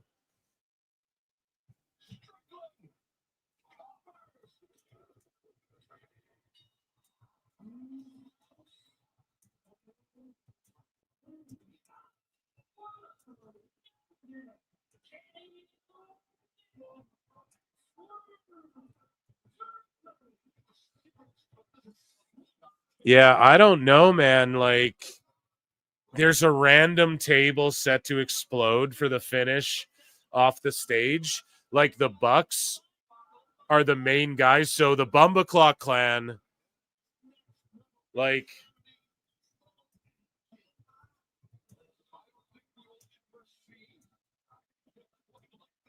So Moxley's group just gets shoved into an ambulance, and then the Bucks are like the main. You're the main villains we toppled with the big explosion at the end and the double stomp on you. What does that do? The Moxley group are just all in an ambulance together. Next week, they're going to show it. Like, this is literally maybe the worst wrestling show and company maybe ever that's ever existed.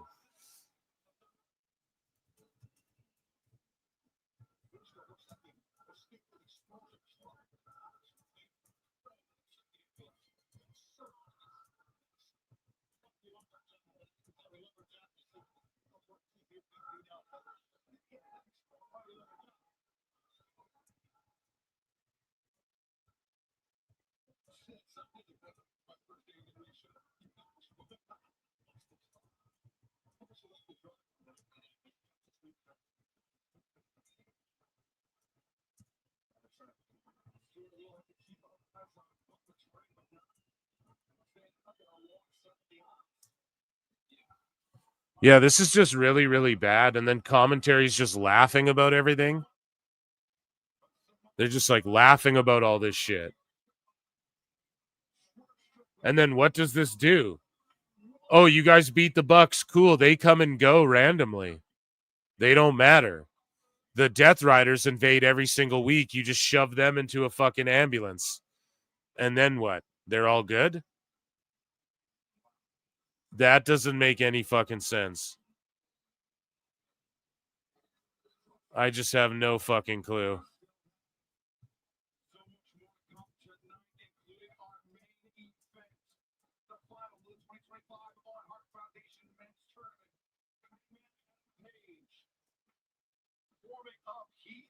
So we're not getting the 6-man tag. It just got scrapped.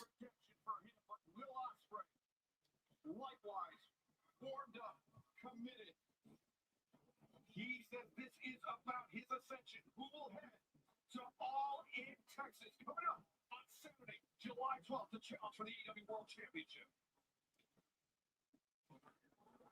On Saturday, July 12th. Oh, man.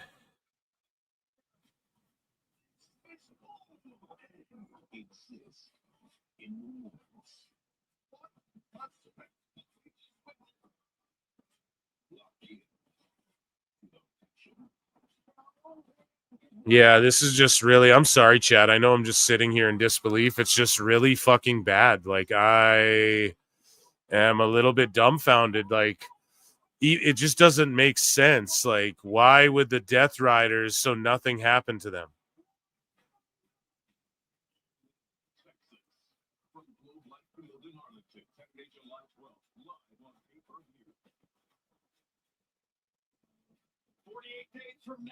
Like, I just, oh, man.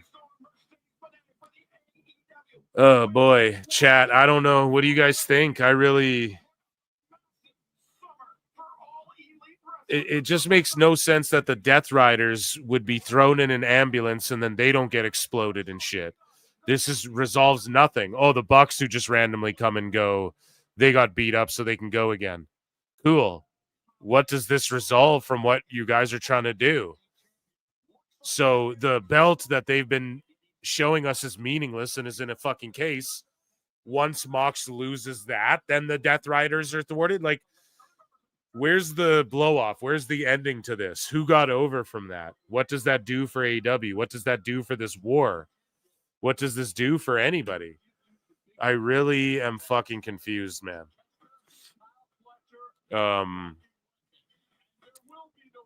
Yeah, this is just really bad. I'm not going to lie. And I'm at a loss for words. So the White Pool Clan you guys thought would win. They didn't. I was right about that one. I'm going to start another poll. Who wins this trios match? Who wins this trios match? I can't believe we have 2 more matches to sit through. Paragon. The Callis family. YouTube.com/@ProWrestleTimes. at Pro Wrestle Clips. Come join in. Vote on the polls. If you're on X, come on over. Well over 400 of you watching tonight. Thank you all. Round of applause for you all for sitting here and just hearing me sit in stunned silence.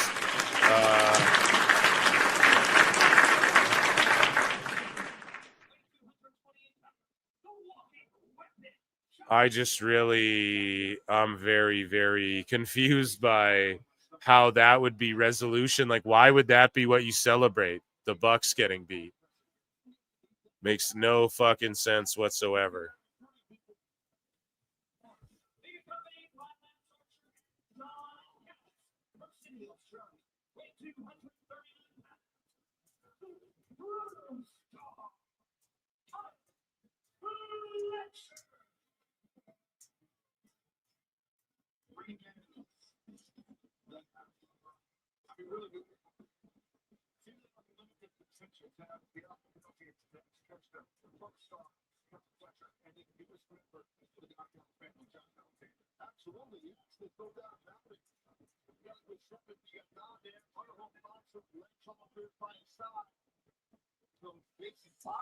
Yeah, I don't know. This shit absolutely stinks. So we're going to get into the 6-man. It's going to go so long. Oh, my God, chat. I don't know. Do we chug a beer? Do we just, like, fucking slam one like a savage? Here, let's check in with our consultant here. I have a consultant who's got something to say, okay? I look and see it's not just me. So many others have stood where I stand. We are the young, so raise your hand.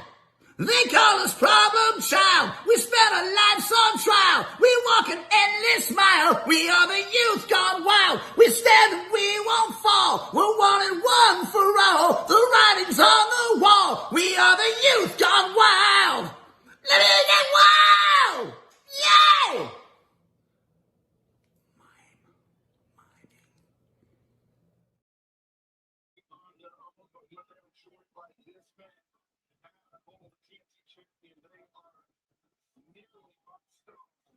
Sorry, I make you guys go through that. Sorry, we went below the 400 mark for a second. I apologize.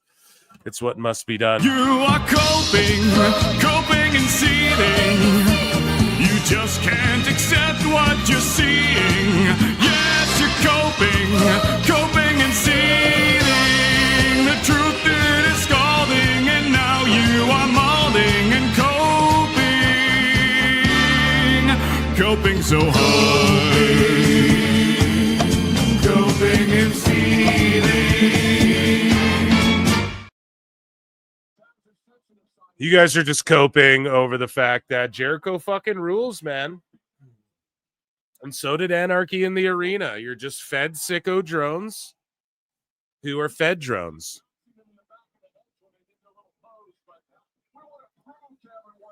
All right, we're chugging a beer.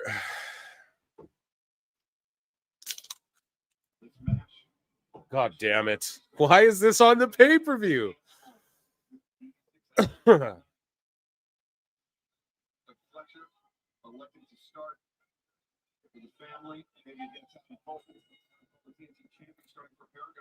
Oh.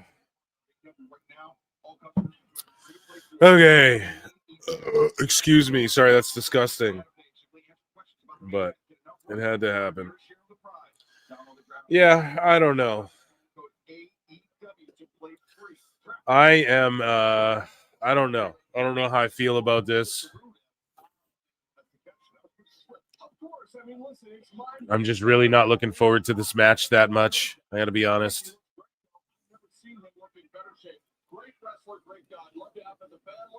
And I don't know what I'm gonna do after this. I'm gonna have to edit. I'm gonna have to clip some stuff up for the Clips channel, and I don't know. Get my mind off this somehow. I'm gonna have to watch something funny. Soda water. It's going to be okay. Just remember, Trick is TNA champ. Exactly. JD's tweet. Anarchy in the arena was fucking fun as shit. It was legitimately the first time the Death Riders since October felt like a threat across AEW. Still the king of AEW gimmick matches. Is that what he really said?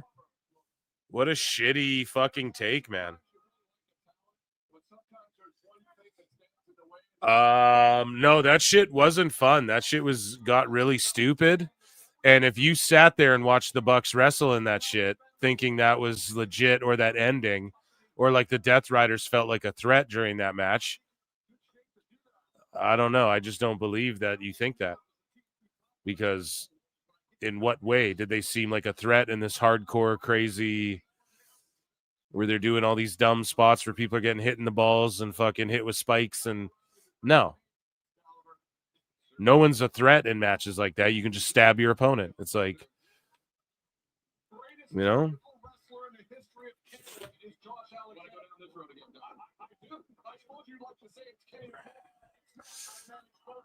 keep in mind that JD was literally bitching about how overused the Anarchy in the arena match gimmick was used. Dude is flip-flopping more often than a Saskatchewan Tory. I don't know if I get the reference. I'm rewatching Saturday night's main event again. I don't believe you, Phil Marks. Yeah, I don't. I just don't believe that. You know, there's no way he felt that way. I'm like, how did they feel like a threat? They were just all being stabbed and beat up the whole time. Everybody. At what point were you like, oh, we're threatened by when Willow was tombstoning the one Young Buck? Like, you know, at no point. They all got shoved in an ambulance, then were locked in there. And then the Bucks got the big death spike stomp exploding off the stage spots. Well, they're not even the guys everyone wants to see get destroyed. It's Moxley. We're tired of Moxley. Do you guys not get it? Like, that's who we're trying to have, you know, get beat and the strap taken off him. So, no, they didn't feel like a threat. Nobody really in those matches feel like a threat. Those matches typically even the fucking odds. When the baby faces go Anarchy in the arena, why did they challenge them to that? Because then it eliminates their threat. So JD is like, I don't know what you're even talking about, bro. The whole point of the baby faces calling them out is so that they don't feel as threatening, because the odds are even. We can stab you too, and we have no remorse about it now, and you wanted to take it there, we'll go there type shit, you know? So I don't know, man, whatever, maybe difference of opinion, but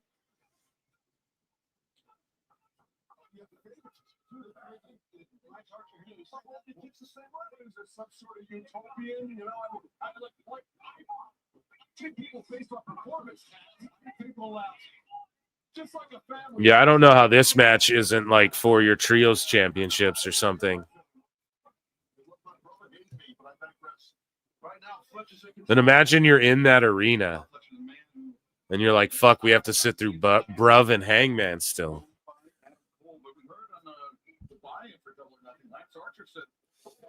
JD, just love male on female violence. I'm pretty sure I can take a nap when I wake up. Double or Nothing will still be on. Yeah, that's true, sassy girl. I was thinking of the most generic Canadian politician out there without dropping names. Fair enough. Yeah. I don't believe you. Yeah, I'm yeah, no. You guys are right.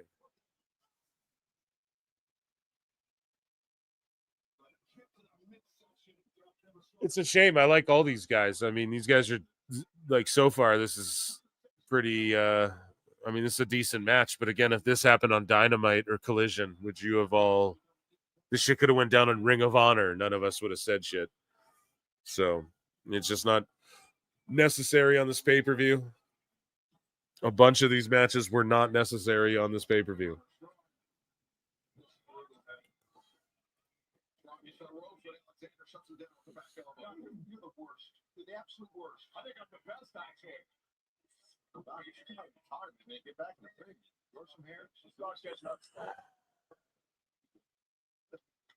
Got that arm key lock there. Did I say that right, Taz? No, you were wrong. It's not a key lock. We just on the hook his arm. So during this match, let's do an Ichi ni Sanda. And let's talk about some AEW news here. So, because this match is inconsequential, let's be completely honest. So, Will Ospreay says he would love to challenge Hiroki Goto for the IWGP title at Forbidden Door. And he says, there's one person I've never faced in my life, Tom Bruv, especially in New Japan. I can't believe it. We've never wrestled each other, me and Hiroki Goto. We've been in a faction together, but we never faced off for the title. Yeah, I bet fucking New Japan fans would love that. Nah. I have a pod with my friend Sanal coming out. She talks all about that. And how even, Ospreay, she is from around her neck of the woods, and she's like, fuck all this AEW shit. It's pretty funny, actually. But yeah, of course, I'm sure you would love to. So I asked Chat, what is this? This is what Swerve Strickland slipped on. So people were like, it's a microphone. People are like, it's a elbow pad. I was like, it's an elbow pad or something. I don't know what that is. I have no clue what that is, but that's what he slipped on in that clip that went sort of viral. Alfred Konowa taking more shots at Twitter finger Ricky. So Alfred Konowa says, since January 1, 2025, Ricochet's Dynamite segments have lost a net 546,000 total viewers and lost 158,000 in the 18 to 49. His tweets have not translated to real-life interest. Twitter Ricky loves telling people they hate wrestling, but these numbers suggest wrestling hates him. And it's so true, dude. He's been losing viewers. And that's what, some people go, oh, you're just being worked. He's playing a heel on Twitter. Okay, but is he working himself, brother?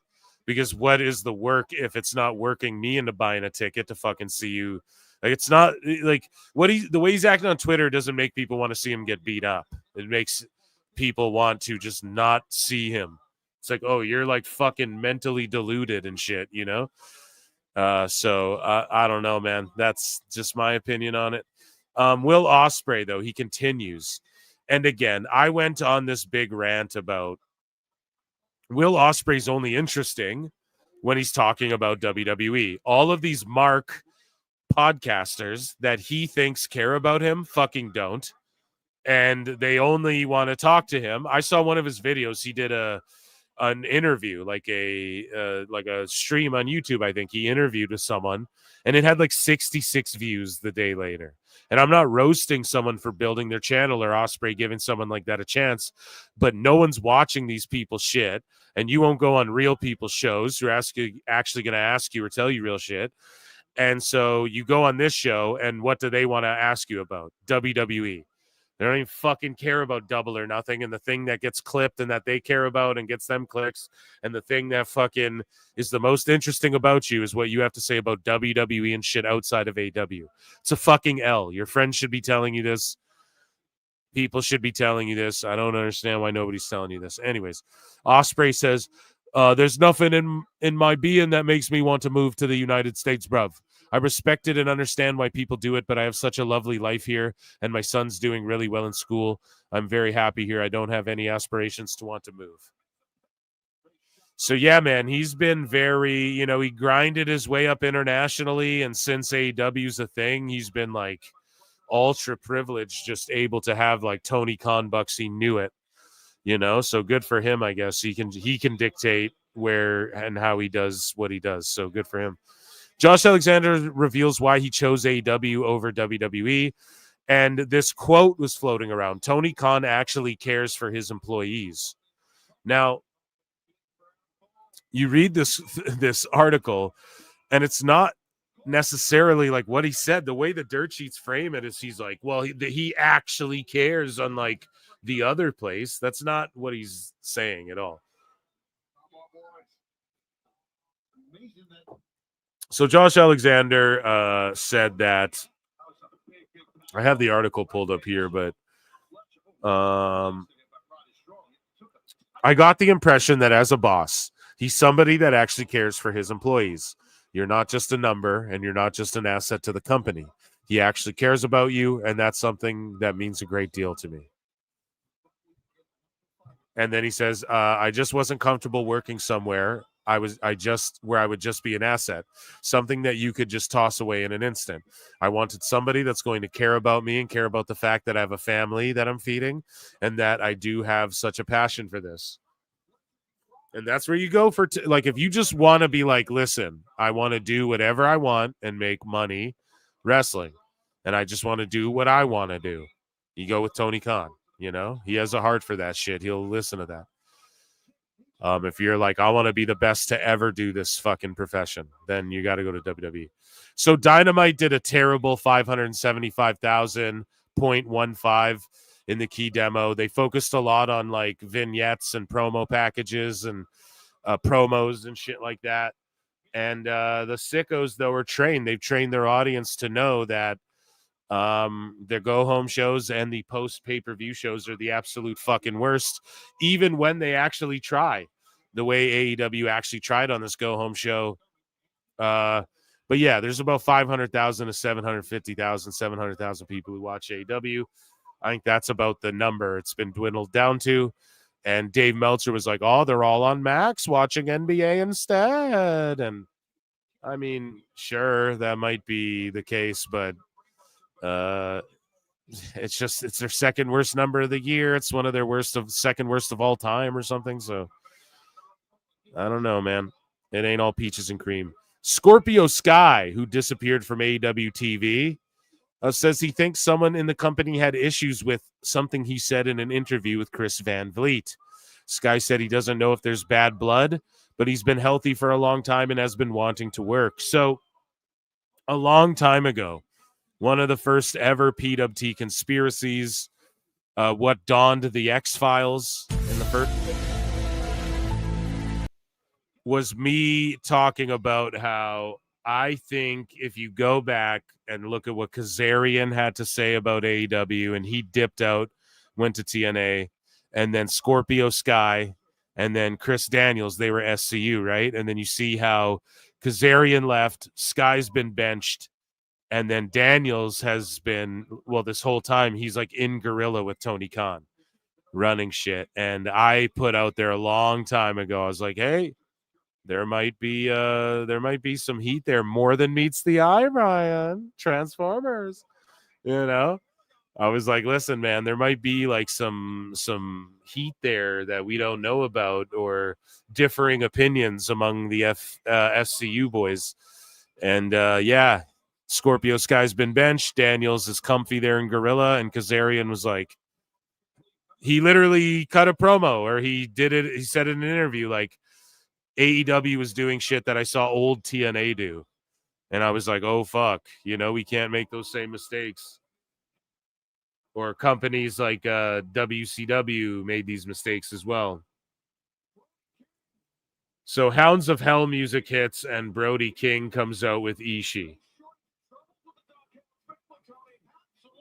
So, like, come on, man. Ishii. And then Tanahashi's with them. Okay, so this is just like building towards Forbidden Door, last minute shit. Maybe not last minute, but so it's just New Japan versus Callis Family. Why? And Tanahashi can barely fucking walk, man. And Brody King is representing New Japan. What a stupid show, The best man. guys, Tony Khan. So Brody King is like on Team Nuge. Or what?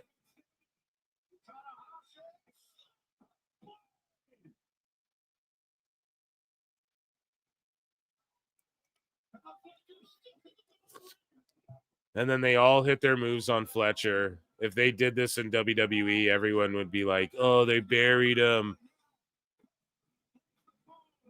Oh, dude. Sorry, guys. So Kenny Omega revealed that Bayley reached out to him, sending support during his recent battle with diverticulitis. Kenny said Bayley is an incredible human being. I've never met her, as far as I know, aside from the Xavier Woodses of the world. I don't know if there is a common thread there between us, but she gave me a message when I was going through my diverticulitis, hoping for a speedy recovery. That's how you know a very genuine, good human being. So there you go. So Swerve Strickland sent the first pair of Answer 3 swerves to Big E. Okay. So Big E got the first pair of swerves. I'm sure he sent them to a WWE guy very first, not by coincidence. Speaking of WWE guys, Paul White has confirmed that he still is with AEW and is happy with the company and Tony's direction for it. So I quote tweeted this and I was like, bro, this sounds like some shit you'd say in 2019. Like, I don't think Big Show knows what the fuck is going on with AEW at all. And he's just saying what you'd say if this is 2020 AEW. And so Big Show says, I'm still with AEW, still very happy with Tony Khan and what he's doing. I appreciate Tony and the way he treats talent, the kind of liberty that Tony gives talent to discover themselves and find themselves. It's not a cookie cutter process in AEW. They're not saying this is your ring entrance, this is how you pose, this is what you wear. AEW is a very grassroots, authentic, and for me at this stage of the game, I appreciate that. It's like, what? That's what people said like when AEW was first founded. AEW talent will no longer appear in AAA after WWE acquisition. So that's a shoot, brother. Now, whether or not that's because WWE owns 51% of them, okay? So it's like a mutual thing. It's not like AEW or Tony Khan were sitting there thinking, "Oh, we're still going to be able to get people to wrestle on AAA." You know what I mean? That's not a thought that's in there. Like, everybody understands what's going on there. So Satnam Singh retires from AAA, a perfect 4-0. Okay. So Satnam Singh went 4-0 in AAA.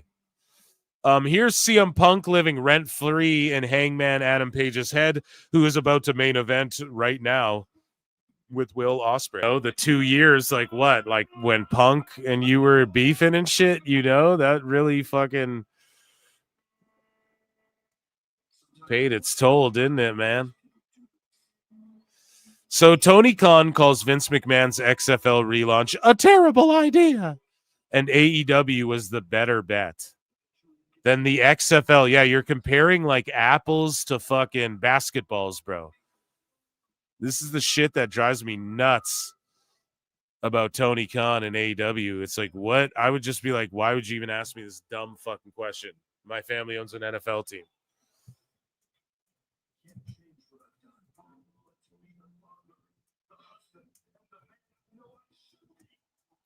Putting a poll in the chat, who do you think wins the main event?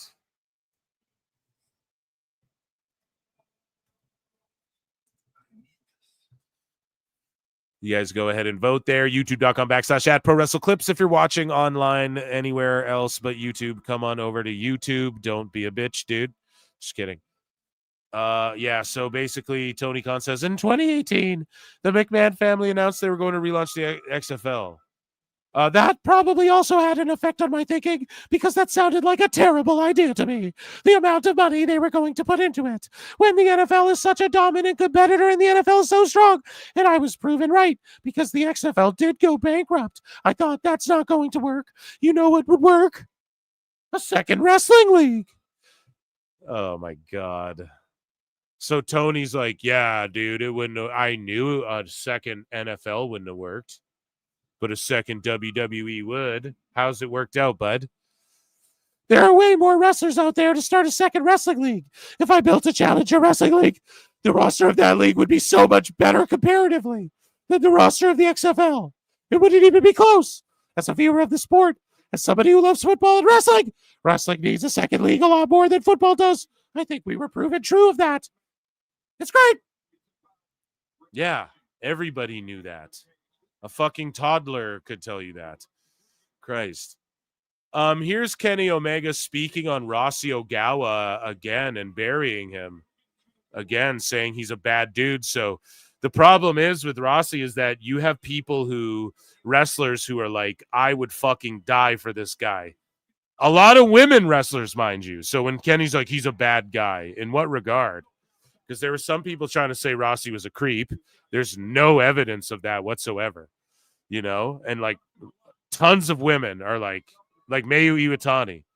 was like, dude, I was trapped in Stardom. Like, Rossi's my family. Like, a lot of these ladies, dude, Kyrie, they all, like, Rossi's their fucking guy. They would die for that guy. So Kenny straight up just calls him like a horrible person here. What's the deal with Rossi fat shaming his current champion? Yeah, that's And then we odd. covered Rossi fat shaming, like, stop being pussies. Japanese doesn't reflect 1-to-1. And in Japanese culture, fat shaming is a fucking normal thing. It's a normal thing, bro. I'm sorry. You guys are pussies here. I get it. It's not culturally accepted here anymore, bro. In Japan, it is. In fact, once you get over a certain age, dude, it's like a thing. You have to measure your fucking waist size and shit. Like, it's like a legal thing. You go, people tell you in chat. Okay. And Kenny knows this as well. And he knows that Japanese doesn't directly translate 1-to-1.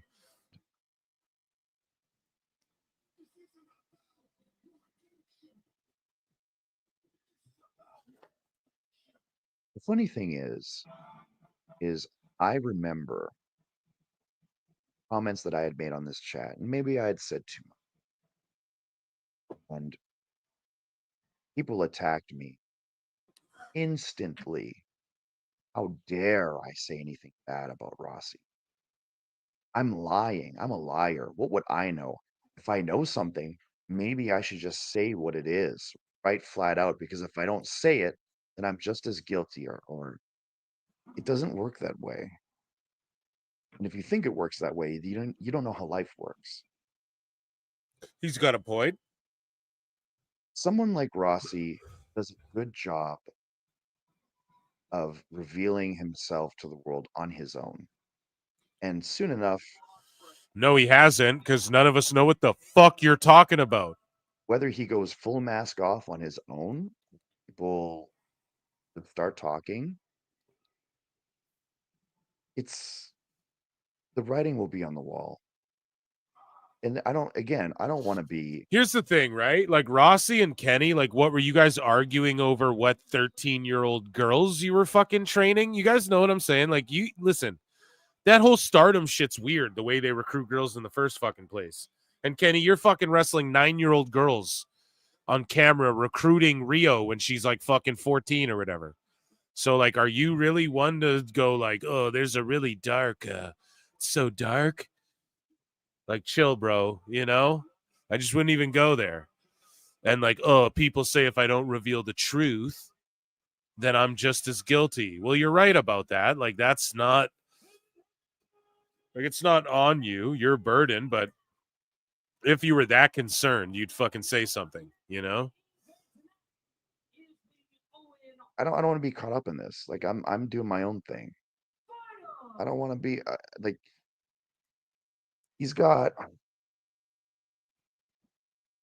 I remember it's funny. It's funny. No, what's funny, Kenny, is that AEW was working with Stardom when Rossi was there. And then when he left, you guys worked with them a bit longer. And then now there's no more Stardom crossover stuff, not even at Forbidden Door. Stardom's been removed. And when Stardom ladies come over now, unless it's a one-off with Monae, they have to like full-blown sign. Like Mina had to leave Stardom fully to sign with AEW. And that's how these start. And Thekla had to full-blown leave Stardom to sign with AEW. And these ladies have to fully leave Stardom now to sign with AEW. So what's weird, Kenny, is that Tony Khan was working with him and it was all good then, but then it's seemingly now you have all this shit to say when he left and started Marigold, and Stardom's not tight with AEW either. So I wonder what is going on there, Kenny. Quite interesting. Because like as soon as I had said anything, I didn't even allude to anything. Yeah, you did. You said he was a bad dude. Barely. But what happened is his buddy in the industry, Fumi Saito, came to his rescue, had some disparaging remarks towards me. And it's just, it became this entire thing that I didn't want it to become. Yeah, we'll wait to talk about it more then. Yeah, so there's Kenny, I guess. Will Ospreay urges AJ Styles to quit WWE and head to AEW for a rematch, bruv? Yeah, quit WWE, because that's how it works. What is this guy cooked? It's not how it works. Yeah. Let's see here. Let's move along. So Leo Rush, here's his Waffle House order. Leo Rush and Action Andretti. One of my 3 alarms is about to go off. Okay, so we have one more question for you guys. I'm gonna ask you guys individually. Please give the most detailed answer possible. Action. Okay, you look great. I know. I'll just let you know. I let the people know too. Leo Rush, what is your Waffle House order? Corny ass question. Is it corny though? Oh, that's what the shirt is. Oh, that's his little marketing scheme there. Yeah. You trying to get sponsored by Waffle All House? right. So you gotta answer the question, please. All right, man. You will want to know. You trying to get like me, right? All right, Yeah, I I'll give wanna it be to like you. We got 5 over medium eggs, hash browns, hold the cheese, a little bit of onions, a little bit of diced tomatoes. If the kitchen know me, I make them go get me some spinach from the store down the street. Healthy. And if I feel like I'm trying to get real dirty on them, I get a blueberry waffle. Ooh. Yeah, I don't fuck with that short dude meals, man. 1 blueberry waffle? What are you, fucking 6? So Dustin Rhodes says AEW's work gets ignored because of tribalism. And I quote tweeted this and I was like, bro, it only gets attention because of tribalism. If the tribalism doesn't exist, you'd have nobody talking about AEW at all. And that's so true. Look at the most extreme sickos and then look at people who fucking hate on the shit constantly. That's the most traction they get. Whereas Mercedes Monae says that her WWE matches were cut short, and now she's in control in AEW. So, of course, like in a week where everyone's trying to say Mercedes doesn't have full creative control, that's made up. That was debunked. And then you go debunked by who? And then they go Fightful. And then I just show them the clip of Sap going, I'm a dick pill seller who gossips or whatever. And then it's like, okay, so I'm going to take her word for her word. And then everyone just goes, you're being worked. No, I think Mercedes is really proud of her being able to say, I have my own fucking creative control. And people are so dumb. They're like, why wouldn't she just main event then? Why wouldn't she just win every title and main event every show? And it's like, well, because stupid. Creative control doesn't mean usurp the boss and everyone else's creative control, and we're not going to tell stories and shit. You know, it's not like she's a dumb fuck idiot who's like, oh, I'll just main event every show. You know what I'm saying? Like, she has not lost, though. And then the only match she lost, she hasn't gotten pinned. Clearly, she's being protected. And clearly, she has a creative in her mind where she's going to collect all these belts and shit, guys. It's pretty simple to know just by how they pick up and drop people. When Mercedes goes, I'd love to see Athena on TV more. Okay, then drop your belt to her. Oh, you won't do that, will you? Oh, challenge her. Make it so you're fighting her at All In then. Do a story with her. You won't do that, though, but you'll fight Momo Watanabe, and you'll fight whoever that chick was on Collision, no offense, and you'll fight you'll win the Owen Hart tournament from Jamie Hayter, but but you'd love to wrestle her. She knows that's just disingenuous bullshit. If Mercedes Moné's getting paid what we're believe she's getting paid, and that's the problem too, is all the sickos want to go, AEW, what, she went there for creative freedom and more money and blah, blah, blah, blah, blah. So when it suits them, they want to use that card. But then you go, okay, so I'm not supposed to believe that she's the highest paid, all the shit she's talking about, and flexes. And I'm not allowed to call out when it's not worth that or when clearly shit is suffering because of that. You know what I mean? Mercedes got some wacky-ass fucking stands out there, too. Like crazy-ass lunacy level of fucking stands that are going to jump all over me for just saying that, too. But, Yeah, so the question posed here by Ringside News is, was Mercedes Moné right to walk away and bet on herself? Of course. Of course, only she can answer whether that's right or wrong. And then her saying WWE cut her matches short. Yeah, fuck yeah, they did. The Vince era definitely did that. 100%.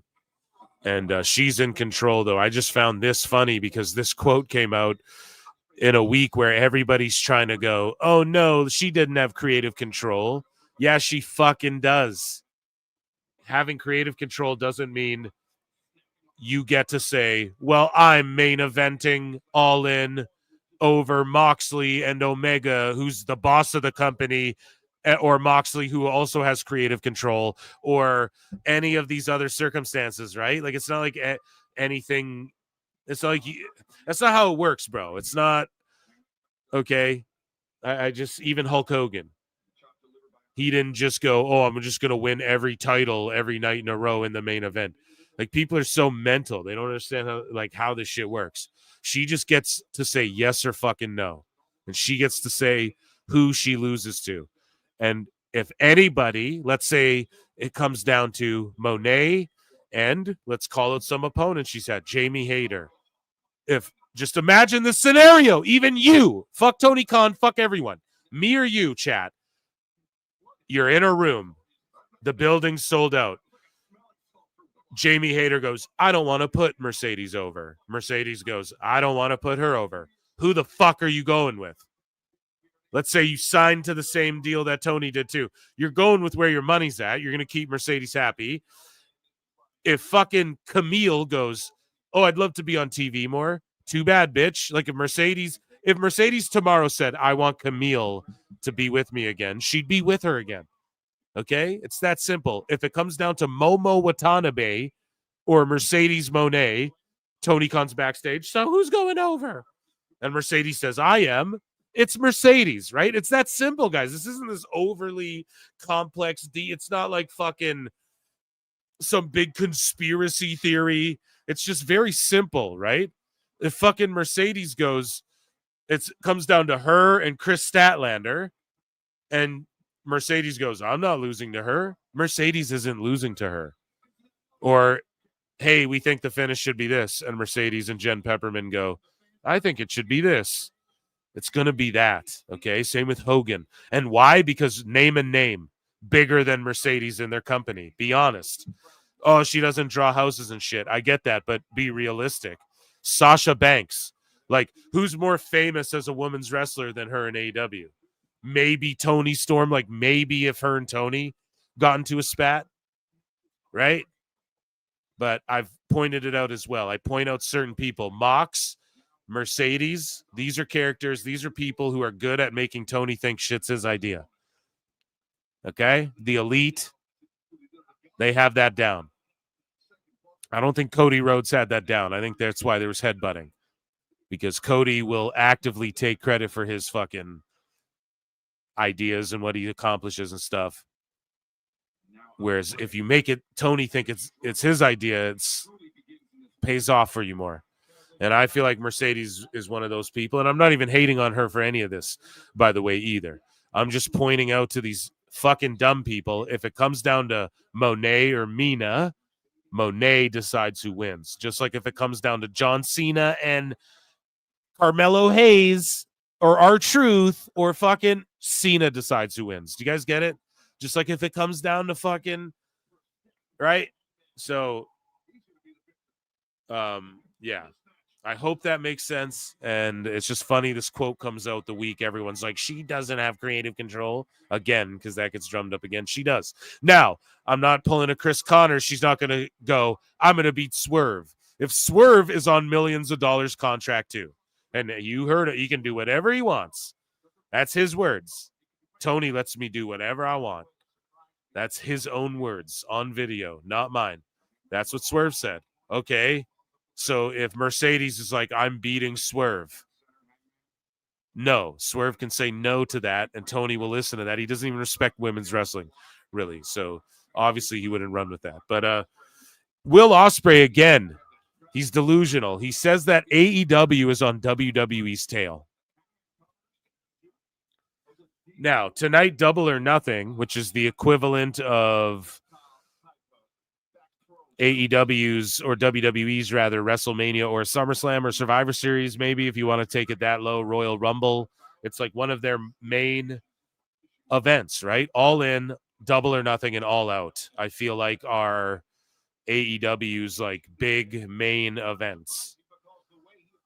And so tonight is Double or Nothing. They sold the same amount of tickets as NXT B tier TNA NXT pay-per-view.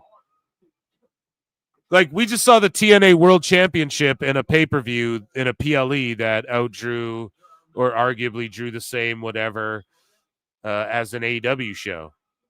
And I was saying before, hey, I said in my end of the year predictions in 2024, in 2025, TNA will outdraw AEW. Well, if we're counting fucking NXT crossovers and shit, goddamn, their world title just went head to head with like your SummerSlam or whatever. So what the fuck's up? I don't know how that could be on WWE's tail in any way.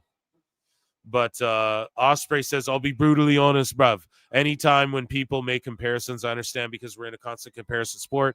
WWE have been the heads of the heads for generations upon generations. Bruv, we've been here for 6 years and we're on their tail. No, that's the problem. So, Ospreay, before you ever got to AEW, we were on WWE's ass. Okay, AEW was on WWE's ass the first fucking couple years before you ever even thought about showing up. 6 years later, and it's not the case, and I've been fucking screaming that if they don't stop fucking around, that's not going to be the case. And now it's the case where you're not on their fucking tail. You lost the tail before you even ever showed up, bruv. So, anyways, he says, when it comes down to right to it, I will scream this from the top of my lungs, bruv. WWE are great at what they do. They're filling houses. They're on fire. When the bell rings, are you as good as us? No. Yeah, Nathan Frazier can do everything you can do, but faster. And he'll make it more psychologically make sense, I bet. Literally, bruv, Nathan Frazier do everything you're doing in this match faster than you do it. Okay? A torture rack, bruv. Yep. He will do an airplane spin bomb. Tyler Bate is faster than you could probably do all the same flips. Doesn't do them. Does like a couple flips, punches you in the face. This is what I'm trying to say, bro. There are who in the ring? I'm so sorry. Who's the top guy in AEW in ring, let's say? Maybe an Ospreay. That's a good question. Who's the top guy in AEW in ring? Right? That's actually a really good question. I'd love to break down. But I don't know. Here's the thing. I feel like most WWE wrestlers could go to AEW and do what they do, but most AEW wrestlers couldn't go to WWE and do what they do. And if you guys dig what I'm putting down, then we can get with the get down. So, are they as good as us? No. I disagree. JD McDonough clears Wheeler Yuta, bruv. So Mina Shirakawa, today was a good day, and she's officially signed by AEW. She officially got her graphics, so now she's on salary. So when you saw her before, her deal was like just per appearance, whatever. She's a Stardom, but she had to fully leave, and now she's on like probably a big money deal for Mina. Knowing Tony Khan, I don't know him whatsoever, but just studying him from afar and learning the Wagyu beef business. Taylor Swift, right? She's getting a healthy fucking check from Tony Khan and is now on salary, so good for her. AEW. So here's our last bit of news for AEW news, and then we're going to finish out this main event. Per a WBD press release, AEW Collision will air after Dynamite on June 4th and 11th. Likely moved due to playoff coverage. So June 4, see if the lead-in mattered. Oh, their average, it was a big boost because they get a 1.3 million fucking lead-in, and then they try and flex it. Yeah, it's a big boost, Brian. if that was the case and they even gave a fuck about that, and if any show could go on after and it wouldn't make a difference, they just leave AEW where it's at or whatever the fuck. But no, that's because it's ineffective, guys. So they go, we're going to move this and then we'll put some other shit there. So, but on a Wednesday night, an hour extra of maybe 700,000, maybe 600,000 people watching your TV, that's a W for them. Because like the whole time since all these years ago, 6 years ago, Warner Bros, okay, they wanted 500. The rumor was always, and this could just be made up, but this is Dave Meltzer, this is other people who put this out there, that Warner Bros just wanted 500,000 live viewers for every Dynamite. As long as they have that every Wednesday, 500,000 live, they're cool, right? So when they do above that, that's why it's always been this excuse game, I feel like, right? They had the built-in excuse there. And yeah, anyways, on June 4th and 11th, it'll be Dynamite, then Collision. So those will be, we do PWT Live. We're watching Collision right after. June 18 will just be Dynamite. June 20, Dynamite archives are all coming to Max. So like a bunch of shows that aren't on there. And then June 21 Collision, and then Dynamite, Collision. Yeah, I don't know. Seems weird. And some of the archives. And that, ladies and gentlemen, was AEW news as we continue to watch this main event of Double or.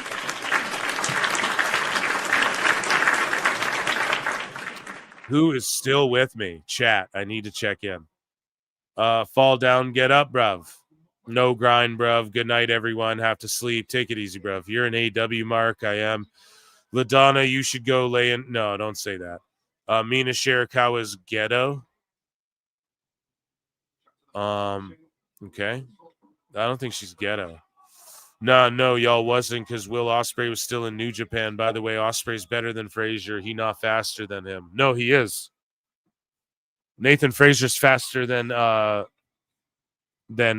bruv. And you can fucking. You are coping and seething. You just can't accept what you're seeing. Yes, you're coping and seething. The truth it is scalding, and now you are molding and coping so hard. Coping and seething.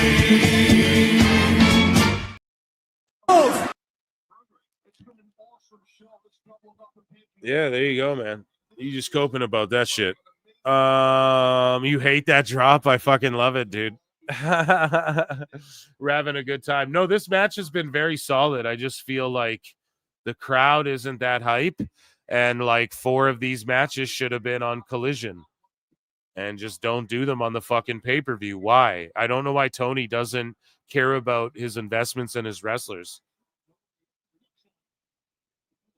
But but this is why, because they don't get paid more if houses do good and shit. They're just getting paid their flat fucking rate, you know? So in WWE, it's like if the houses do better, then you're incentivized to do better and shit. You want the shows to be better. They don't give a fuck. No one gives a fuck in AEW. That's the problem. Listen how quiet they are for this moment where they're on the top rope, where they're just setting up this shit. The crowd's just dead because they've seen 8 million shits. They've seen fucking 2 hardcore matches already too with ambulances. Like,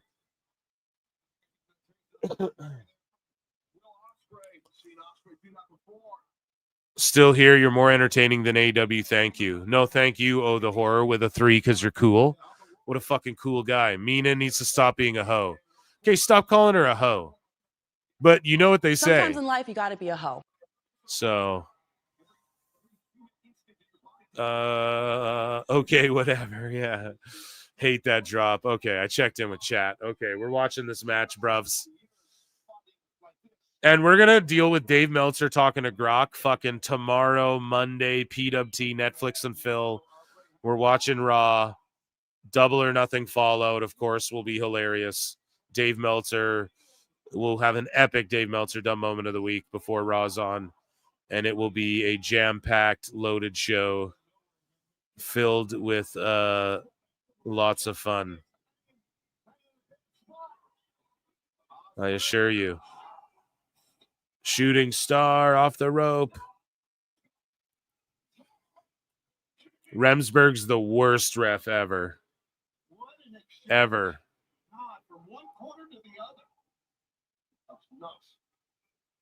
Ospreay questioning the call.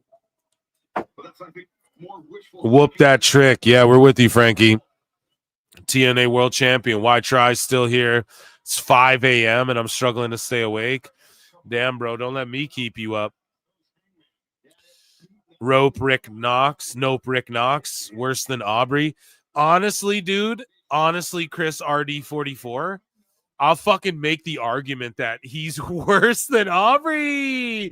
Remsburg does this shit where he jumps like 7 feet in the air when he does his count. 1, then he jumps like 4 feet. 2, watch him right while he's 2, 3. If that was my ref, I'd be like, bro, no, right? He just milks it, and then whenever like some screwy finish goes on, he's always like looks around like a confused dog. He's like, me? Did that just happen? I guess so. He just overacts, and it's so shitty. I honestly would argue he's almost worse than Aubrey's been lately. Yes. Because he hasn't gotten any less worse, and I feel like she's been not as bad. Like, she stands out here and then, but clearly someone had a talk with her. They like gave her that match and then let her get it out of her system. Oh, bruv, I hate AJ stuff, bruv, because WWE, bruv. Because I hate WWE. But me mate AJ, who I steal his shit, bruv, he loves WWE, bruv.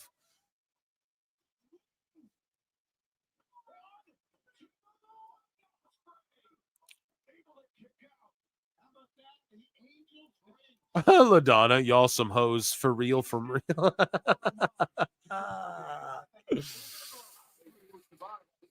Yeah, and what?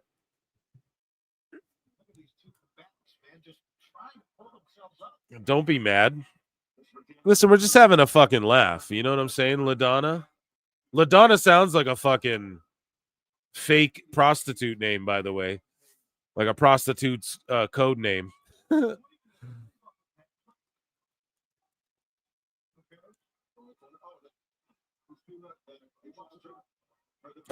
Song called Lot Lizard, yeah.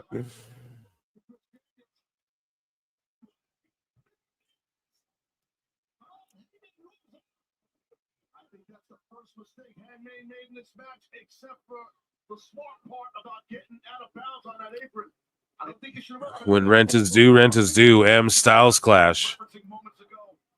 Yeah, it sucks that the crowd. This match is fucking solid. The problem is that these dudes, the fans, are like sitting on their hands because they've had to sit through so much shit. Remember, guys, I sat through the pre-show with you guys, both pre-shows. Through Battleground. Think about Battleground was done like 2 hours ago. When the fuck did Battleground end?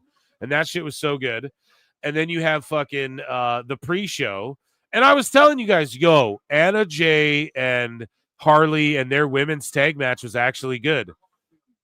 What the fuck? It's just on this pre-show. A bunch of these matches could have been on Collision, and then the crowd would be way hotter for this match. Because the battle, like, compared to the Battleground crowd as well, they were hot the whole show, front to back. They were going nuts. This crowd is burnt out after an ambulance stretcher match, then an ambulance Anarchy in the arena match, and then also all the other matches they had. Like, you didn't need to have that 6-man. You didn't need to have fucking that Continental. Well, I mean, the Continental title, I mean, I'm down if Okada's like an attraction. You want to treat him. I'm okay with that. Monae, that's cool. Tony Mina, that's good shit. The stretcher match was pointless. Like, that was fucking a nothing feud that was put together in like 3 weeks. The tag title match with Hurt Syndicate, just do that on Collision. That didn't even need to be done on this pay-per-view at all. And then the FTR match, that could be a Ring of Honor match. If they were like, this is on Ring of Honor, no one would bat an eyelash. No one would fucking even care. They'd go, dude, this Ring of Honor stacked this week, right? But because it's on this pay-per-view, why? Why the fuck would you just like waste everyone's time with that, you know? Nothing meaningful came from that. That couldn't have just been done on TV. Styles Clash off the apron. This shit, here we go. The crowd's waking up now. And Hangman landed sketchy, and I hope he's okay. That was raw as fuck. Looks like Ospreay's foot like dented the mat in too, maybe. Maybe he's already worn in. Yeah, Trick won the TNA fucking world title. Like, what timeline, bro? That's what I mean. Now my brain's muddied up with this shit. Instead of like, fuck, you know? Ugh.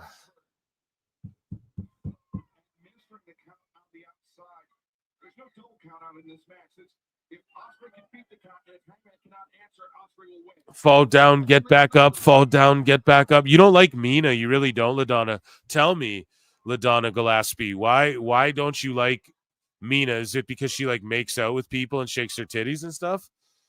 Like, what's the beef there? Do yourself a favor and just skip the rest of AEW. No, I got to see it through, bruv. TNA wrestler needs to win an NXT title too. Yes. Sigma, I talked about it earlier. Trust me, we're going to get some fucking... You're going to see the line in the sand be drawn, and you're going to see TNA guys be mad about, like, really? You got our belt, you know? And then Hendry's going to catch heat for it too. Like, we're talking in kayfabe here, right? And it's building towards fucking what you've all been waiting for, you know? Trick winning that world title was the first step. It's crazy too, because I thought it would have been Oba with both belts, you know? But nah, dude, it's Trick this whole time, and that's what they've been.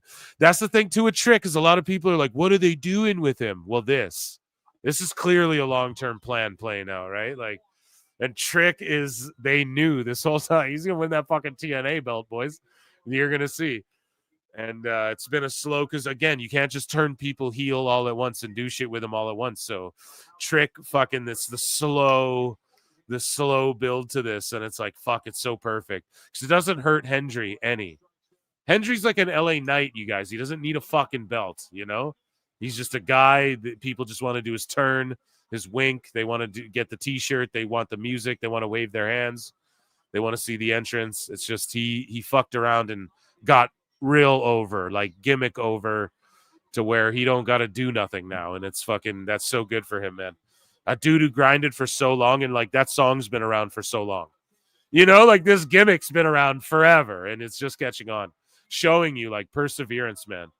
Fucking pays off if you embrace the grind, bro. That's what you gotta fucking do. You gotta embrace that grind, bro. It'll pay off, you know?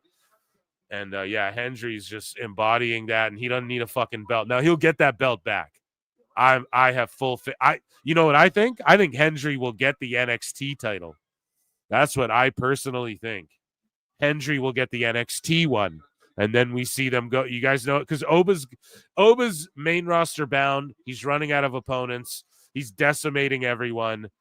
If Hendry pulls it off, where Hendry gets it off Oba, and then you have that dynamic between Trick and Hendry where they swap titles, and then we have the sand drawn in the line drawn in the sand, and we get fucking Wesley and his crew versus the Rascals with their people. They had Champagne Singh join them and shit, and you got TNA, like you got Mustafa Ali stepping up, like, what's up? You know, fucking I didn't even lose this belt or whatever. Because didn't Mustafa Ali, he like vacated the North American title and then kept his gimmick on the indies and shit into TNA and stuff. He could come back and be like, I didn't even lose this belt.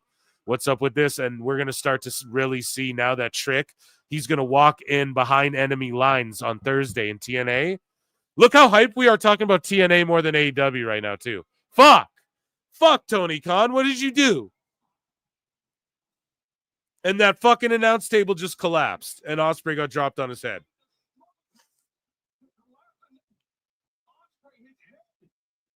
Jesus fucking Christ. Oh, his head. Yeah, check him, Remsburg. He got dropped on his head while that fucking table collapsed, doing some stupid shit. The dead eye on the desk. A dead eye. That was like a drop guy. A dead guy is what that's called. Drop him on his head guy. Fuck's sakes.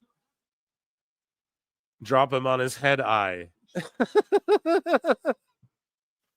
Fuck. But that epic rant I was going on that was so rudely interrupted by this fucking horrific where the announcer had to look away because that could have been very bad right there. And that's pro wrestling for you folks. But that, and then, yeah, do it again. No, we get the point. And the commentary got the point across to us at home. It was a dead eye. Do it again on the rubble. No, you fucking idiot. Just go to the next shit. Roll him in the fucking ring and pin him. Like, fuck, man. Fuck. I was so rudely interrupted by this trash when we're talking about TNA. Fuck, that pisses me off. And the crowd's dead. They're all like, is he okay? Like, is this match even good? It's been going so long. We're so tired. Like,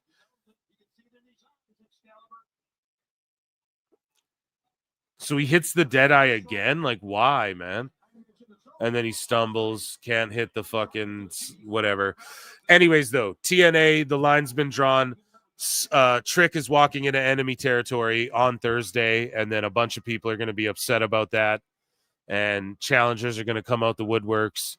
And with the dynamic between Robert Stone and Santino Marella as well, you're going to see, which is interesting because Robert Stone is from NXT, but has TNA people in his pocket, and Marella is from TNA, but has his daughter from NXT and her friends like in his pocket sort of helping him. So they're already building that. They're doing the invasion like the right way. You know, Shawn Michaels is like, hey, Vince, you fucked up the WCW invasion. We're going to do this shit the right way, pal. So it almost seems that way. So yes, just more of that. And then AAA's included. And as we get to know those characters, hopefully people fall in love with them. I think they'll stay more separate than people anticipate. But you know how TNA brings in random luchadors and shit? Well, it'll just be AAA guys. So Ospreay stood there, flipped him off, and then ran into a buckshot lariat just to kick out of it. Oh, boy. Ryan. It's pretty fucking, you know, guys, this is just like, all right. I mean, is that a moment? I don't think so. That was just kind of cringe. But, yeah, so this rant I'm going on, hopefully I conveyed what I'm trying to convey because I feel like I've been interrupted a couple times with this action because I got to call it too. But, yes, you guys get the point. TNA now, we're going to see some guys upset. We're going to start to see this invasion unfold, and I can't fucking wait. And hopefully, like WrestleMania, there's a big blow-off, or it won't be this first Worlds Collide, but maybe another Worlds Collide. Maybe, who knows, man? We fucking Stand and Deliver next year. Invasion. They could just do Invasion. They're using all the old, like, Battleground. That's an old WWE. Heat Wave. That's WCW. What's the other one? Halloween Havoc. That's WCW. So they're using all these different fucking Ospreay with the win right here. And then he kicks out. Yeah. Well, what I'll do, bruv, is hit both me finishes, bruv. And then he kick out of both me finishes. Then I hit me finisher one more time, bruv. Then he kick out, bruv. Like, what the fuck? Why bury your own moves? See, this has been my criticism. If you guys go back to early PWT for all you sickos, before Ospreay came to AEW, this is my same criticism of him. Just so you guys know, bruvs, when he was in TNA, and I'm a big fan of him. I love his theme music and everything, but this has been my criticism of him the last couple years now. Has been like, bro, you fucking can't do all of your 7 fucking cool finishers. They kick out of all of them. And then you just like do your finisher at the end and then it works. It's like, no, bro, that's some fucking shit that I'm telling you, it just buries everyone involved. And you lose the crowd because they're on their feet and then you fucking lose them. They're chanting, this is awesome right now. But we're like 7 false finishes deep now. And we're not talking like the whole crowd's going, this is awesome. That was like 30%, Brian. That was like a small portion of the crowd chanting for half the crowd chanting for like not even 30 seconds. So we're just being honest here, breaking this down objectively. They shouldn't have burnt everybody out, and they should have did this match sooner. And instead, we're more excited about TNA.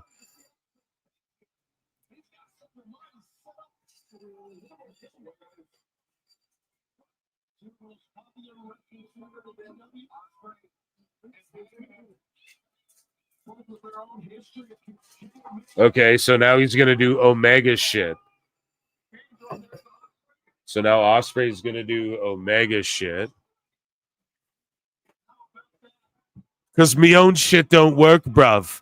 I go do other people's shit. So Hangman kicked out of all of his shit.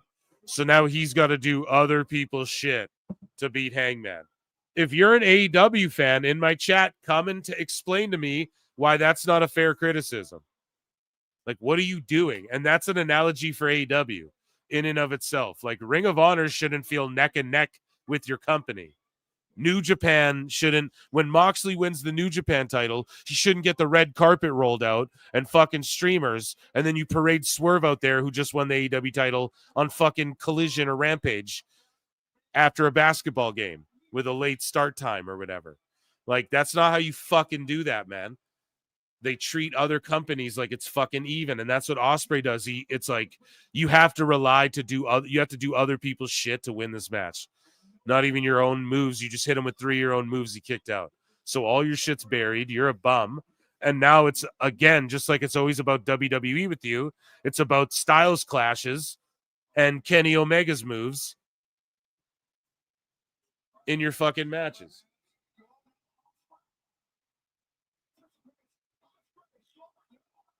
So reverse, lariat, buckshot, lariat. Buckshot. And he's just waiting for him. And then Hangman won. Yeah, so I'm just totally wrong. And AEW's really going to do Hangman Mox again. And Hangman is going to save AEW from Mox. And they're just going back to shit they did. Hangman and Mox. Shit they did 3 years ago. A year ago, 6 months ago, 4 years ago. They've already done this, man. Fuck. Holy fuck. I think everybody wanted Ospreay to win that thing, dude, and go into All In. Chad, am I wrong? Is that not supposed to be Bruv winning and then going to All In? Like, we're going to rehash the shit that we've done so many times before. Like, you can just type in Hangman versus Moxley on Dynamite. Well, what if they switched the title off Moxley? Then they did all of this storytelling with Moxley, and they did all this year of beating people with the ratings dying and people in the houses dying and people getting sick and tired of this Moxley shit. Just so that he could lose it, not at Double or Nothing, but at before All In, so that Ospreay didn't have to fight him. That will be even worse. So before any sickos gaslight you, brubs, and hit you with, once this title flips, like let's say it's not Moxley and Hangman, and I'm being critical of it right now, and it just gets hot potatoed before All In, you guys are equipped. You guys know that that's bullshit because I'm calling it out right now. That will be bullshit too. If they switch it from Mox before All In, that would be insane to do. That would be even worse than just having Mox and Hangman see the shit through. You guys know what I'm saying? So I'm being critical of Mox Hangman. If that changes in the interim, if all of a sudden Mox on a Dynamite potatoes the belt to someone, and that's the end of the Bumbleclot shit, as far as the title's concerned, that's some big bullshit. That's like, no, they're announcing it. Hangman Moxley. Guys. Oh my God. No, they've already done this so many times. Oh my God. See, I was coping there. I was like trying to make excuses for them already. I was like trying to give them an argument to debate me with already. I tried to give them ammunition. And then I just get slapped in the face right there. They're just like, nah, Moxley Hangman, graphics ready. Moxley fucking Hangman right there. Boom. So it's just Moxley and Hangman. The thing we've seen every fucking year in this company, dude.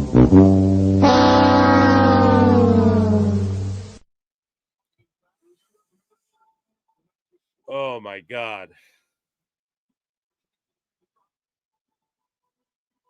Yeah, that's pretty fucking crazy. Hangman's returning to the ring.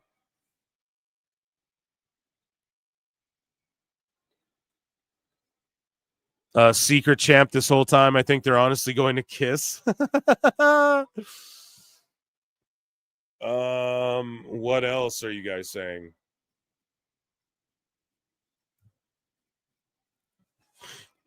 Why do you people think Mox is gonna lose it? It's not happening. Yeah, he's gonna at All In, bro. Or okay, if he doesn't, then fuck it. Then like literally no one's gonna watch AEW anymore. It's just gonna keep plummeting. Like we've covered it over the last since this Moxley run, he's losing like hundreds of thousands of viewers and shit. So it's and the key demos like getting hit bad and shit. Like if the people want to crunch the numbers, I would say just a lot of AEW fans, the houses reflect that. He's their big heel champion. They go to Cincy, his hometown. They sold 1,200 tickets for a Dynamite when he main evented. You know, it took Samoa Joe for them to draw a house for 4K tickets against Mox in a cage. That's Samoa Joe, though, who's a proven commodity. He's a proven, you can look at his shit. He's proven he works numbers wise for AEW. Hangman and Mox going back to that same shit. And like now I don't care. If Mox wins, guess what? I don't care. I don't care who wins that match. It doesn't matter if Hangman wins it. Doesn't matter if Moxley wins it now. Whereas before, if Ospreay dethroned Mox and then said, I'm ushering in, I represent the new AEW. And I'm ushering in the AEW. They say the feeling, bruv. Fuck the feeling. Like, I am the feel. Like, bruv. Da-da-da-da-da. That shit, I'm ushering in a new era. Like, fuck this. Da-da-da-da. That would have worked so well. Instead, it's just Hangman, who's just, we already know, dude. He's just a goofball. So it's like more of the same with AEW. They're just going back to Hangman Mox. It's more of the same. I'll even put over, like, as much as I don't want to see Okada Kenny again in AEW, at least they haven't done that yet in AEW. Like, they haven't done Mox Ospreay to where it's like for the fate of AEW is on the line. You know? So if they flip-flop it to Mox before All In to like try and double swerve everyone, then that's an even bigger L than this. You know, I don't even know. I think there's a media scrum. I mean, it's going to go forever. Tony doesn't really freak out. Nothing too crazy happens. I'll react to it on tomorrow's show, live show, which will be a busy one. Man, we've been on the air for like over 5.5 hours. To me, overall, I rate this pay-per-view. It's hard because Battleground happened during it. And just like I said with Battleground, I don't know if I'm rating it too high or too low based off like I'm watching two things at once. That last half of Double or Nothing, you could have removed half of it. Like, I just feel like they sucked the wind out of the crowd and that main event didn't mean as much. I've said it 400 times. I think that a bunch of these matches could have just been not on this thing. And the pre-show could have had maybe just one match instead of the two. Anarchy in the arena was complete garbage. I don't give a fuck what anybody says. That was complete shit. And shout out Samoa Joe, though. And yeah, let me think. Did any titles change hands tonight? I don't think any titles. Like, we just crowned some fucking Owen Hart champions. Yeah, so it was what it was. I rate it a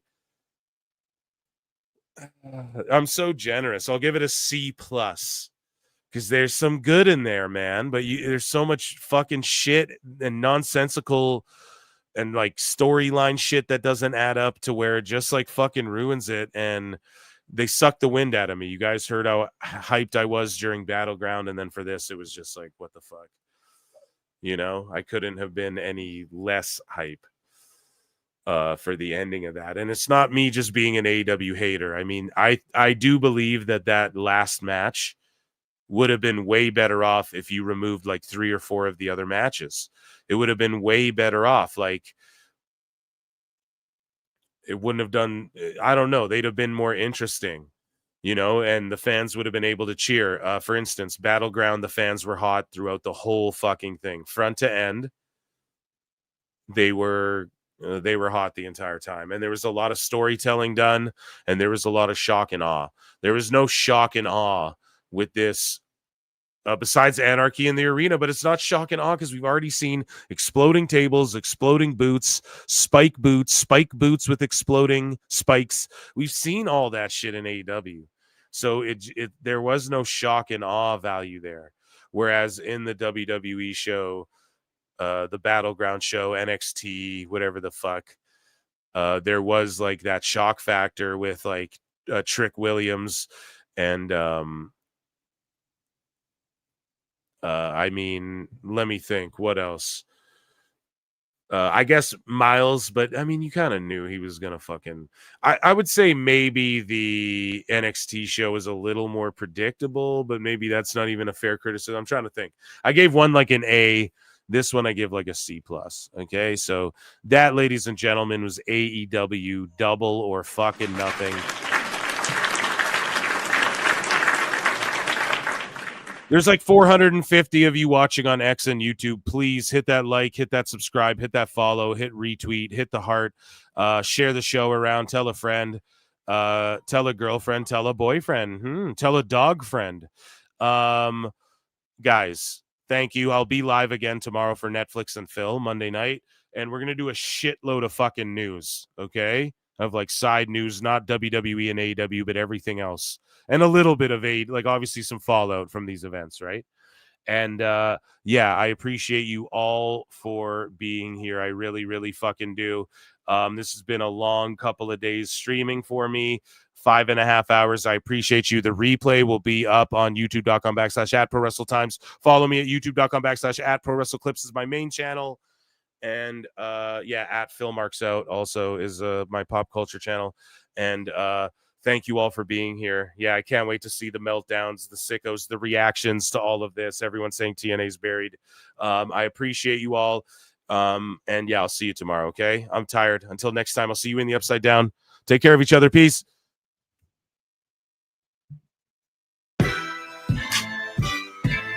Stuck a bitch. We're about to get vile.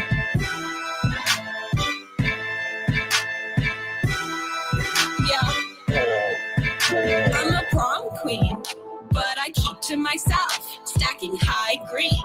You're in debt to your health, AARP. Ain't shit old but my wealth, and my oppie's getting dumber every day. Ha! Up in the gym, but I never need a witness. Tonic and gin, when I'm working on my fitness. On Becca, on God, I'll make you wish you had this hot bod. On Becca, on God, I'll make you wish you had this hot bod. On Becca, yeah, on God, I'll make you wish you had this hot bod. On Becca, on God, I'll make you wish you had this hot bod. I be flexing like the dudes high on tread, all natural. Better give her tens. They say, Blondie, how you getting those abs? Hey, Bobby, let me call you a cab. Long legs, I'm a woman in STEM. My eggs, fertile, healthy, and femme. My trades, flowing free like the Thames. And my haters getting madder every day. On Becca, on God, I'll make you wish you had this hot bod. I'll make you wish you had this hot bod. On God, I'll make you wish you had this hot bod. On God, I'll make you wish you had this hot bod. Yeah.